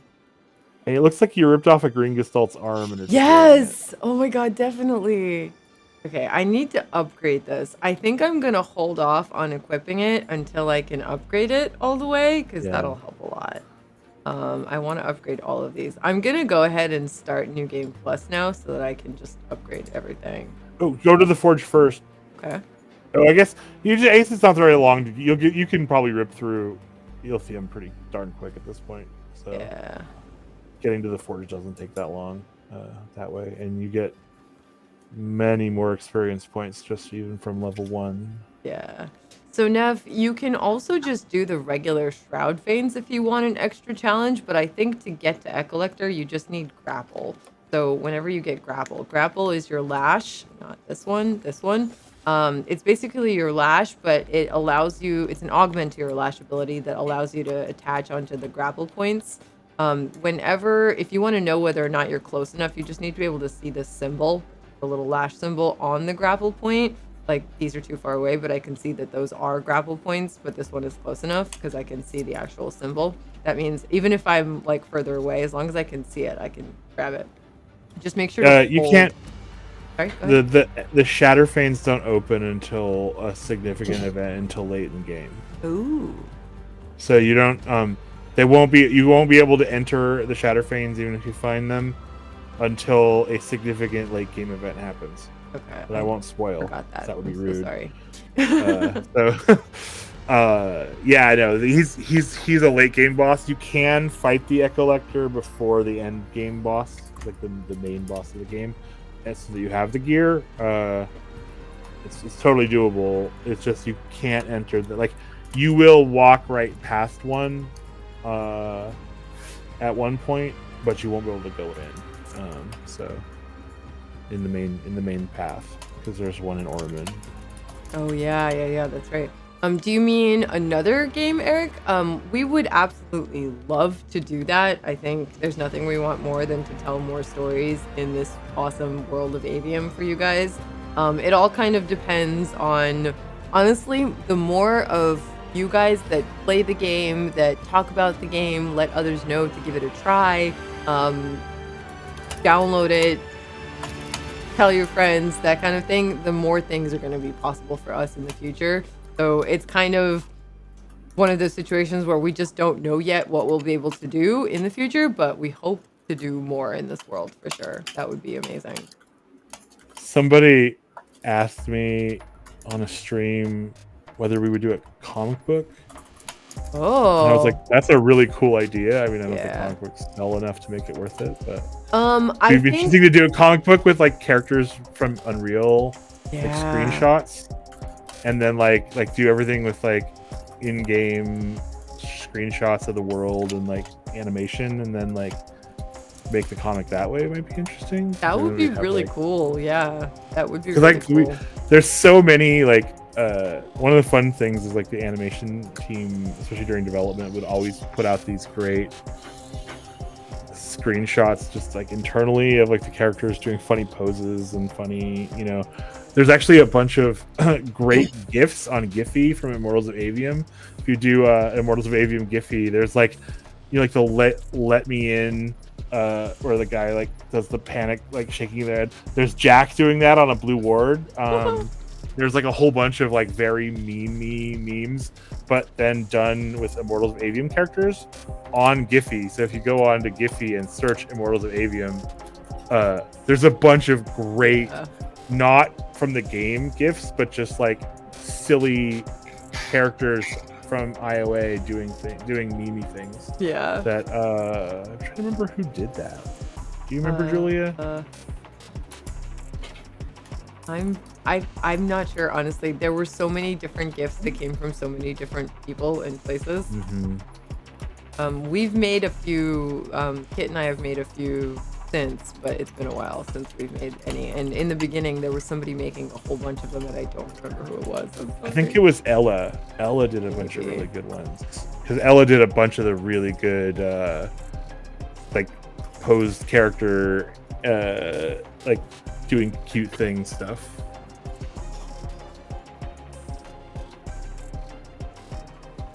I think Ella also got the amazing tattoo. They're the one who got Jack's arm tattoo on their arm. Oh, cool. Because Jack has a tattoo basically like under his sigil. Yeah. Under his bracer. That is like a stylized version of Saren, right? The underbridge. Yeah. And one of our developers got it tattooed for the launch, like when celebrate their work on the game. That's so cool. I didn't know that. That's awesome. Yeah. That's really neat. There's There's a lot few of people who got Immortals tattoos. One Yeah. was Jack's tattoo on his arm of Saren Bridge that Dan just spoke about. And, I'm not sure if you get a real good shot of that on Jack's arm in the game, but you might notice it. And someone else got like the Immortals crest on their shoulder or something. It was pretty cool too. wow. Yeah, I'm still thinking about getting Gina's face tattoos, but I haven't made up my mind. They're really cool. That would be super intimidating, Dan, with your 6 foot plus stature and Gina's tattoos on I look your like a Viking. Thanks, Eric. Sounds good. I hope you enjoy the game. If you have any questions, definitely don't hesitate to ask us on socials. We're not streaming tomorrow, but I will actually be streaming something on my Twitch channel on Sunday. I don't know what or when, but sometime Sunday I will go live again. We'll probably do more dev streams. I don't know exactly when we'll do them, but we love doing these. I have so much fun hanging out with you all, and I know the devs love it. So, especially when you guys are so awesome in chat, we want to hang out with you. Celebrate this awesome game. Thank you, General. Someone just asked why Jack is getting hit with a rock all the time. What does that mean? I mean, I think because the Echo Lector just tosses so many rocks. Yeah. Oh, He throws okay. lots of rocks. That was a contextual question. When she was Yeah. fighting the Echo Lector. That's why I was confused. Thank you, Michael. Thank you. I'm glad you like the gameplay, lore, and art. We appreciate that very much. Okay, so we've now started New Game Plus. So I'm gonna try to move pretty quickly because we did all of this yesterday. I was taking my time yesterday. I'll still read any lore tidbits that I find, I promise. But what I might try to do is go to some of the crowd fanes and show you guys a couple of those, because those are also really, really cool. And if you did them in normal game, you can do them again in New Game Plus and get more, like everything that you did in normal game, you can repeat in New Game Plus and get more loot or more ascensions. If you didn't do them in normal game, you'll get the loot and you'll get some experience. But if you did them in normal game, you won't get the loot, but you will get a ton of resources and ascensions. So I think actually so the way that works is in New Game Plus, first of all, there's an X26 experience modifier. yeah. So you're 26 times as much experience in New Game Plus as you do in the normal game. So if you get 100 experience, you get 2,600 experience in New Game Plus. So you get a ton more experience in New Game Plus than you do. So you level up really fast, especially at the beginning, because there's sort of a curve behind the scenes. And then if you are, so there's a check that says if you're awarded a piece of gear and you've already earned that piece of gear, you get an Arcanum reward instead. So if you and then there's a every single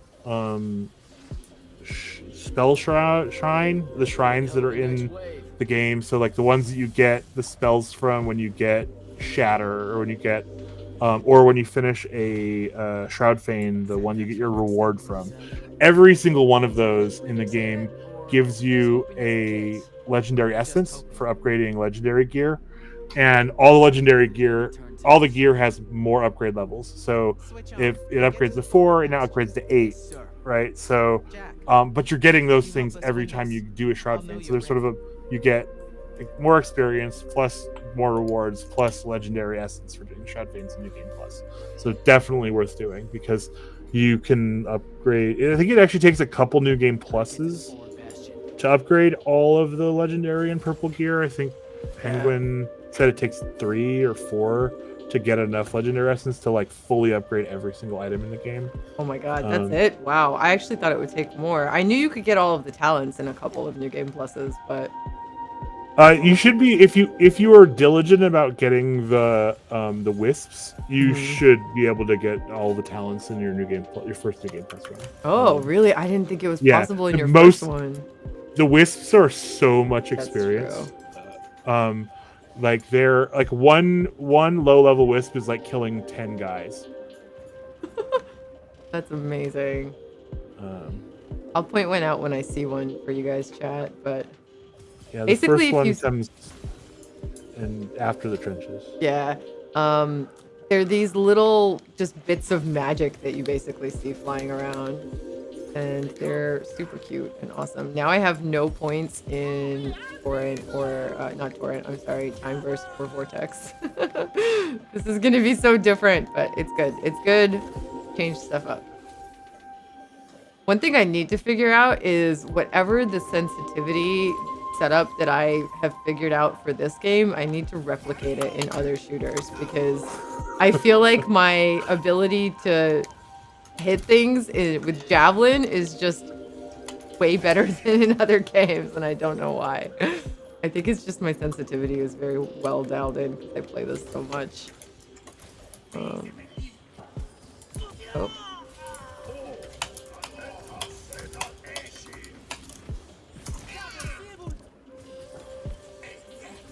This is the game that made me love playing first-person shooters on a controller. Yeah?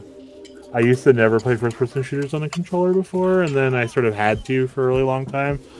And I'm not as good at them, but being able to sit back in the chair and like lean back and just kind of play on the controller instead of like sitting forward with my hands on the mouse and the keyboard and doing all the everything. I like that part. Yeah. a lot better. And now that I can actually be competent in a first-person shooter with a controller. The problem was I wasn't any good before, and now I actually can hit things. I decided finally that I'm gonna just go ahead and get the PlayStation Access controller and try it because I do have a way to play PS5 games with keyboard and trackball like I do everything else. I have an adapter, but I used it. I basically have to reset it up if I haven't used it in a while, and I used it for Stellar Blade, and it took me like 3.5 hours to get it working again. Oh no. It was crazy. And once I got it working, it works great, but I can't ever use this on the couch. It is really comfy at my desk. Like my desk is very much made for being able to be here for a long time and playing games because here, but like I can, this chair is ergo and I can sit stand and all that stuff, and my setup is good, but it would just be nice to like snuggle on the couch with the cats every now and then, and also not to have to deal with the 3.5 hours of troubleshooting. That would be great. To have something that just connects to the system and works. It'll be a whole new experience to learn those controls because I basically map every game because I can remap my keyboard even if the game doesn't let me remap. Our game obviously does let you remap, which is really nice, but some games don't. I can remap my keyboard to match the game if I need to, so basically everything I play is mapped similarly as it possibly can be. So it'll be a challenge for sure to learn a whole new set of controls, but I think worth it. Nephilim said, I think Microsoft is working on another one too. It's like a magnetic spheres you can orient any way you want with different buttons. I saw that. That is such a cool idea. It is. Like the more work goes into making accessible controllers and stuff, I'm so excited about that. I think it's so cool. I'll link it to you guys. It's in my stream Discord. There's actually two things. I saw a controller. Somebody linked me a controller that has a trackball. One individual just created it. So I don't think it's something that you can even purchase. I'm gonna try to get in touch with them and ask though, because this would be so amazing for someone like me that can't use their right thumb pretty much. That's my main issue, is my right thumb. And then let me link you the Xbox controller that Nev is talking about. If I can find where it was. Wait. Here? Yeah, here we go. Let me get my bearings. You want to make selection today? You better find them fast.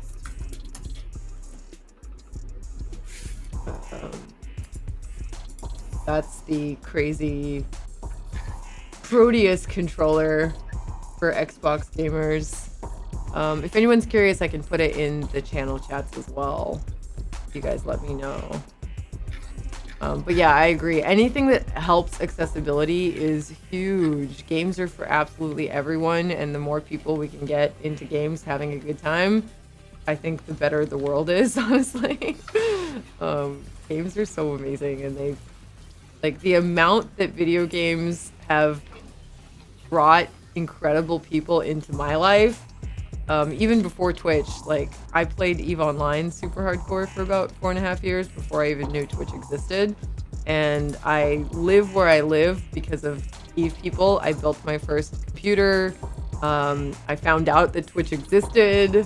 I moved to North Carolina and met my partner for life. And like, my whole life is honestly thanks to video games. Like, all of my most amazing friends, are from video games, and obviously my career is in video games, so it's just, I will always feel like they just bring people together in the best way. And there are always downsides to everything, but I think the positives of video games and the way that they can create incredible communities that can share all kinds of different interests even outside of gaming is amazing. I really do.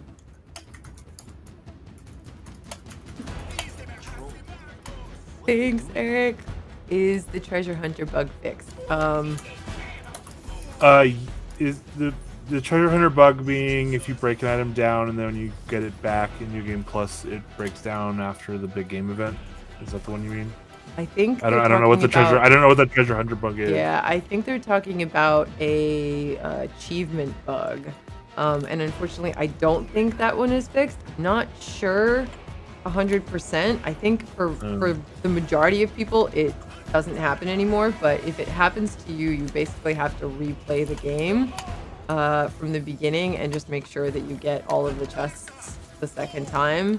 And most people just do New Game Plus. I think it works with New Game Plus if you just replay and just grab everything. What's the trackball controller one that I was talking about? I'll show you in just a sec here. Let me link it to you as well, Neff. I think it was in messages for Tess, but it's this one. Hello, Robert Blanco. My favorite game character in this game, it's really hard for me to choose between Zendara and Kenzie. I love Kenzie. She's so fun. Also, Rook.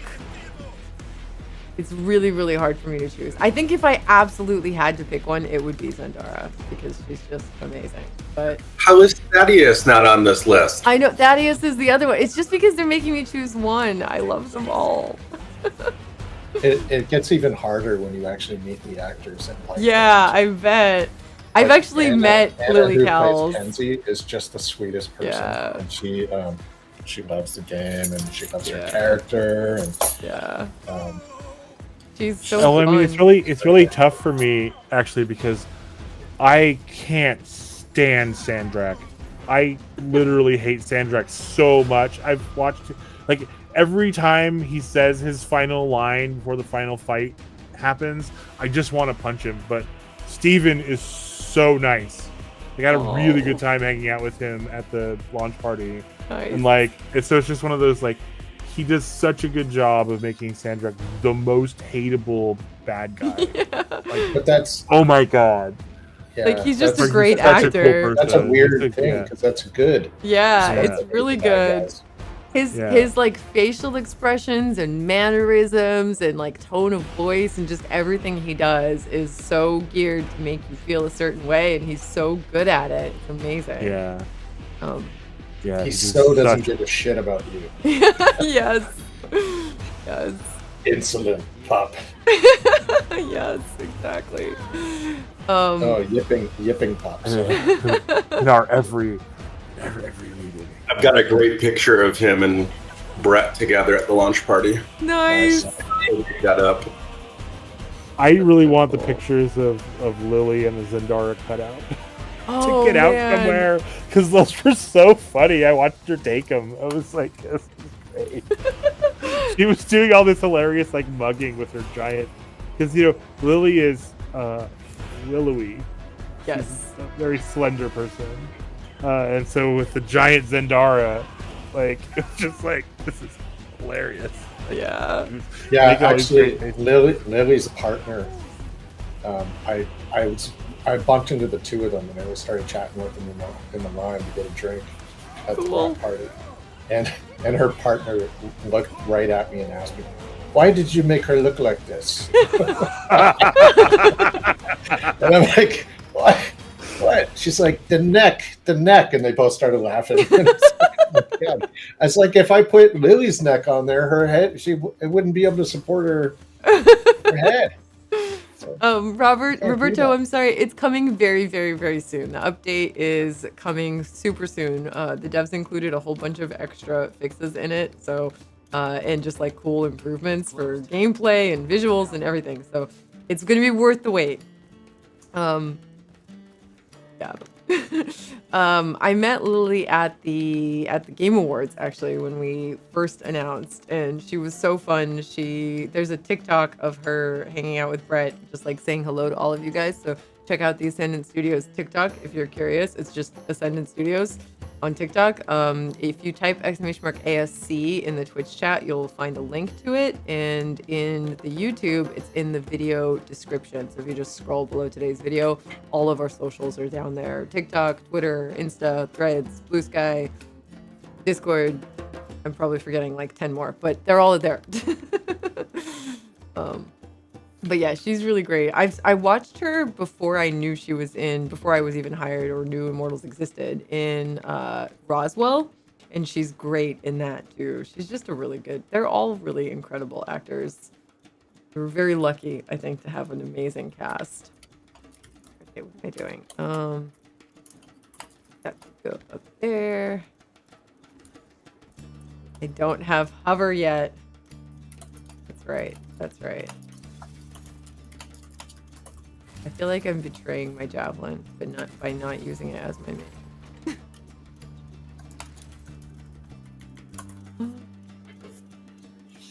Oh, can't get that.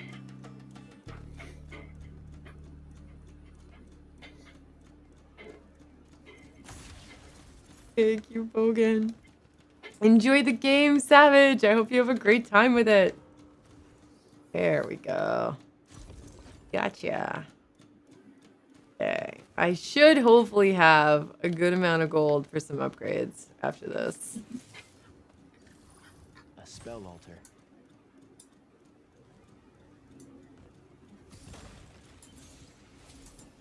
And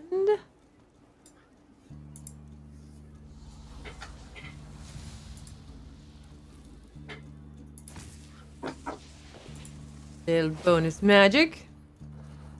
Good stuff. Yeah, see, we give you a legendary essence there Yeah. I don't think I have a spell. because we already have the spell. So. Yeah. Very effective. Oh.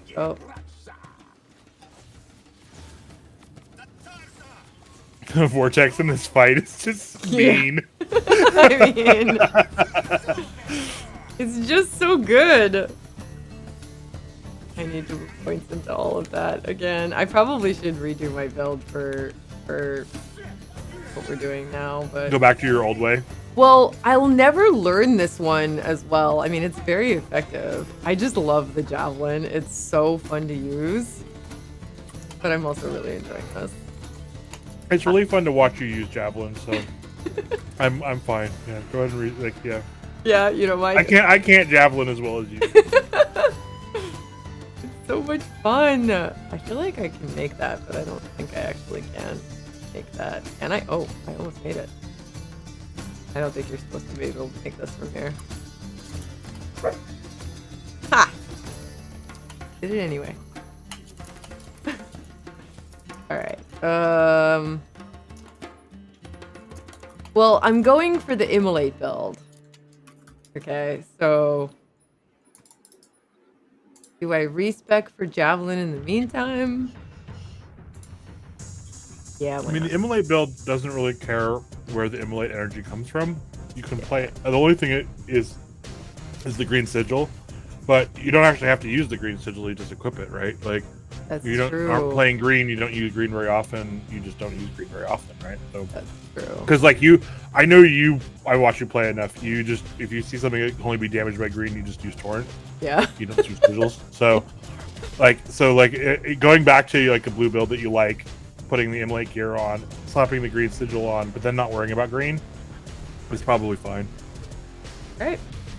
You sold me. Thank you. Okay.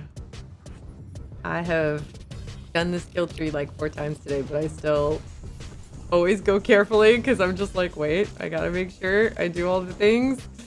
Okay, so we're gonna do that. All sources. Affects damage over time. So fun. Are you really a gamer if you don't try to do things improperly in the game occasionally? I don't know. Good question. Good question. Okay, critical hits. Field health. Just gonna get foaming for shatter because that's super useful, even though I don't really use it that much. Magic power. Minion.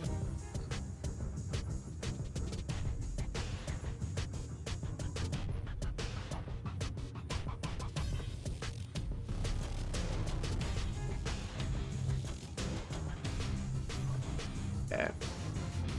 Get some green up in here.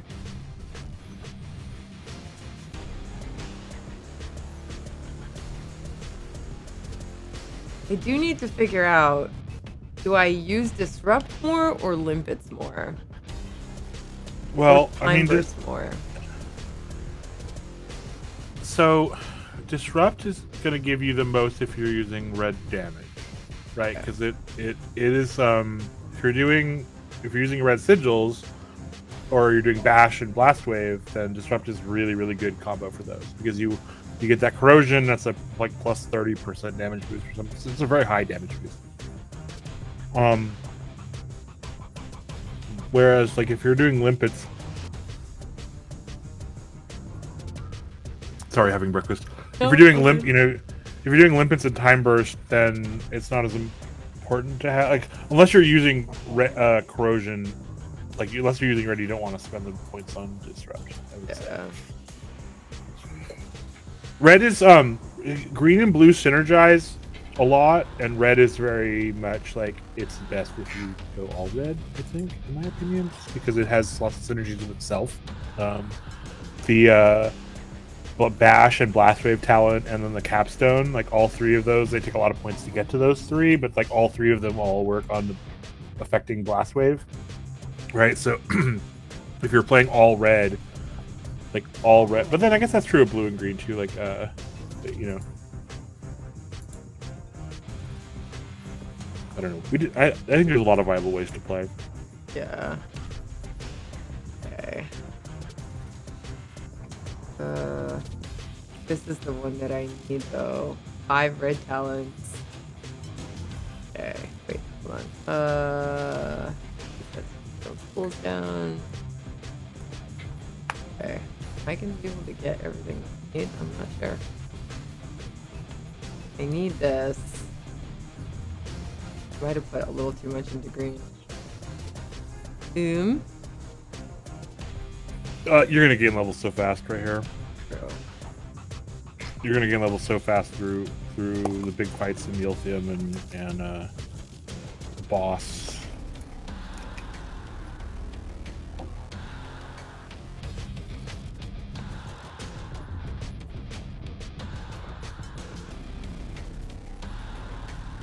Decisions. I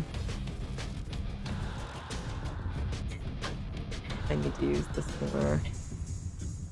Okay. But I think I'm gonna have to do... Wait, how many do I have to do to get here? 3 red talents. Okay. Hey, Julia. Someone said there's a sword in a rock in Lucium.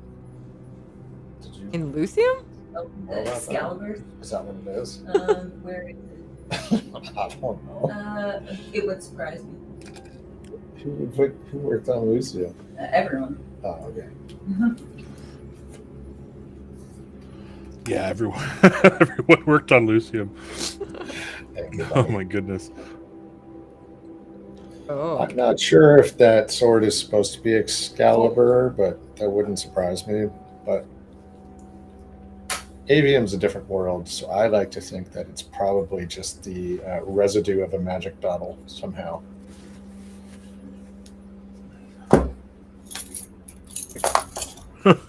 Yeah, on map files, not likely random numbers. Random Q get history search.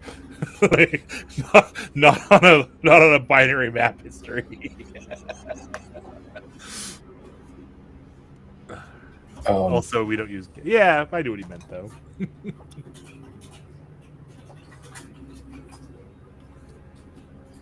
Oh, I want more. I really want this. Okay. We're gonna do this first. We're gonna do this first. Alright, this is kind of a ridiculous build right now, but it's fine. It's fine. We'll manage. If I get stuck, I'll just redo it again, because why not? Okay, we're going this way.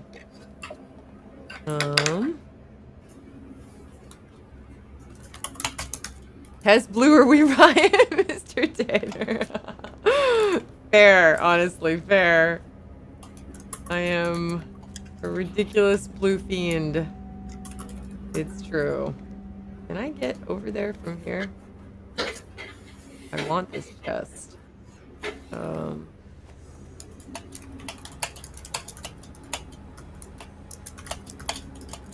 Let's see.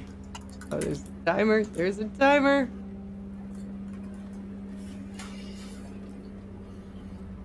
There we go. Low blue essence. Thank you very much. Okay.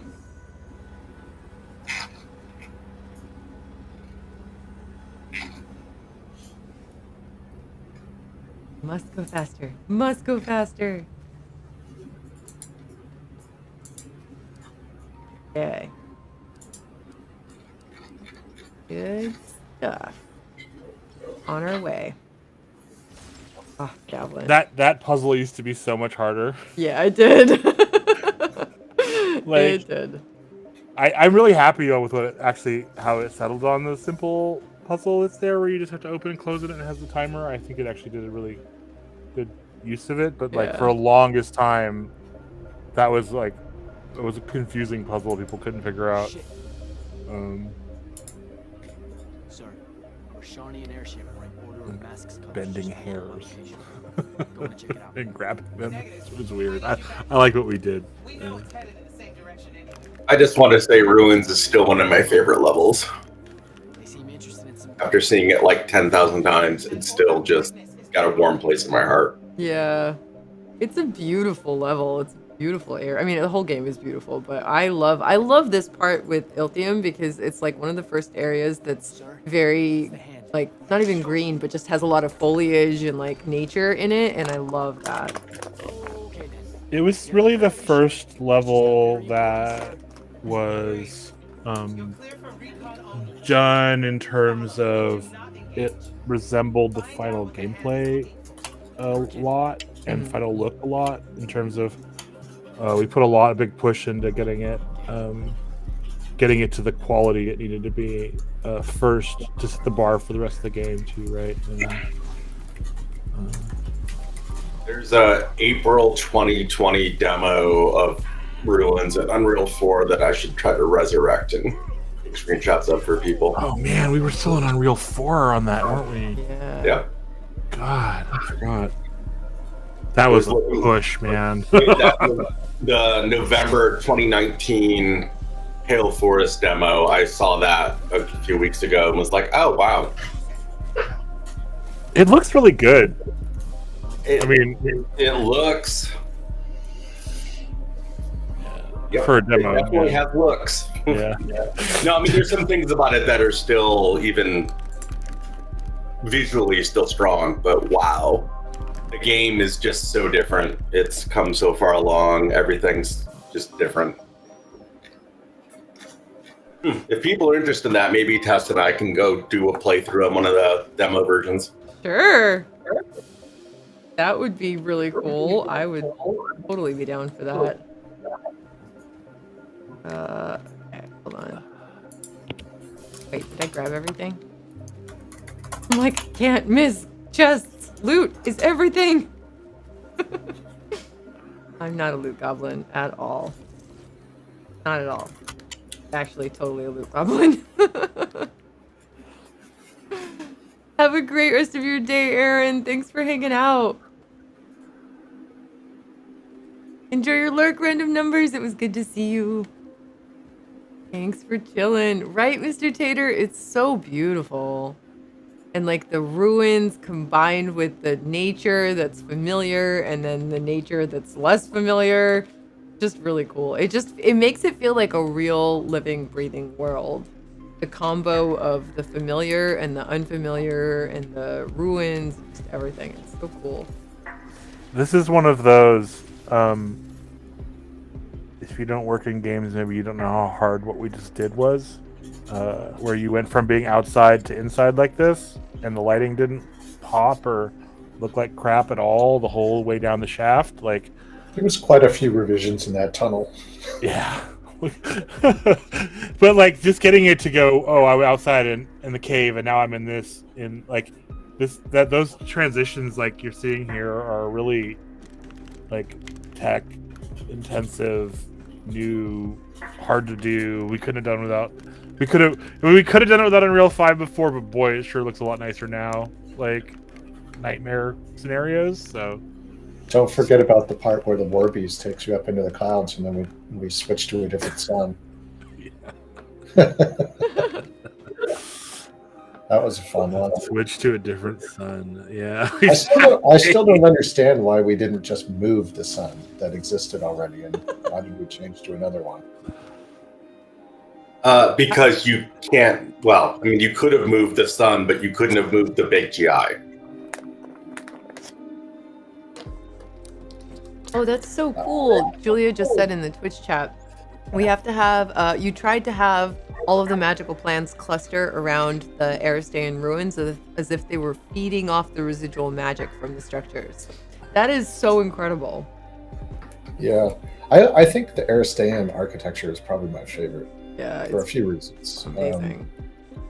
I mean, it looks very elegant and kind of beautiful as well. And as Julia mentioned, it's got kind of a magical propertiness to it.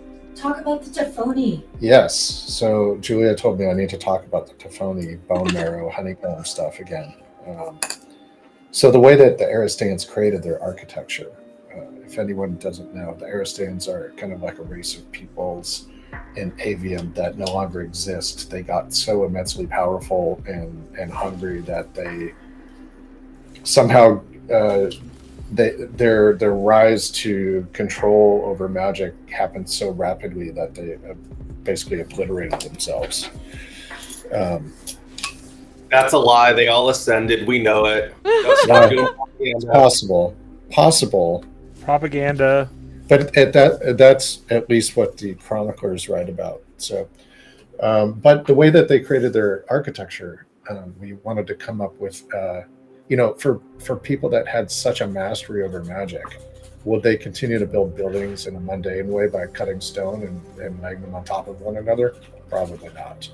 So we came up with this idea that they would use magic to basically create these buildings and grow them rapidly, almost like bones or something. So if you look where the parts of the architecture that are falling apart destroyed, you can see that the inside looks kind of like honeycomb / bone marrow / Tefoni. Like if you ever see the holes in rock, the Tefoni holes in rocks, that's kind of what that looks like. And it made a lot of sense to us because it would allow them to grow these buildings kind of organically and also make them really strong. If you look at bones, for example, the way that they're constructed with the marrow inside keeps the bones really light, but makes them incredibly strong.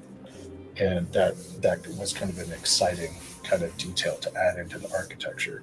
We also imagined that the magic would flow through that kind of marrow-esque substance on the interiors of the walls.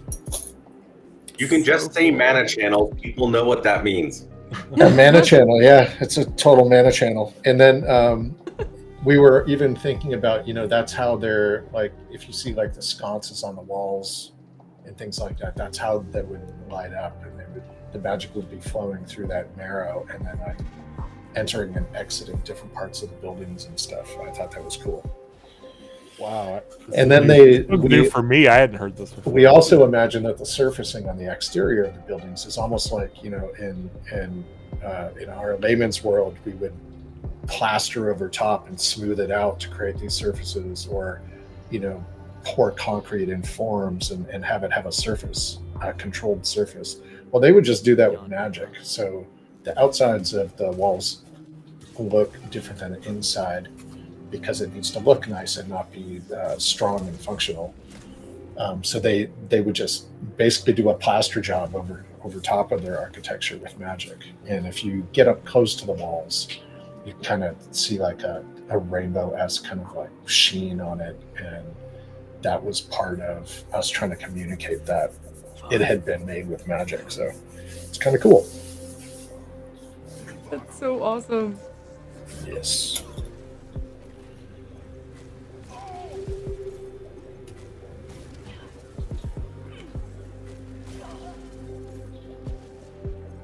I like how I killed the green dude behind the shield with that javelin, but didn't kill the shield or the guy in front of it, even though they were next to each other. I'm not really sure how that worked.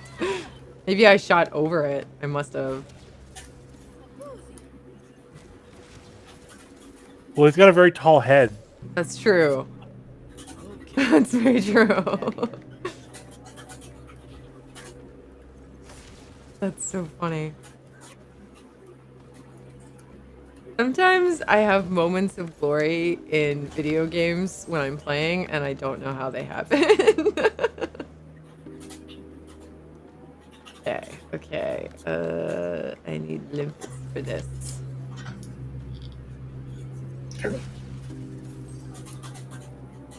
Okay.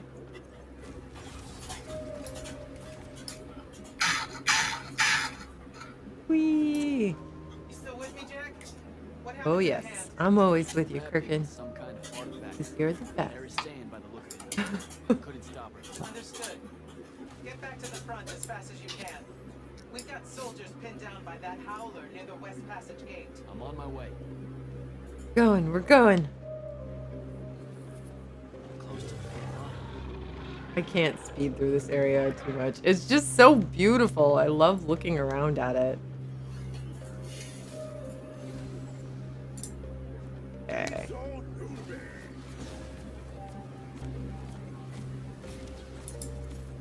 There's a little like valley behind that door behind you, and it's like you can't get there. It's not actually like there's not any more content back there. It's just there, and I've always like wanted there to be more content there. Yeah. Like, I wanted the door to open when you come back, and we don't think we had time for it. But like, Yeah. like this little on the side of that wall right there is like just like in Pale Forest, there's that broken bridge. Oh. You can like see across the bridge, and you're like, oh, it's over there. But it's another one of those ones where you can't actually. There's something over there. You just can't get to it, but it's like, oh, the teasing of there's something there, and it's like I want to know what it is. Yes. I want to follow all the paths. Like, yeah. Definitely. And man, I have everything memorized in this game by now. Yeah. Oh, hello. See, like, there's just stuff in hidden nooks and crannies. I don't remember where everything is because I never go linearly, and I'm terrible. I basically have scroll memory, and that means I forget something the moment I've done it, And also it means, ooh, squirrel. And I'm just like super distracted. It's really bad. But it's kind of great because every time I play it, I feel like I'm rediscovering stuff. Like, it's just so cool. There's so many cool areas. But this game really does. It rewards you so much for looking in all of the nooks and crannies.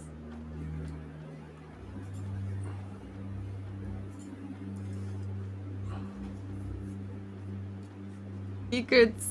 Happy secrets. In the Slack.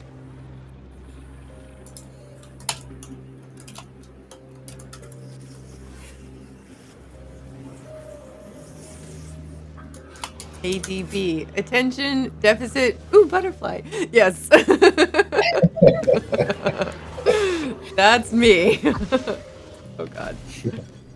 That is definitely me.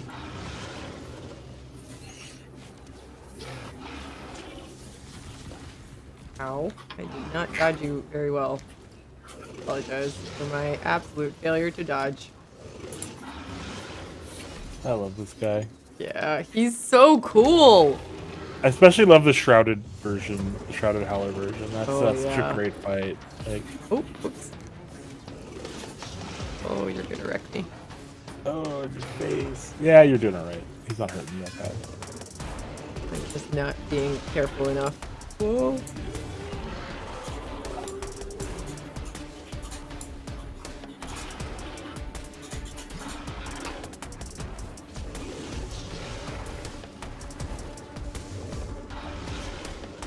Oh, that damage over time tick on him is tearing him up. Yeah. On the turrets. Oh my goodness.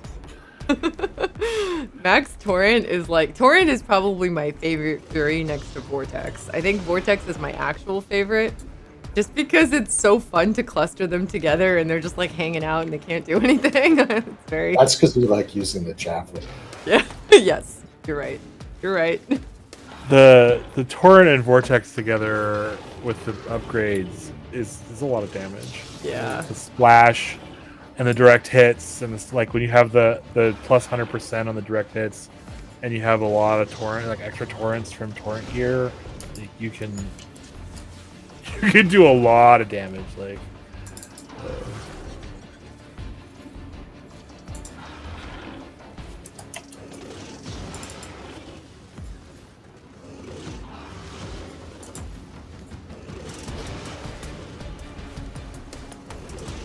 That green and capstone ability, the one that's like if the enemy is affected by a control spell, you do the extra damage. Mm-hmm. That works on all three. So if you lash somebody, it lasts for a couple of seconds after they get released from the lash. Oh, cool. If you disrupt somebody, it lasts for a while. So like, even if you're not using limpets, it's still effective. And it's effective for a while. Like it's not like it's only effective while you're lashing them, because that would be really, really hard to use. Yeah. But no, it lasts for a while afterwards. So you can lash somebody, and I think it even applies if you lash the people that you pull to. So you can still like lash towards somebody and trigger it. I think it still applies it. Yeah, so that's cool. Not 100% on that one, but I think so. That's super cool. Yeah. Okay, I'm gonna run off to the restroom really, really quickly. I leave you guys in the capable hands of the developers. I'll be right back. Oh no, what did we do? Sit around and talk, probably. Oh, watch the cinematic. Oh, yeah.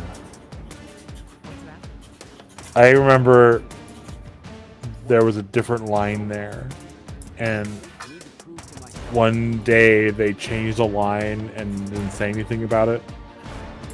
So we got the better line.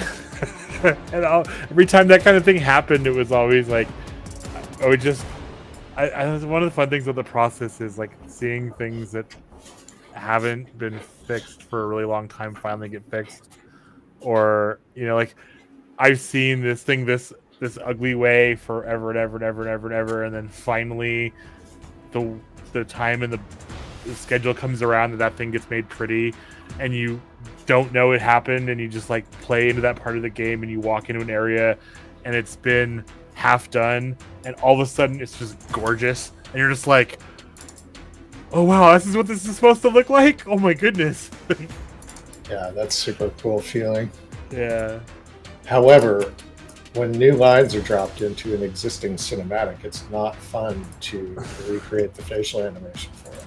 Oh yeah. And the timing changes that come with it. That wreaks havoc. But overall, you got to do what you got to do to make everything as good as it can be, right? Sometimes you got to take a bit of a chin.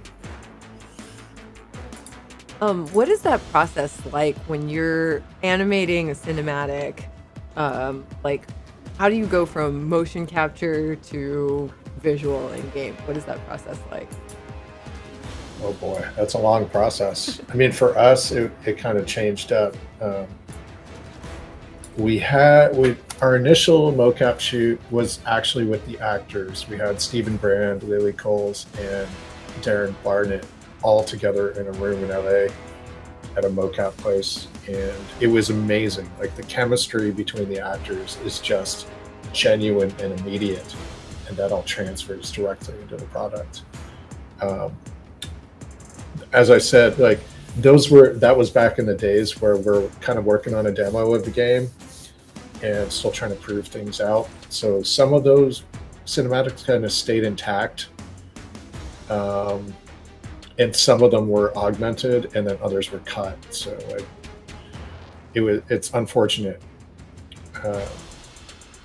Yeah, I really wish we had that kind of like actor chemistry throughout the entire cinematics.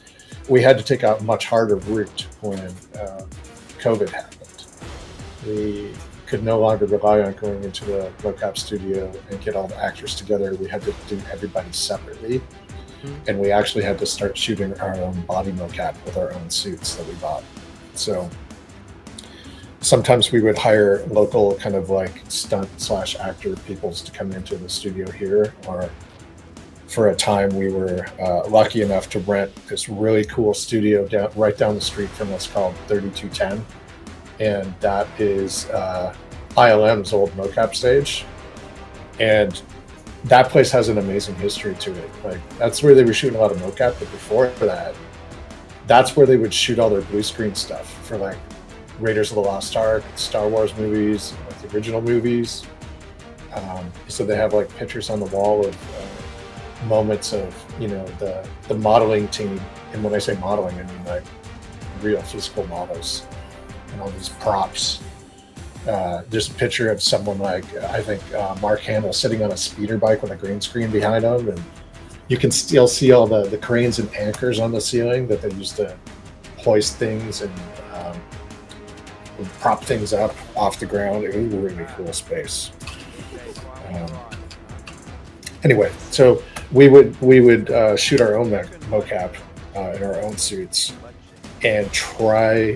Then the animators had the hard job of like taking the facial performances from our actors, because we would, when they go into audio booth, we'd put a camera on their head and capture all their, you know, their facial movements and their acting.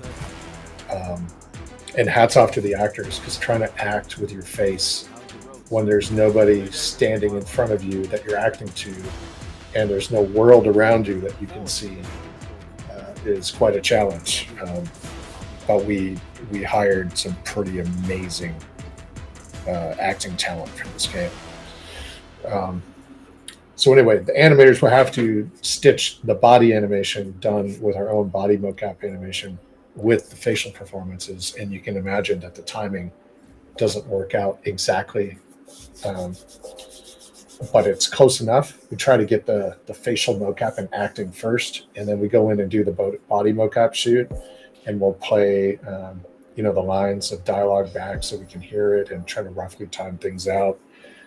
We would stick tape on the floor and mark all the places where we think things are going to be in the world. Sometimes we had some environment geometry to work with, where we had a really good idea of how the layout of the land is going to be for the cinematic, and sometimes there was nothing. Like, we just had to make it up on the spot, or, you know, it would be a literally kind of like a safe acting spot to work with, where the characters kind of standing around talking to each other, so it's kind of easy to imagine what things needed to be like in this set. So you're constantly problem solving. It's not like in the old days when I used to do 2D animation, where you have a script and then you got a storyboard and then you got an animatic where they take the storyboards and kind of put it in a film presentation. So it's all timed out, and then the voice dialogue goes in and you can hear it all and see it all, and then the animators take that blueprint and just fill it all in. It's much more organic and problem solving the way we're doing things now, I guess. So it's quite a process. That sounds so. It must be so satisfying when you complete it, though, to like have the finished product and have it actually look and feel and sound how you want. That's so. Oh yeah, and the animation team was incredibly small. Like we had, I think at most we had about 8 people internally, and you got to remember that 2 or 3 of those people are leads. Like we had a cinematic lead, we had our animation director, and we had a gameplay animator lead. So that's 3 out of those 8 people that are managing and organizing and figuring, problem solving, and not doing a real focused effort on creating volume of animation. So you think about that small team and the amount of animation that's in the game and how nice it looks. Yeah. I've never experienced that before in my life. Like this team, incredible. It's the only word for it. I can't speak highly enough of the animation team. It's just not even possible to praise them enough how well they did on the work they did. As a combat engineering lead, like animation is everything. Animation is everything. Like being able to get your characters to look good, to really sell everything, emotion. Animation is so important, and just the turnaround times on. We need this new animation. We need to adjust this animation. We need to fix this thing. We need to retime this thing. We need to do anything ever to make a character feel better, look better, play better, because we had some new idea we just wanted to try. And being able to have the animation to be like, okay, yeah, and then and be like, before we were ready for it, they'd have something for us. It was incredible. Like they were so incredibly good at helping us create all the characters that we ended up with all the cool attacks that they have, because it was like we would come up with ideas and especially like Anton, with the player, like all the cool player arm stuff, like Anton would just knock that stuff out. And just like so much, just incredibly like how quickly they got their work done, how good the work was, and just like working with them, it was like anytime you ever needed anything, you just like, hey, we just need this adjustment, this thing, and it was like before you were ready to deal with a file change, it would be done. It was great. So cool. Great. I cannot praise them enough. Like, it was just incredible to work with our animation team. Super amazing. We did have some outsourcing as well for longish periods of time on the project. We used a company in Montreal called Agora. They were amazing to work with too. That was a great relationship.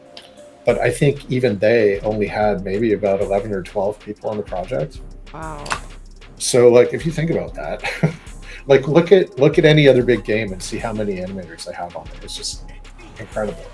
Yeah. So we focused on hiring at Ascendant. We focused on hiring senior people that have a lot of experience. That right there is a tribute to see how much quality work they accomplished. It's just incredible. And we had some real, kick-ass producers helping us with this stuff as well. Everybody on this team is incredible and a huge inspiration, I think, to a ton of people, definitely me. Like, every single one of you guys is just amazing at what you do. And amazing in general.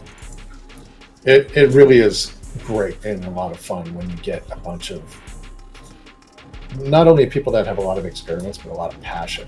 Yeah. That was basically one of the pillars for hiring anybody at Ascendant, was you have to be passionate about what we were building. So, once you once you show people that are entertaining work here what we're working on, and tell them about the story and the lore of the game and all that stuff, you can instantly see like the excitement bubble up in somebody. And that's primarily what we look for first and mostly, in addition to, you can go back up with your skills and what you're going to do on the project. But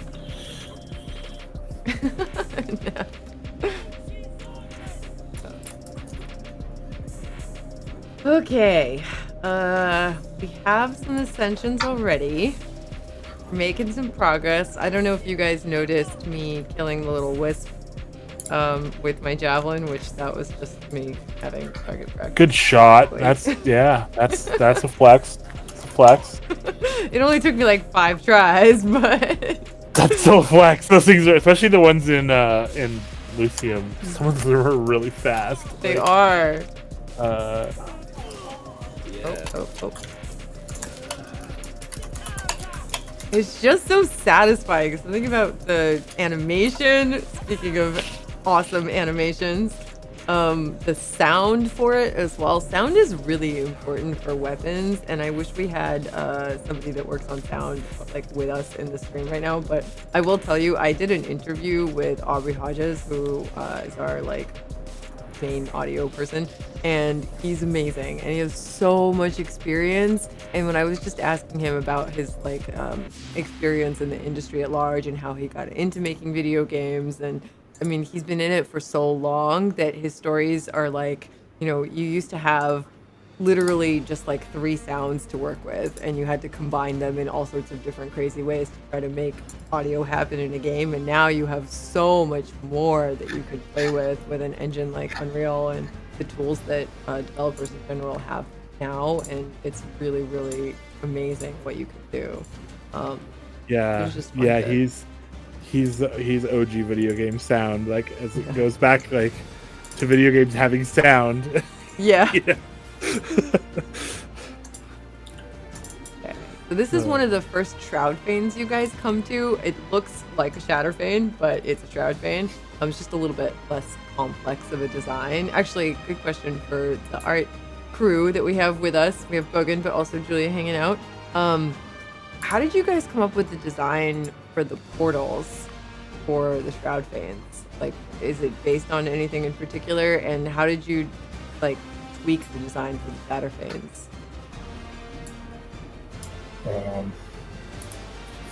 think about that for a moment. Okay.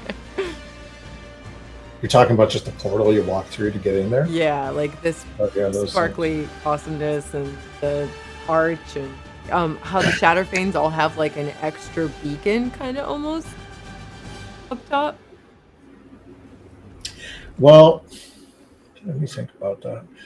A large part of what just draws my eye to them is the VFX work that Joe Hall did for it, or one of his crew. I don't know if he did it specifically, but when we needed that effect, we just basically told Joe we needed an effect for it, and he designed it and came up with it. So there wasn't really much visual inspiration coming from art direction or anything like that.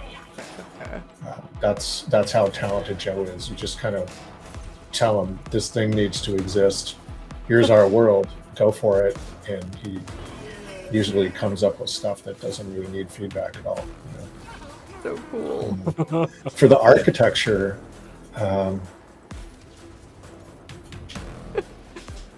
That was great. it's basically Aristane architecture. So we had a concept artist who does some pretty imaginative, creative stuff. Her name's Armando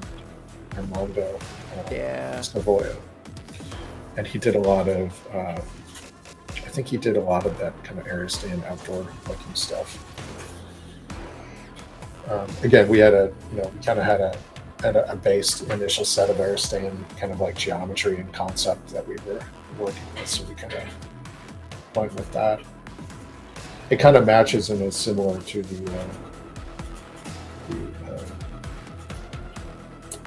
I just had a brain fart. That thing you're looking at right now.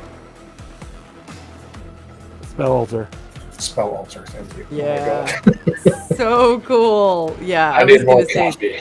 these also like I mean, I totally see what you're saying in terms of the bone structure, kind of, and how magic can just flow through mana channels, as Mark put it. It's really, really, really, really cool and interesting, the whole design of it, and then with the effect, the sparkly effect is just beautiful. Yeah, you have to be in the right light to see it. I'm trying to remember where the easy. I think if you're in training grounds, you get a good look at it.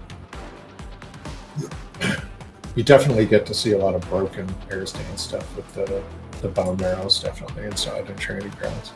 Yeah. Can I go back to training grounds now? I think I can once I get No, access. you have to have lash. Ah, okay. You have to lash across the Yeah. the wound. It's on the other side of the wound from Lucian. Gotcha. I Okay. think you might see that stuff in Volcita as well.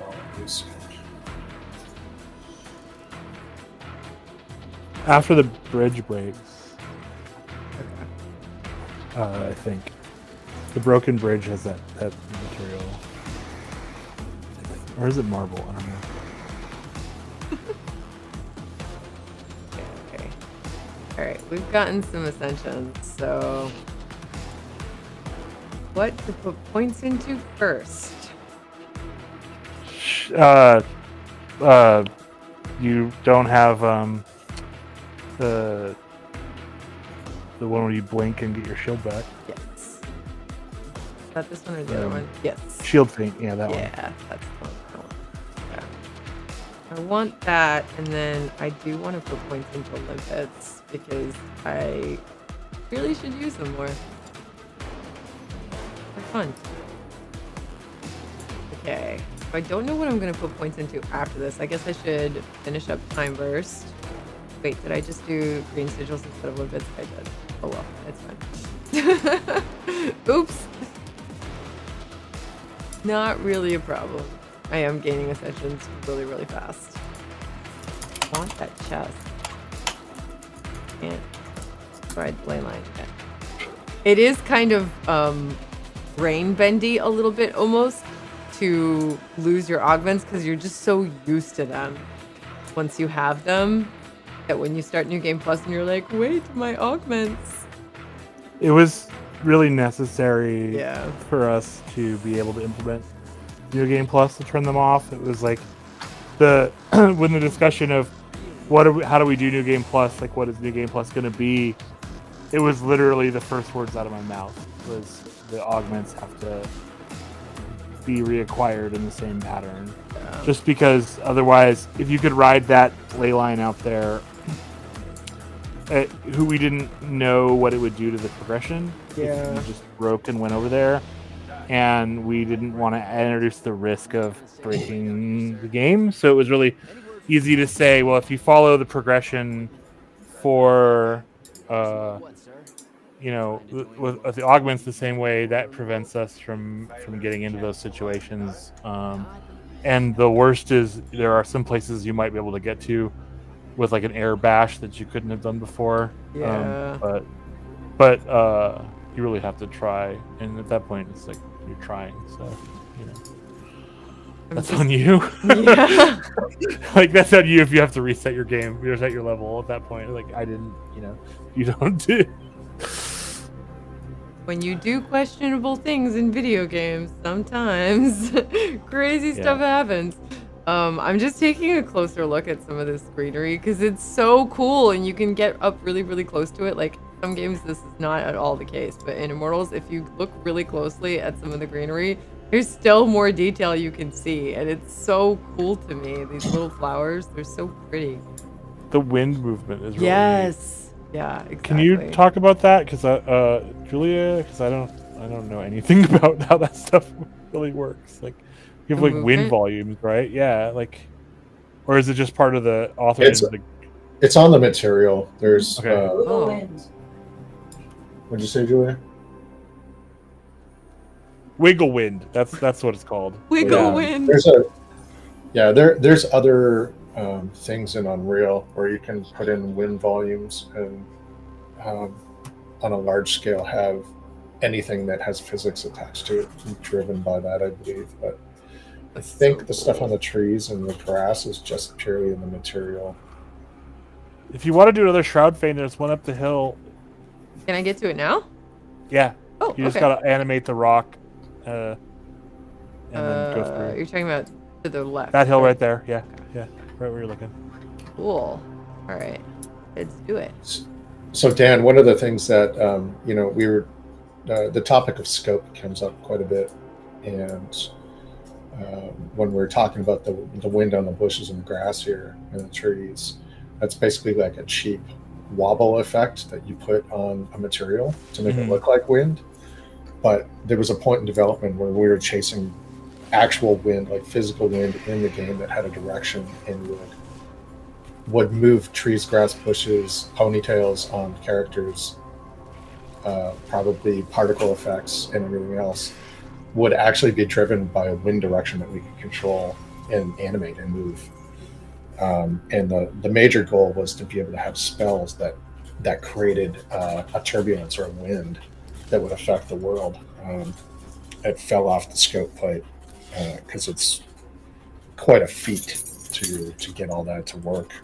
But if we ever made an Immortals 2. Yeah. So Nephilim asked, maybe you can tell me what the green switch at the top of this does, which we haven't gotten to yet. So there's a puzzle mechanic in the game where we have limpet chests where you shoot a timed switch and then the chest opens. And you shoot a limpet, the limpet sticks to the chest and keeps it open so you can run over and open it and get the cold out of it. So it's one of those, but the chest that you're looking for is on the other side of the gap, and it's also underneath Lurge, so you just can't do it yet. When you come back later, you can do that puzzle. So it's just one of those. Unfortunately, you just can't do it yet. When you're able to ride ley lines, you'll be able to come back and do that puzzle.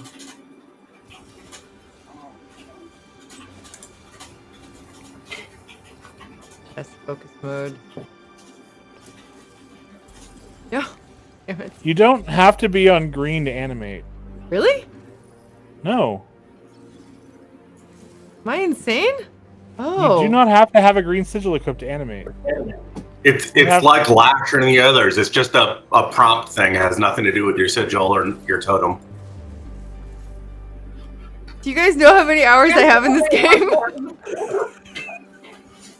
That's funny. I have over 1,000 hours in this video That's making game. that puzzle so hard, trying to switch sigils in the middle of it. Do you know how many times I've tried to do this exact thing and failed? My world is just... I never knew that. I never knew that. That's hilarious. Oh my gosh. Okay. Okay, the test derp is just very real today. That was pretty good. Today I learned. Today I learn. Did I go the right way? That's Magitech for you. Yes, it is. Yes, it is. Oh my god. Like our left-handed items, the totems that we call them totems. Yeah. Are not magic affinity related. Like you could be a green Magnus and only be able to wield green sigils, but you can still use a lash in your hand, which is a blue magic item. True. So think of it like, there's magic users in the world, the Magni, and they innately have magic in them. You witness that in Saren when Jack kind of explodes with magic at the end. Yeah. And he can, without even a sigil on his arm, he can run around and pea shooter stuff with magic with Luna. It would be good. And then there's other people, the lightless, like a lot of the soldiers in the army that are lightless, and they're enlisted, and they're given magic armor and magic weapons to use. So you can imbue items with magic and have anybody use them, including Magni, with any magic color. But to be able to wield and control magic in a powerful way, you need to be affiliated with one magic or the other. can do this. I can do this. Maybe. Oh my god.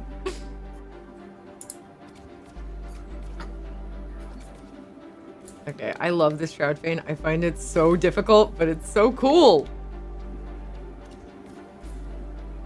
Jeff, you'll probably like this one too if you haven't done it before already. I mean, probably not. Okay. Ah! Oh god, I'm just gonna face tank that. That's fine. That works. Oh, you already did it. Nice. I'm trying to remember if I turned up the damage that those do on Grand Magnus or not to 50%, because I should have. Nice. I don't think I did.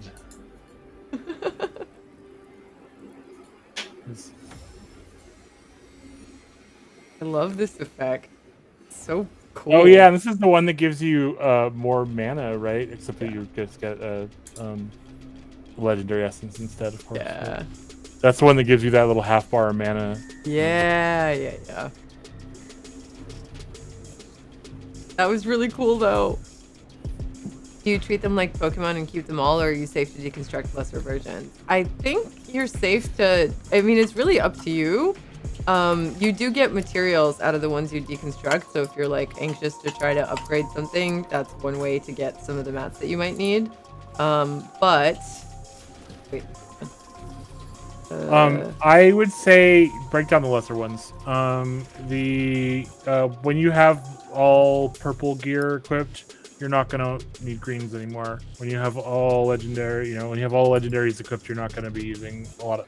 You probably might still. There are some sort of at the top end. There are some that are like. There are definitely purples that are still good, even if they're not legendary. That have like unique effects and stuff, like especially for some of the builds. And also purples also got new levels in New Game Plus. So breaking down your low level sigils and stuff is totally safe. There is a known and fixed bug with sigil breakdowns in New Game Plus. So I would recommend before the patch comes out, don't break down legendary sigils. This is my advice. Just don't break down legendary sigils before the patch comes out. You can get all the legendary essence you need in New Game Plus, or through exploration, and just once that fix comes, or if you have done so, there's basically a bug where there's a story event that happens, and then you lose any gear that has been broken down will disappear from your inventory. Really bad bug. I fixed it, but like you can fix it after the patch. You just have to break it down and recraft it again, and then it won't happen again after that. So Thank you for fixing all the things.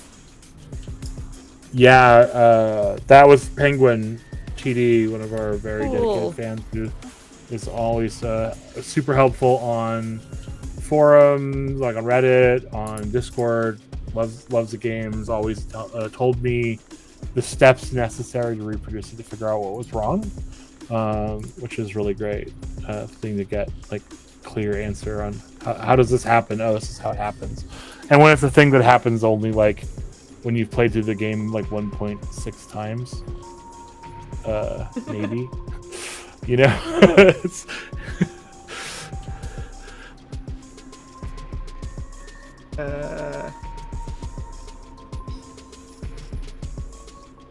just upgrading every immolate thing I can right now.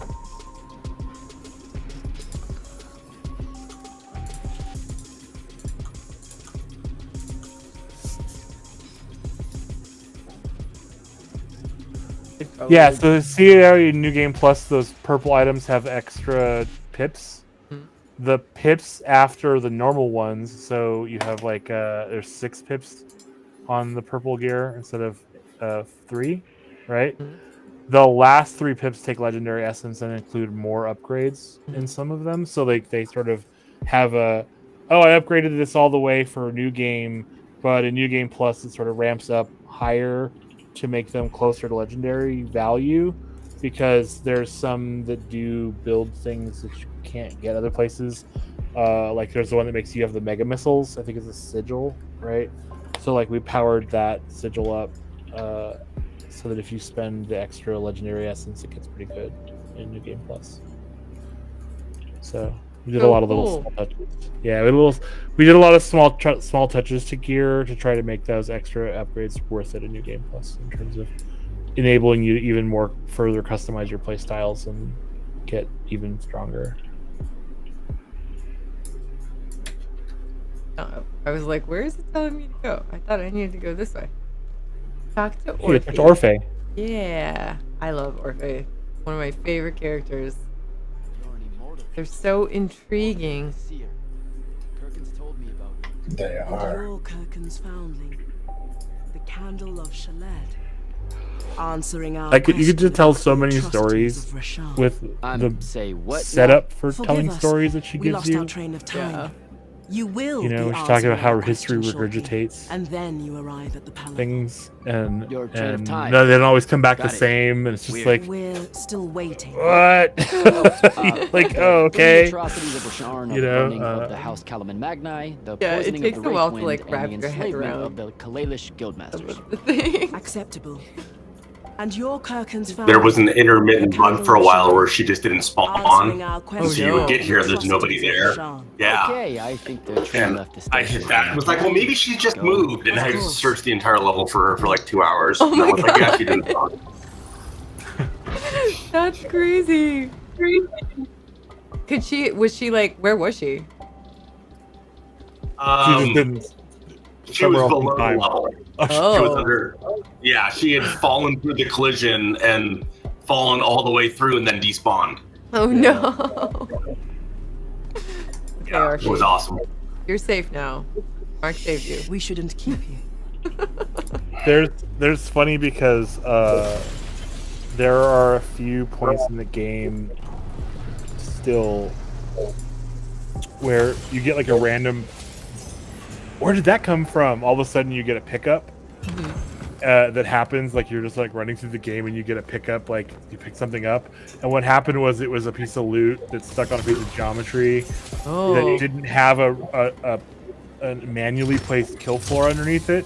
Which means when the geo despawns, it falls for 2 minutes before it hits the really far down kill floor, and so you get like there's a couple of spots in the game where you'll get like a health crystal or gold or something like just pop into your inventory, and you're like, I didn't pick anything up, and I've seen like streamers go, "What happened?" And I was like, "Oh, I know what happened. It was like you left something in the previous area." And it despawned, and because it was on top of the ground, we didn't have a kill plane under it. And so then, we didn't have a close kill plane, right? It wasn't like there's a pitfall there. So then it falls for a really long time before it hits the, like, you've fallen into the void kill plane, basically. You've fallen into the wound, like, deep kill plane that we have. And so you just get these random, like, I got a health crystal in the middle of a fight that wasn't there. You actually earned it like 2 minutes ago. Oh my god, that's hilarious. That's awesome. I want to read this just because we did get to the Palathon yesterday, but I don't think I read this when we flew to it. The original foundations of this fortress date back to ancient times, far before even the rise of the Empire of Aristea. Over the millennia, the towers changed hands a few times, and many architects have added to its stone chambers and hallways. The Lightless say that some kind of artifact is hidden within one of its many basements, a device that allows the fortress to float among the clouds. Sounds good, Nev. Thanks for hanging out. So cool.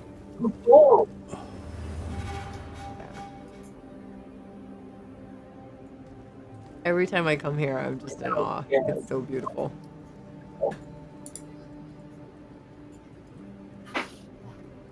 Hey, Unzipped. How are you doing?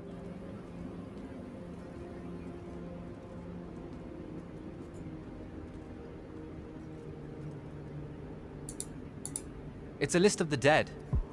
There's so many, no one can remember all their names. I never knew there were that many immortals. Oh no, it's everyone across Aveum that fell in the Everwar. The Palathon tracks it somehow, all the way back. You know, we're still not really sure who built this place. So A bit the morbid, really. elevator Having a that you massive go death wish down right when and you walk the in. Now that wall I of think about names, it. are they the same Hello. shaft? I'm Devin, by the way. Just got back from the front.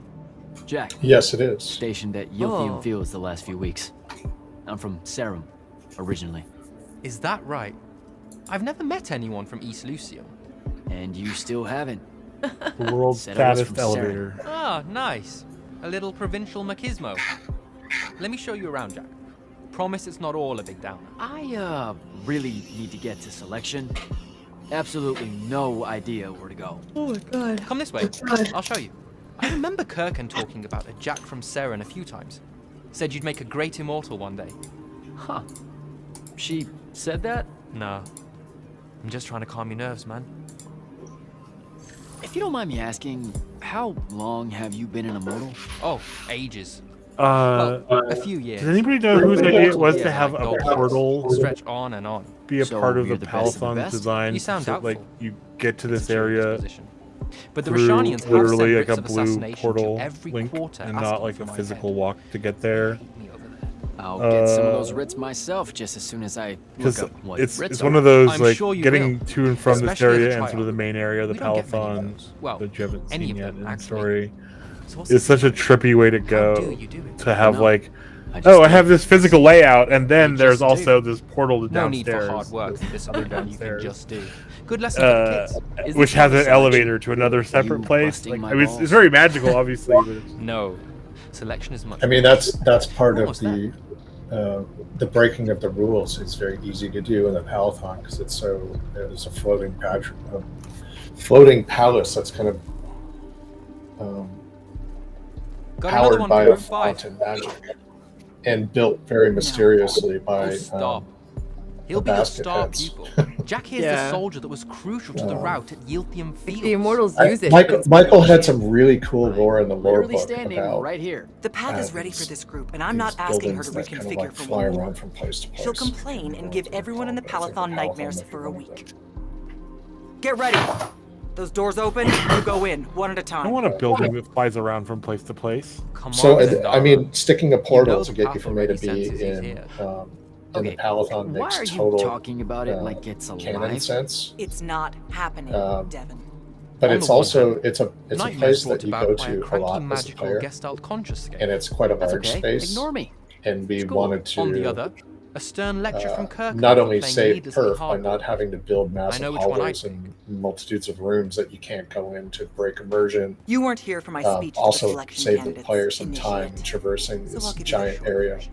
So, So portals make it sense for that is too. happening. Shut up. They do. Welcome to the path. Yeah. Stepping through that door means you think your So, magic I is strong think enough to it's- issue a challenge to the Pentasod.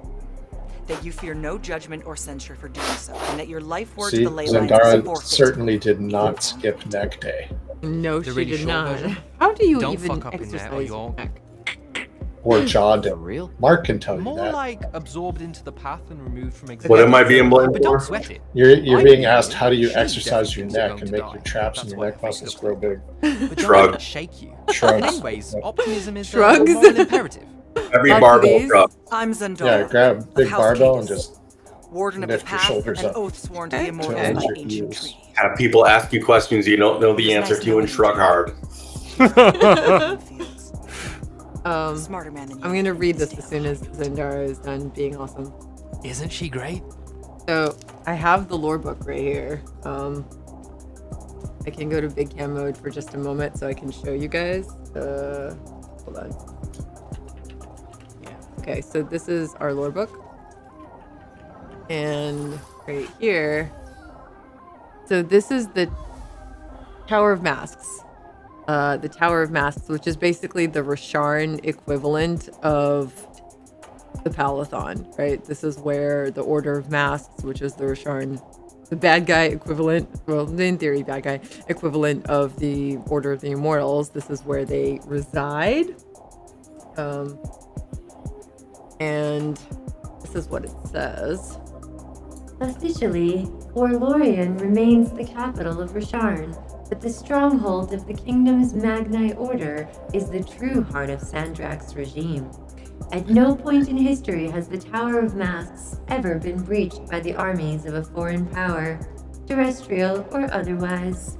It's largely believed to be a miragelisk, capable of changing appearance and moving across the Rosharnian desert as need demands. In the latter respect, dear reader, think of it as a land-based Palathon. Still other Magni writings support the theory that the kingdom is littered with the were-towers of Druiman legend, able to turn into the Tower of Masks when the moons are right. Like, the brain of Michael that came up with this is so incredibly interesting and cool. I just shared the link to the PDF version Oh, on our cool. website in the chat for everyone in all 3 chats. So Thank if you want to check you. out the lore book, there's the link. There's also, you can search, if you search on the Reddit, it's on there too.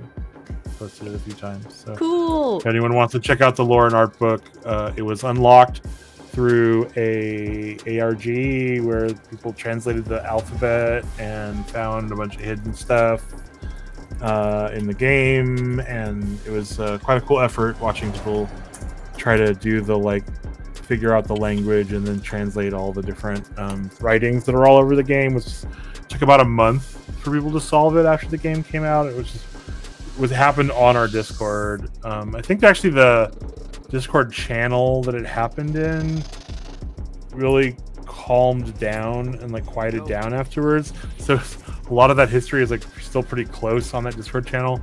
If anyone's curious about that, but it was just really fun for my position to watch people translating graffiti. Yeah. And then being all really entertained by what they found on all the graffiti and all the posters and Saren and all that stuff, the hidden writings that are through the game.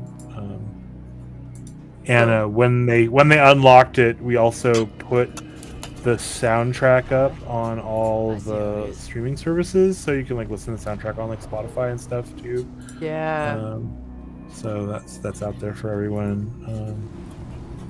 And actually, I think you can download this soundtrack through that page, or at least listen to it through the. There's a page on the website that has you have to put the password that they figured out just in it. Yeah. So you guys can grab the password from Discord and then download it for yourself, but it is also on Spotify now. We put it on Spotify after the community figured it out. And Chris Redfield, welcome. Do you really think that we would be streaming the game if that was true? Together doing a dev stream? No, a little bit of logic there. But anyway, the FSR3 update is coming really, really soon. It is a big update. Updates take a lot of different pieces of work to make happen. Obviously, making all the changes to the game, but then also certifications and first-party platforms and all sorts of different complicated things that have to happen before an update is actually made available to you guys. And some of that is outside of our control. Also, sometimes changes and fixes just take longer. So we can't give you an exact date on when the update is coming, but we can tell you that FSR3 with FrameGen, which is brand new tech that has never been on consoles before, is still coming to consoles in Immortals of Aveum very soon. And there's a ton of other fixes that are also in this patch and improvements. So not only are you going to get a visual and performance boost with the patch, you're going to get some gameplay enhancements that Super talked about earlier today that he put in, some changes to Maelstrom and some sprint and the language fixes in and a bunch of other bug fixes. So there's a lot of good stuff coming in the next patch, and you're just gonna have to be a little bit more patient for a little while longer. Okay. We really didn't want to ship a crash. Yeah. You know. The last thing you want to do as a developer is introduce new problems. And sometimes that happens without, it's just outside of people's control, because other manufacturers of other things that the game uses might make changes, like your drivers for your graphics card might change, new technologies might come out, all kinds of things can happen, but the devs do literally everything in their power to make sure that an update causes way fewer issues and solves way more issues. And that's why it takes a while sometimes, but it'll be worth the wait.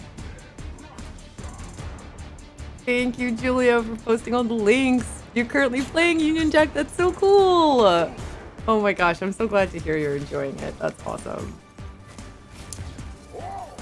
Whoa. I don't want to vortex you, dude, but I will if you make me. Okay. Onward. Vortex is like OP in this area because you just drag everyone into holes. Yeah, it's great. One of the shatter feigns that I did before you guys joined me, it's like the wall of enemies, and some of them will come near you, but a lot of them will just kind of hang out in the wall in their little nooks. And that was crazy because I was just lashing them towards me, and they were dying because they were falling in the middle space. And I didn't realize I could do that. I think the first time I did that shatter feign.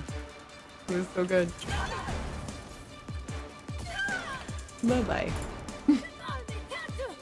Oh, there's more of you guys. Okay, okay, no problem. Hello. Hello. You ready to go? Apparently, Brett came by just to say he's going to lunch and then left. Oh. That's okay.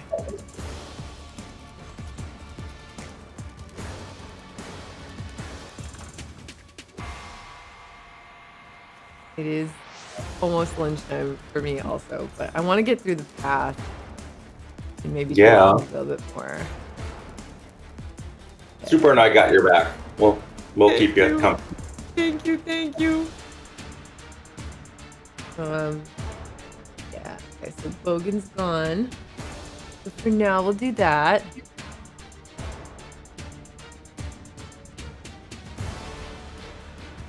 Yeah. Okay, onward. I love that you can see the bottom of it too here, like the platforms. Every part of it looks so cool.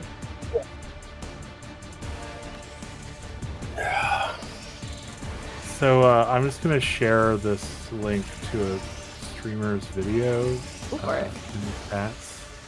This is streamer Nithorius. They're come to a few of these.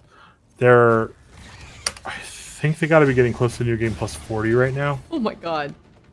But they are incredible the way they play the game. That wall fight you're talking about is that video, and they spend about 30 seconds on the ground.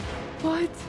At one point, like it's not the whole fight, but like they spend a large part of the end of the fight lashing back and forth and not touching the ground at all.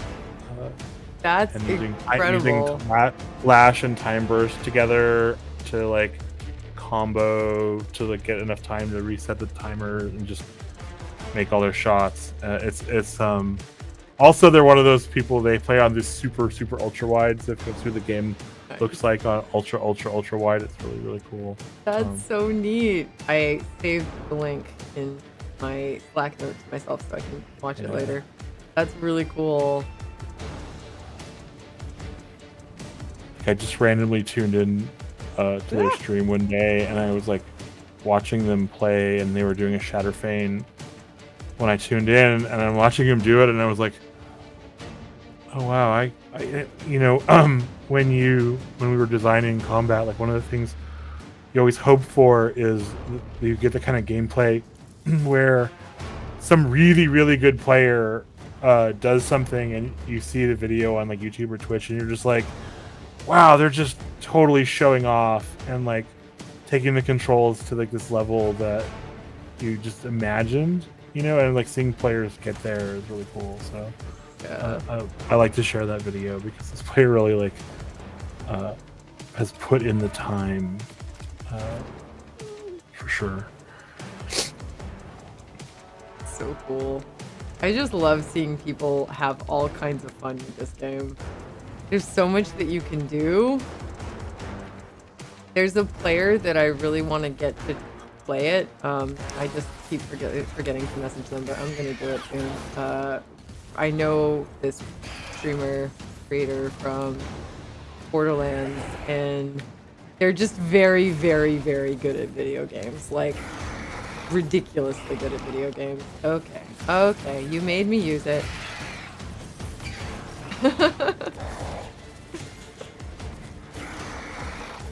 I love the growly noises those things make. They're kind of terrifying, but they're so good. Oh, no! No! Gravity is the ultimate boss for me. I will admit that. Gravity is what gets me every single time. One thing I do like about the level geometry of the path pieces is that you can save yourself sometimes because of little outcroppings. Yeah. So like you will step off and you have a chance to like get that little ledge like just off the edge. It's just part of the way that the actual mesh is designed, but it's really nice to have that one last little chance of maybe I'll catch myself. Also a nightmare for us because AI getting stuck on them and then you can't find them. Oh no. But as a player, it's very nice to occasionally get that I got caught on the edge. Yeah, I've definitely saved myself a few times. A couple of times. I've been lucky. That's so great to hear, Diamond. Okay. Okay. Oh. Little bit of hover. Okay. Good stuff. So I really don't have to switch to green. Oh my god. My life is forever changed. I can't believe I didn't know that this whole time. That's just hilarious.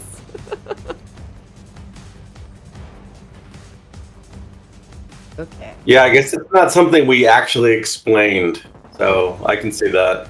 Yep, and it's green, so like I just assume. I never tried it without. I just assumed that was what I needed. After the green sigil too, right? Yeah. You get the green sigil, you kill 3 guys, and then you get hover. Yep. Or you get animate. So it's totally reasonable conclusion to make. Absolutely. Just like you can actually just get after you've opened that chest, you can just get on the stairs. Oh really? You can just jump Oh blind. yeah, you're right. I could have. Did not occur to me to try.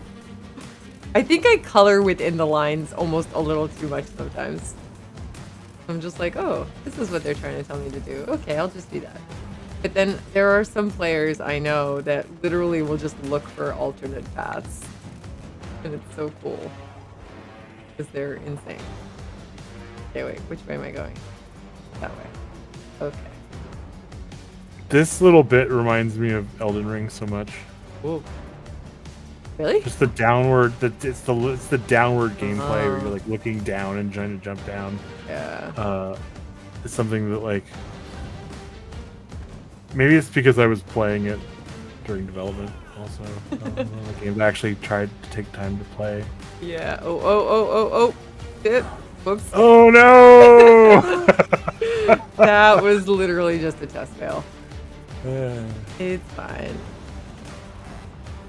Okay. Stay on the side. You actually kind of got off easy because depending on how it hits you, you can get kind of stuck in the field and it'll just roast you completely. Oh no. Or sometimes it goes right through you and doesn't affect you at all. Depending. I need to give Elden Ring another chance at some point. I played it. So controller intense, I would think that's got to be. Well, I mean, it's no worse than any other Souls game for me. Yeah. I played Bloodborne with keyboard and mouse, and then I played every other Souls game basically with trackball and mouse. So it's definitely trackball and mouse, trackball and keyboard. It's doable, but it's tricky. It just takes me longer. Like everything I think takes me a little bit longer because it's not as intuitive, and also because I basically only have one hand to do everything with. That's the real tricky part because I can't really press buttons too much with my right hand, So when there's something that requires like multiple inputs very quickly or simultaneously, it's tricky because I basically just have this, right? And I'm using 3 of my fingers mostly for WASD and occasionally like a reload or special ability or like something with your index finger. I always forget which finger is the index one, but your like ring finger. And then my pinky is basically what I'm using for a whole bunch of different things, and then my thumb as well. So my pinky is so stupid. My pinky can't do anything. I can maybe hit shift. You Yeah. can maybe hit shift, like, or control. That's what I get out of my pinky. Yeah. I guess like people have beaten like hard bosses on Elden Ring with like a dance pad. Yeah. So... Yeah, it's possible. It just takes patience and like really a lot of muscle memory built up. And I can't play Souls games, I've realized, with my nails being long at all. Because it's just not precise enough. Shooters, no problem, but Souls games, no way.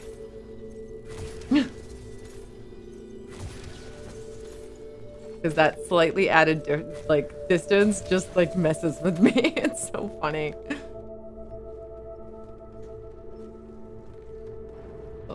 But yeah, there was a game, Sekiro. Sekiro was so difficult for me because they kept wanting you to do like multiple things at the same time, and I was just like, how? I don't have enough fingers. It's a very parry-focused game Yes. too, right? Yeah. Yeah. I've remapped, so I dodge with my pinky, but I parry with my thumb, and I had to train both. Bloodborne taught me to dodge, and I'm still working on the parry.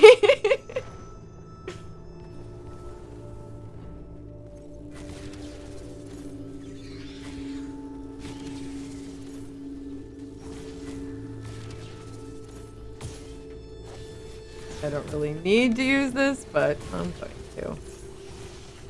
'Cause why not? Oh.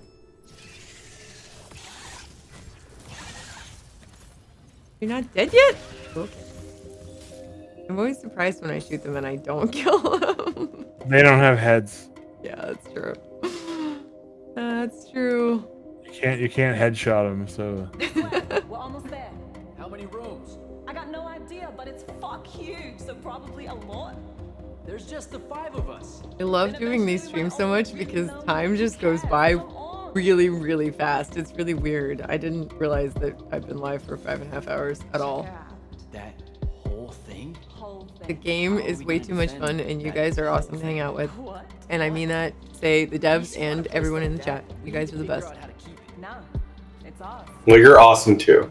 How did you? Where did? It's not a mystery, Jack. I saved up. I just said that's the chat guys wouldn't have to because everybody loves you. You're amazing. Thank you. Proud that she found us a home. Oh my god, thank you. It's so nice. I feel so lucky. Thanks for the reminder. Yeah, it's definitely been a. Oh, there's a live stream today. Okay, I'll be there. I think we should do them regularly. I mean, it's hard to do them super regularly because things just get really busy. Like dev stuff is obviously the priority, and that gets really busy. And honestly, marketing and social media management and community management stuff also gets really, really busy when we have big beats. So it can be tricky to do them really regularly, but I think it's so worth doing. Just connecting with the community is so rewarding for both the community and us. Okay, immolate.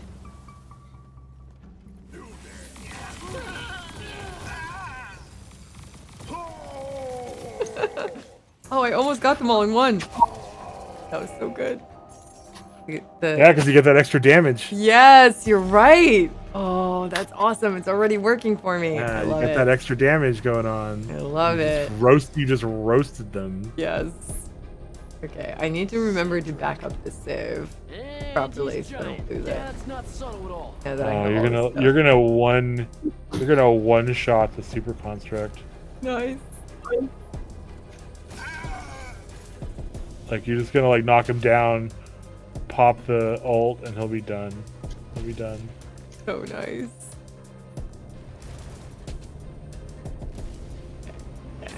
Oh, come on!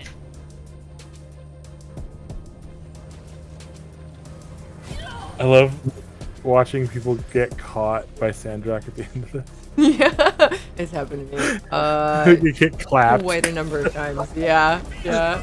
Oh, whoops! I did not mean to do that at all. Oopsie. It's fine. I didn't just super by mistake or anything. Yeah. Out of my way! Oh. Oh, grenaded. Yep. He's okay.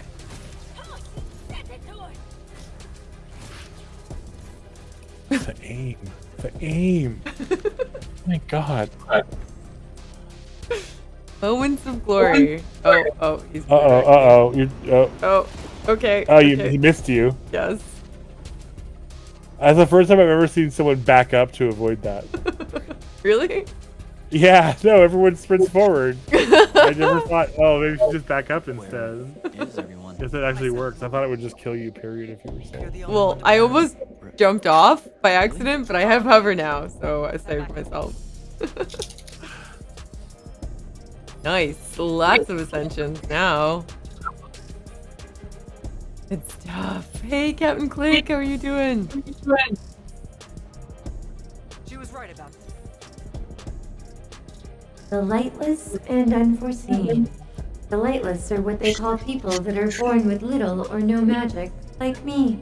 The unforeseen are people who suddenly gain a massive amount of magic out of nowhere, also like me. Neither are viewed very favorably by the Magna dynasties, which makes me a pariah twice over. Poor Jack. He's so powerful. And he just doesn't realize that Zendara actually admires him. It's so cute. She knows I don't expect much from you unforeseen.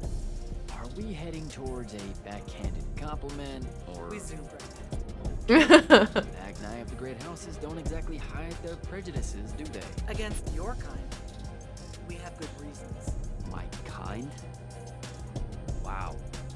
You know, just because I spontaneously exploded with Magnus level magic or whatever doesn't Yeah, mean it that seems like 2023 was the year of awesome, muscular women characters. Yes. So we got Zendara and Karlach.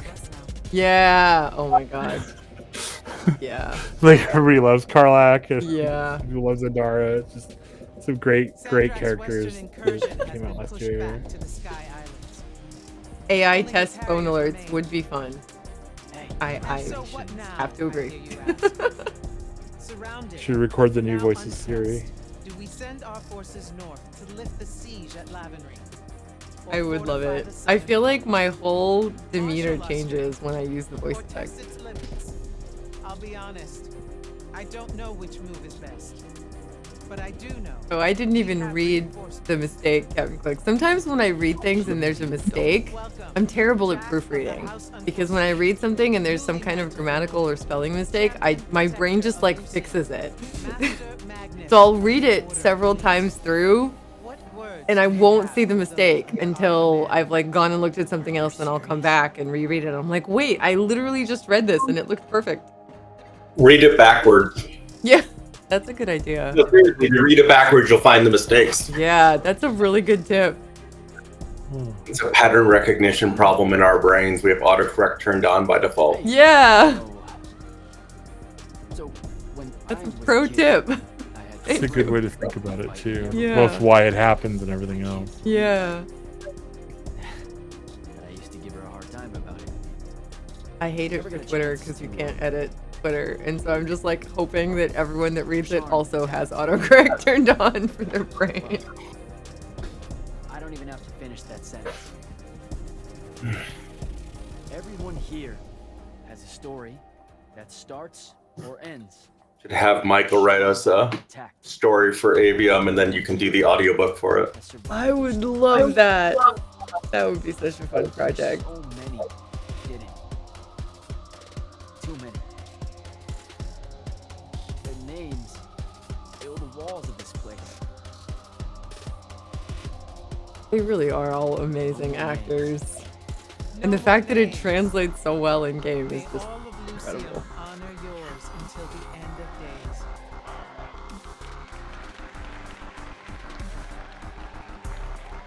Okay. What? Bottoms up?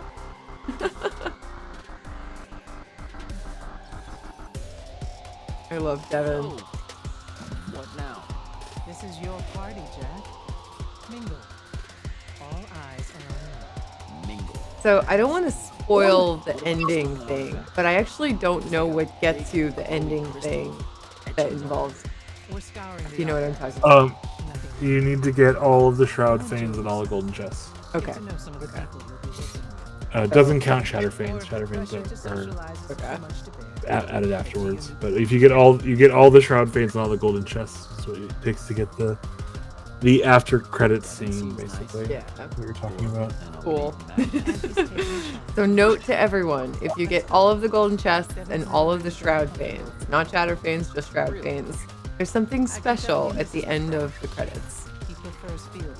That's what the tie up loose ends. Pegged him for that. Yeah. Devin's our cool. best fighter. Yeah.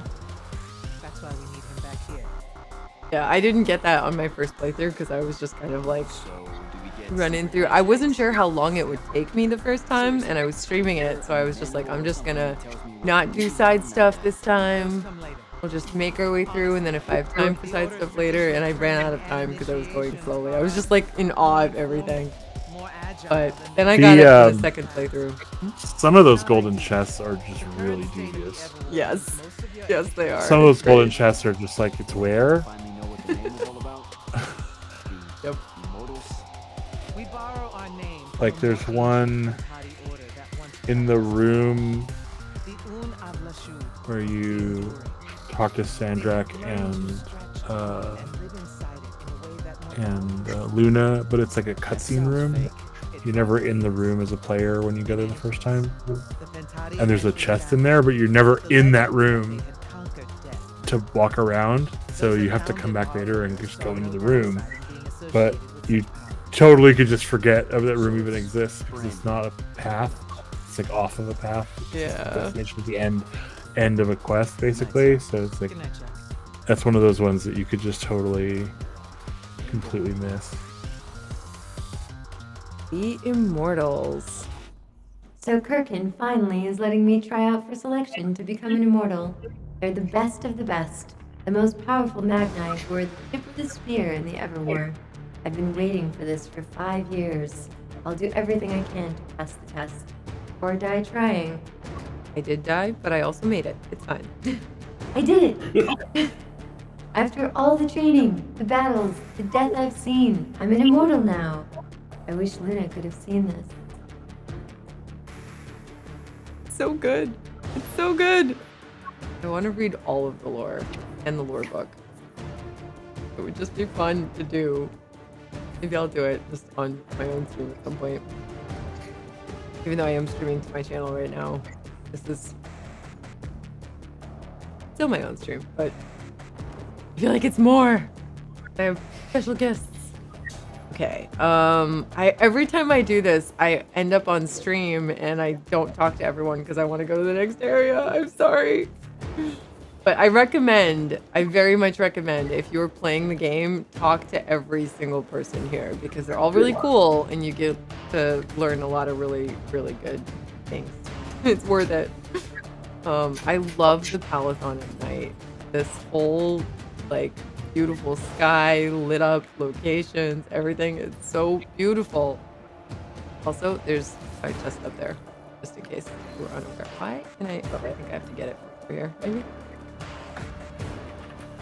No? Or do I not have grapple yet? I don't have grapple yet, do I? Okay, test brain. Not tomorrow, Truman, but very, very soon. The patch is almost ready. There's been a bunch of extra stuff included in it, further fixes and improvements, and some gameplay adjustments. Check out Maelstrom after the patch and have a blast, literally. Very, very much recommend doing that. So it'll come very, very soon. We can't give you an exact date, but soon. maybe, hopefully, in the next little bit. I really want to tell you like how soon, but I just can't. So I don't want to promise it and not have it happen. So just stay tuned. But soon, very soon. Actively working on the last of the bugs. Yeah. That's why you keep seeing me glance away. I am working on them while we're doing this. Yep. Yep. Okay.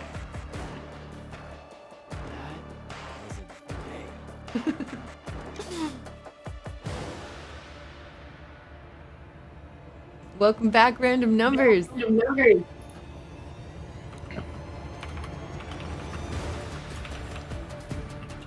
Morning, Jack. Morning, sir. I think I might have, well, accidentally slept in the wrong room. It's kind of extravagant. Big. You'll get used to it. Come down to the vault. We need to talk about your next steps. Will do.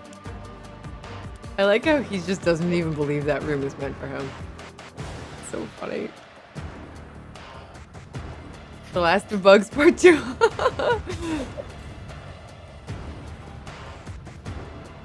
I feel like all software, doesn't matter if it's a game or a tool like Adobe Photoshop looking at you, just bugs are just inevitable, and as updates come out and changes are made to hardware and other software that may interact with your software, crazy things could happen. But nipping bugs in the butt is what I'm trying to say, is a full-time job, but it's being done.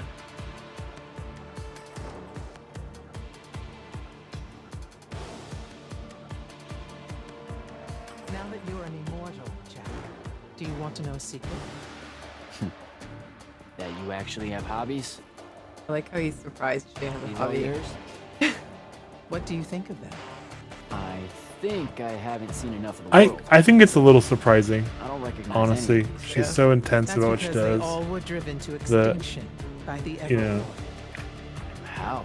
I totally think about Since we first Kirkin learned to use magic, in a we've waged sequel war as over being who would someone control who it. could It isn't not meant let the to be war used go. so violently, That if there was like so some unchecked fragile and for piece at so the long. end, she The just natural couldn't world suffers for it. couldn't Their accept it. habitats You know, die. just Their because she waters just are ruined. has Their been at war skies her are whole life, choked. and that's the thing Their that lands happens. are crystallized or filled with hungry Yeah. spirits they can't compete with. Our magic causes ruin for every living thing, Jack. It That's causes my headcanon, at least. You know, I like it. We caused the wound? Good headcanon. I told you that we draw magic from the ley lines, from the shrouded realm. To be more precise, we siphon it to use as we will. Random numbers. And it stays here. But it's not meant to. And no one's ever discovered how to actually put it back. It punches its way back down.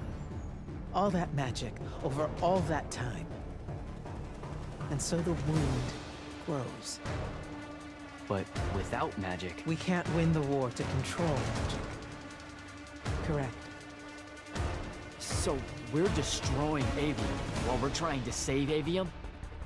That's the secret. This secret sucks. It's insane. Does Sandrak know this?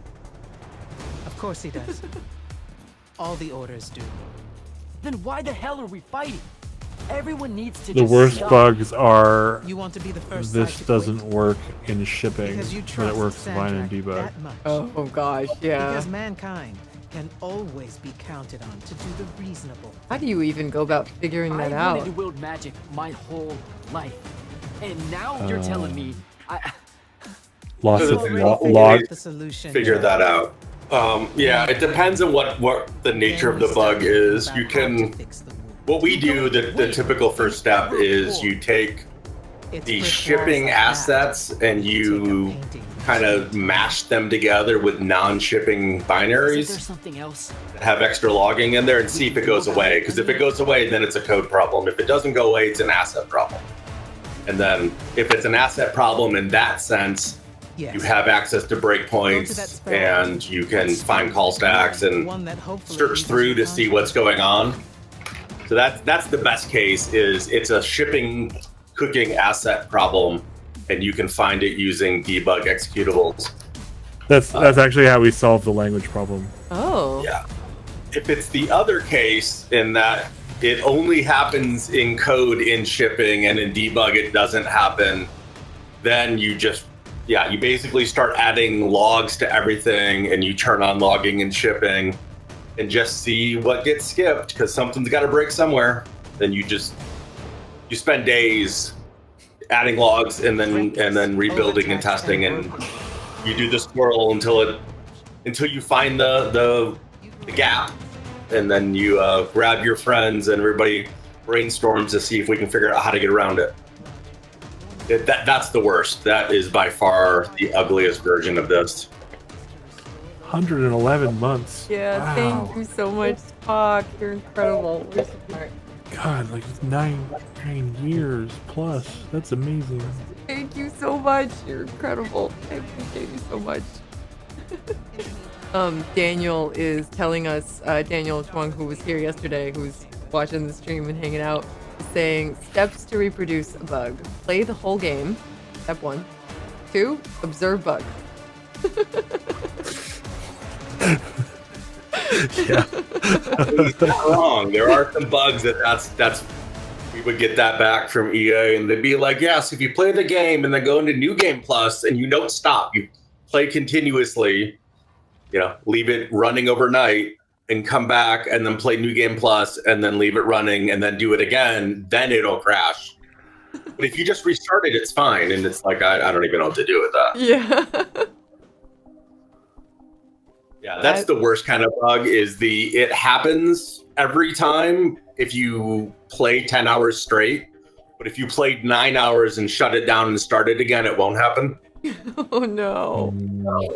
And every game I've worked on has some version of that. And it's usually because there's a temporary variable being set somewhere way back multiple levels ago that's not saved. Oh my gosh. And so in our game, it would be like, hey, there's a thing in Training Grounds that gets set. And if you play all the way through, when you get to Caldera, for some reason, it checks that variable and crashes. But if you restarted the game in between those levels, it won't happen. Oh my gosh. Yeah, those are monstrously bad to track down. That sounds crazy.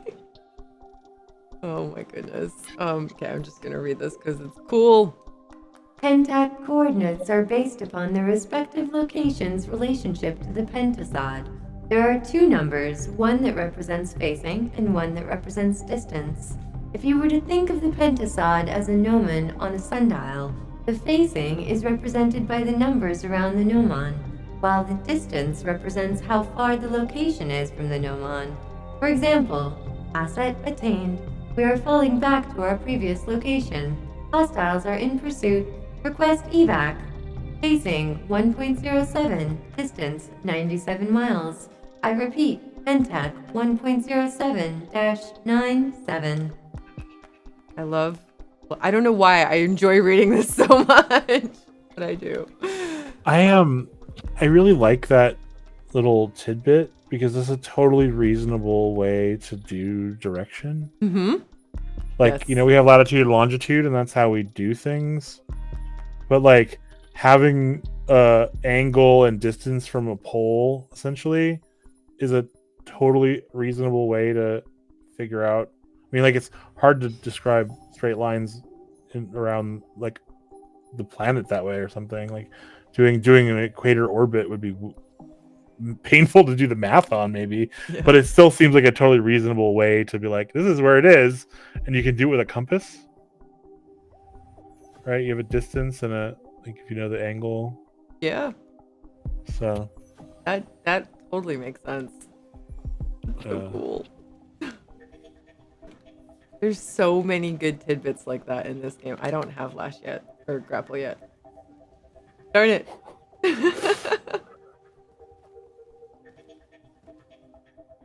I'm very bad about going back to places, except in replays. And then I'm like, wait, I don't have the ability yet.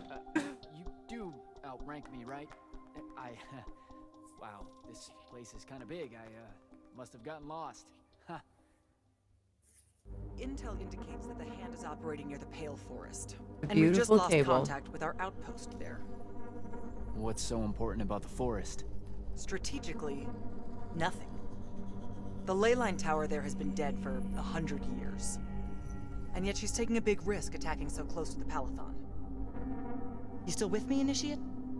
Not an initiate. That's not even a rank. You know, I checked. Nightblades have established a stronghold at the southern edge of the forest. We'll attack on both sides. You're coming? I mean, what about Devin? Devin is needed elsewhere. And Kirkin seems to think you might not get me killed. Jury's still out on that one. I love her so much. She's so good at Thanks. just Don't leave the portal open for me or anything. Guess I'm walking. being a badass, really. Some glitches or features devs add by accident, others are exploited by speedrunners trying to not break the game but go really, really fast. That's true. That's very true. I feel like, so this is definitely one of those things that is hard because it would take so much work for the devs to make skippable cutscenes possible in this game. And it's unfortunate because I feel like this game would be a speedrunner's dream in every other way. It's so beautiful, and the movement and like things like grapple and hover and blink and everything. I could just see a speedrun of this being so fun. But skippable cutscenes just make it a challenge. But in the future, who knows what will happen. The one of the tickets that I ended up KSing that would help speedrunners had to do with, like, if you're falling after a hover and you start opening and closing the menus and going back and forth, you can kind of like glide farther along your fall. Interesting. And by like having, and you have to do like it resets the velocity stuff, so it nukes gravity for a second. Yeah. Oh. There's going into menus is a really weird cheat code for some parts of games. And it was like there were like 3 or 4 spots that this particular tester had outlined allowed you to like get farther ahead in progression by jumping off of this one specific spot, hovering a certain way, and like pause, like, and I was just like, okay, I'm not gonna fix that. One, because of the amount of work it takes to like prevent that from being a problem.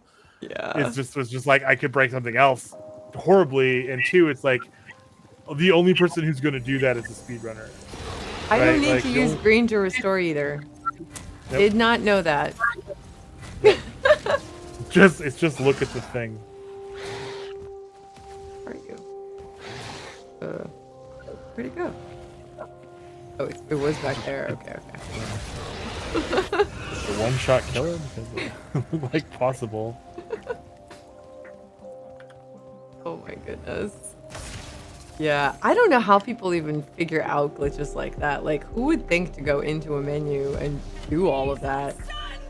But the people do, and it's amazing. I mean, menus and full screen UI stuff is a very common place to do resets when you come out of, because right, because otherwise you don't know what the state the player was in, and if you let them swap gear or something while in there, you have to do at least something to reset. So, and it's also definitely the kind of thing a QA person tests. Gotcha. That's a definite QA QV test. Like, it just gets done. Like, you just have to do mid pause testing because it's one of those places where the games break. Like, you just know there's a chance game's gonna break there. Yeah. Or like you're in the middle of a lash and you go to the menu while you're in there, and then if you did gear that modified your lash, and come back out, right? Like, that might do things depending on how you set the system up. So that's where that becomes an interesting thing, because that might catapult you further because of collision, or it might drop you in a way that you would not otherwise be able to drop, or something like that. Yeah, welcome to the fun. That's so crazy and so cool all at the same time. This is just such a pretty area. Yeah. I love it. I love it. Okay. I'm trying to remember where the next closest Shroud Fane is that I can get to. The next one is on the right-hand side as you go up the hill. It's covered in corruption. Oh, perfect. Okay. And then there isn't another one until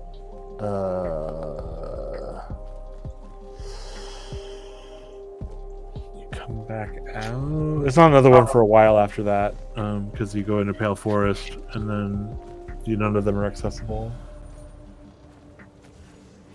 Okay, village portal. Oh, gotta take care of these guys first. Oops. Okay. So, is it out here? It is. There's one up there and one up there, but I don't think I can. No, it is as you're heading toward Pale Forest, as you're going up the hill toward where the big tree is. At the bottom of the hill, it's on the right hand side. Bottom of the hill on the right hand side. There's a bunch of corruption over there because there's a gate to Thaven's Point. Right. Yeah, I forgot about that one. So where are you at now? You're at the top of the hill, so you need to go down the hill. Okay. And it's gonna be on your left now. Okay. Oh, I was confused. Yeah, turn left. That's over there. Okay. Did I pass it? No, you're still further down. Back down. It's toward the bottom of the hill. Yeah. Okay. And then turn left. You gotta like parkour for a little bit to get to it. Oh, there it is. Yeah. That way. I see. Because there's the gate to Thaven's Point you can't open until you get refract. Yeah. But I can do this. I can't believe I don't need to switch.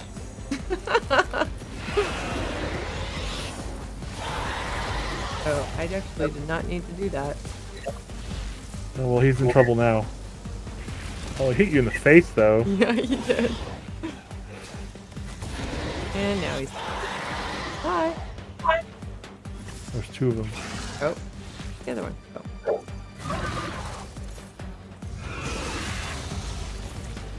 Come on, little buddy. Come out and play and die quickly. Okay, I feel bad killing those guys, actually, because they're kind of cool. I mean, I know they're trying to kill me, but they're just probably my favorite enemy in the game is actually the corrupted worms. They're just hungry. Yeah. They're born out of corrupted ley lines. Yeah. They're so cool. They're basically just magic beings. They're like cats. They just need snacks and love. It's just you happen to be the snack. Yeah, that's true. Hey, that's sometimes true with cats also. Alright. I have to take off, but it was wonderful seeing you all. Thank you so much, Mark. You're awesome. I'll stick around for the Shroud Fane and then I'll head out. Cool, yeah, I think they'll probably... This is an easy one. You're just going to go right through this. It's not going to last very long at all. Because you're not supposed to have Vortex when you get here. Yeah, probably not.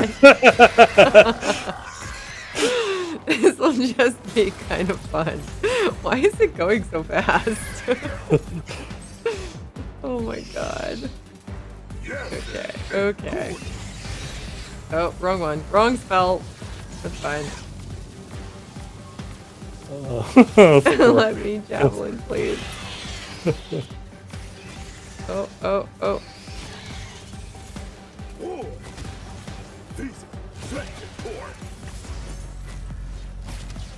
I feel like I'm bullying them when I vortex them. I mean, it's what it's for. Yeah.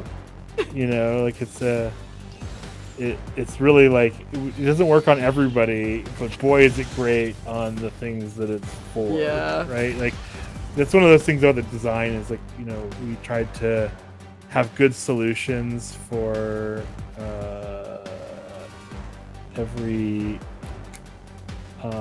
enemy. Like there's a right sort of not there's an optimal or a more optimal choice for how to defeat most of the enemies, and so you know, Vortex is really the right one for brutes. They're just owned. Like they're just like, I'm hovering here, my feet are off the ground, I can't do anything because I can't plant my feet. Yep. You know, I'm basically stunned and stuff. It works really great on the Chroniclers too. When you get to them. Yes. Like it's in that you get it right before you go into the library if you're paying attention, and then it's so good in the library if you have it. Like it's So this that was too easy. Yeah, I just kind of bullied everybody in there a little bit. Yeah. That's the thing, when you hit New Game Plus, you just have so much more experience, like so many more ascensions, so much faster that you become OP very quickly. But it's really nice, like it feeds your power fantasy so much. I love this door. I love this. I know this is where we ended yesterday and we're ending here today as well, but we did a lot more today. And I'm going to be streaming more Immortals in the future. I don't know exactly when. And you have immolate gear now, so you're going to go in and cook that super construct like a fish. Yes, definitely. It's going to be good. Gonna be really good. Thank you so much, Super. It was so amazing to have you hanging out for the stream, and thank you so much to everyone watching over on YouTube and on Twitch. You guys are the absolute best. I appreciate you so much. I'm gonna end the YouTube stream and actually just look for another streamer streaming Immortals to raid, because I keep forgetting to do that when I end streams. So thank you guys so much for watching. I appreciate you all. Everyone on YouTube, you guys are amazing rock stars, and everyone on Twitch, I'll be here for another 2 minutes. Okay. Thank you so much, everyone. You guys are awesome. Okay, let me just turn off the YouTube streams real quick. That.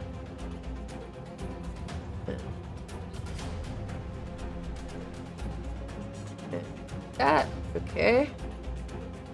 Now we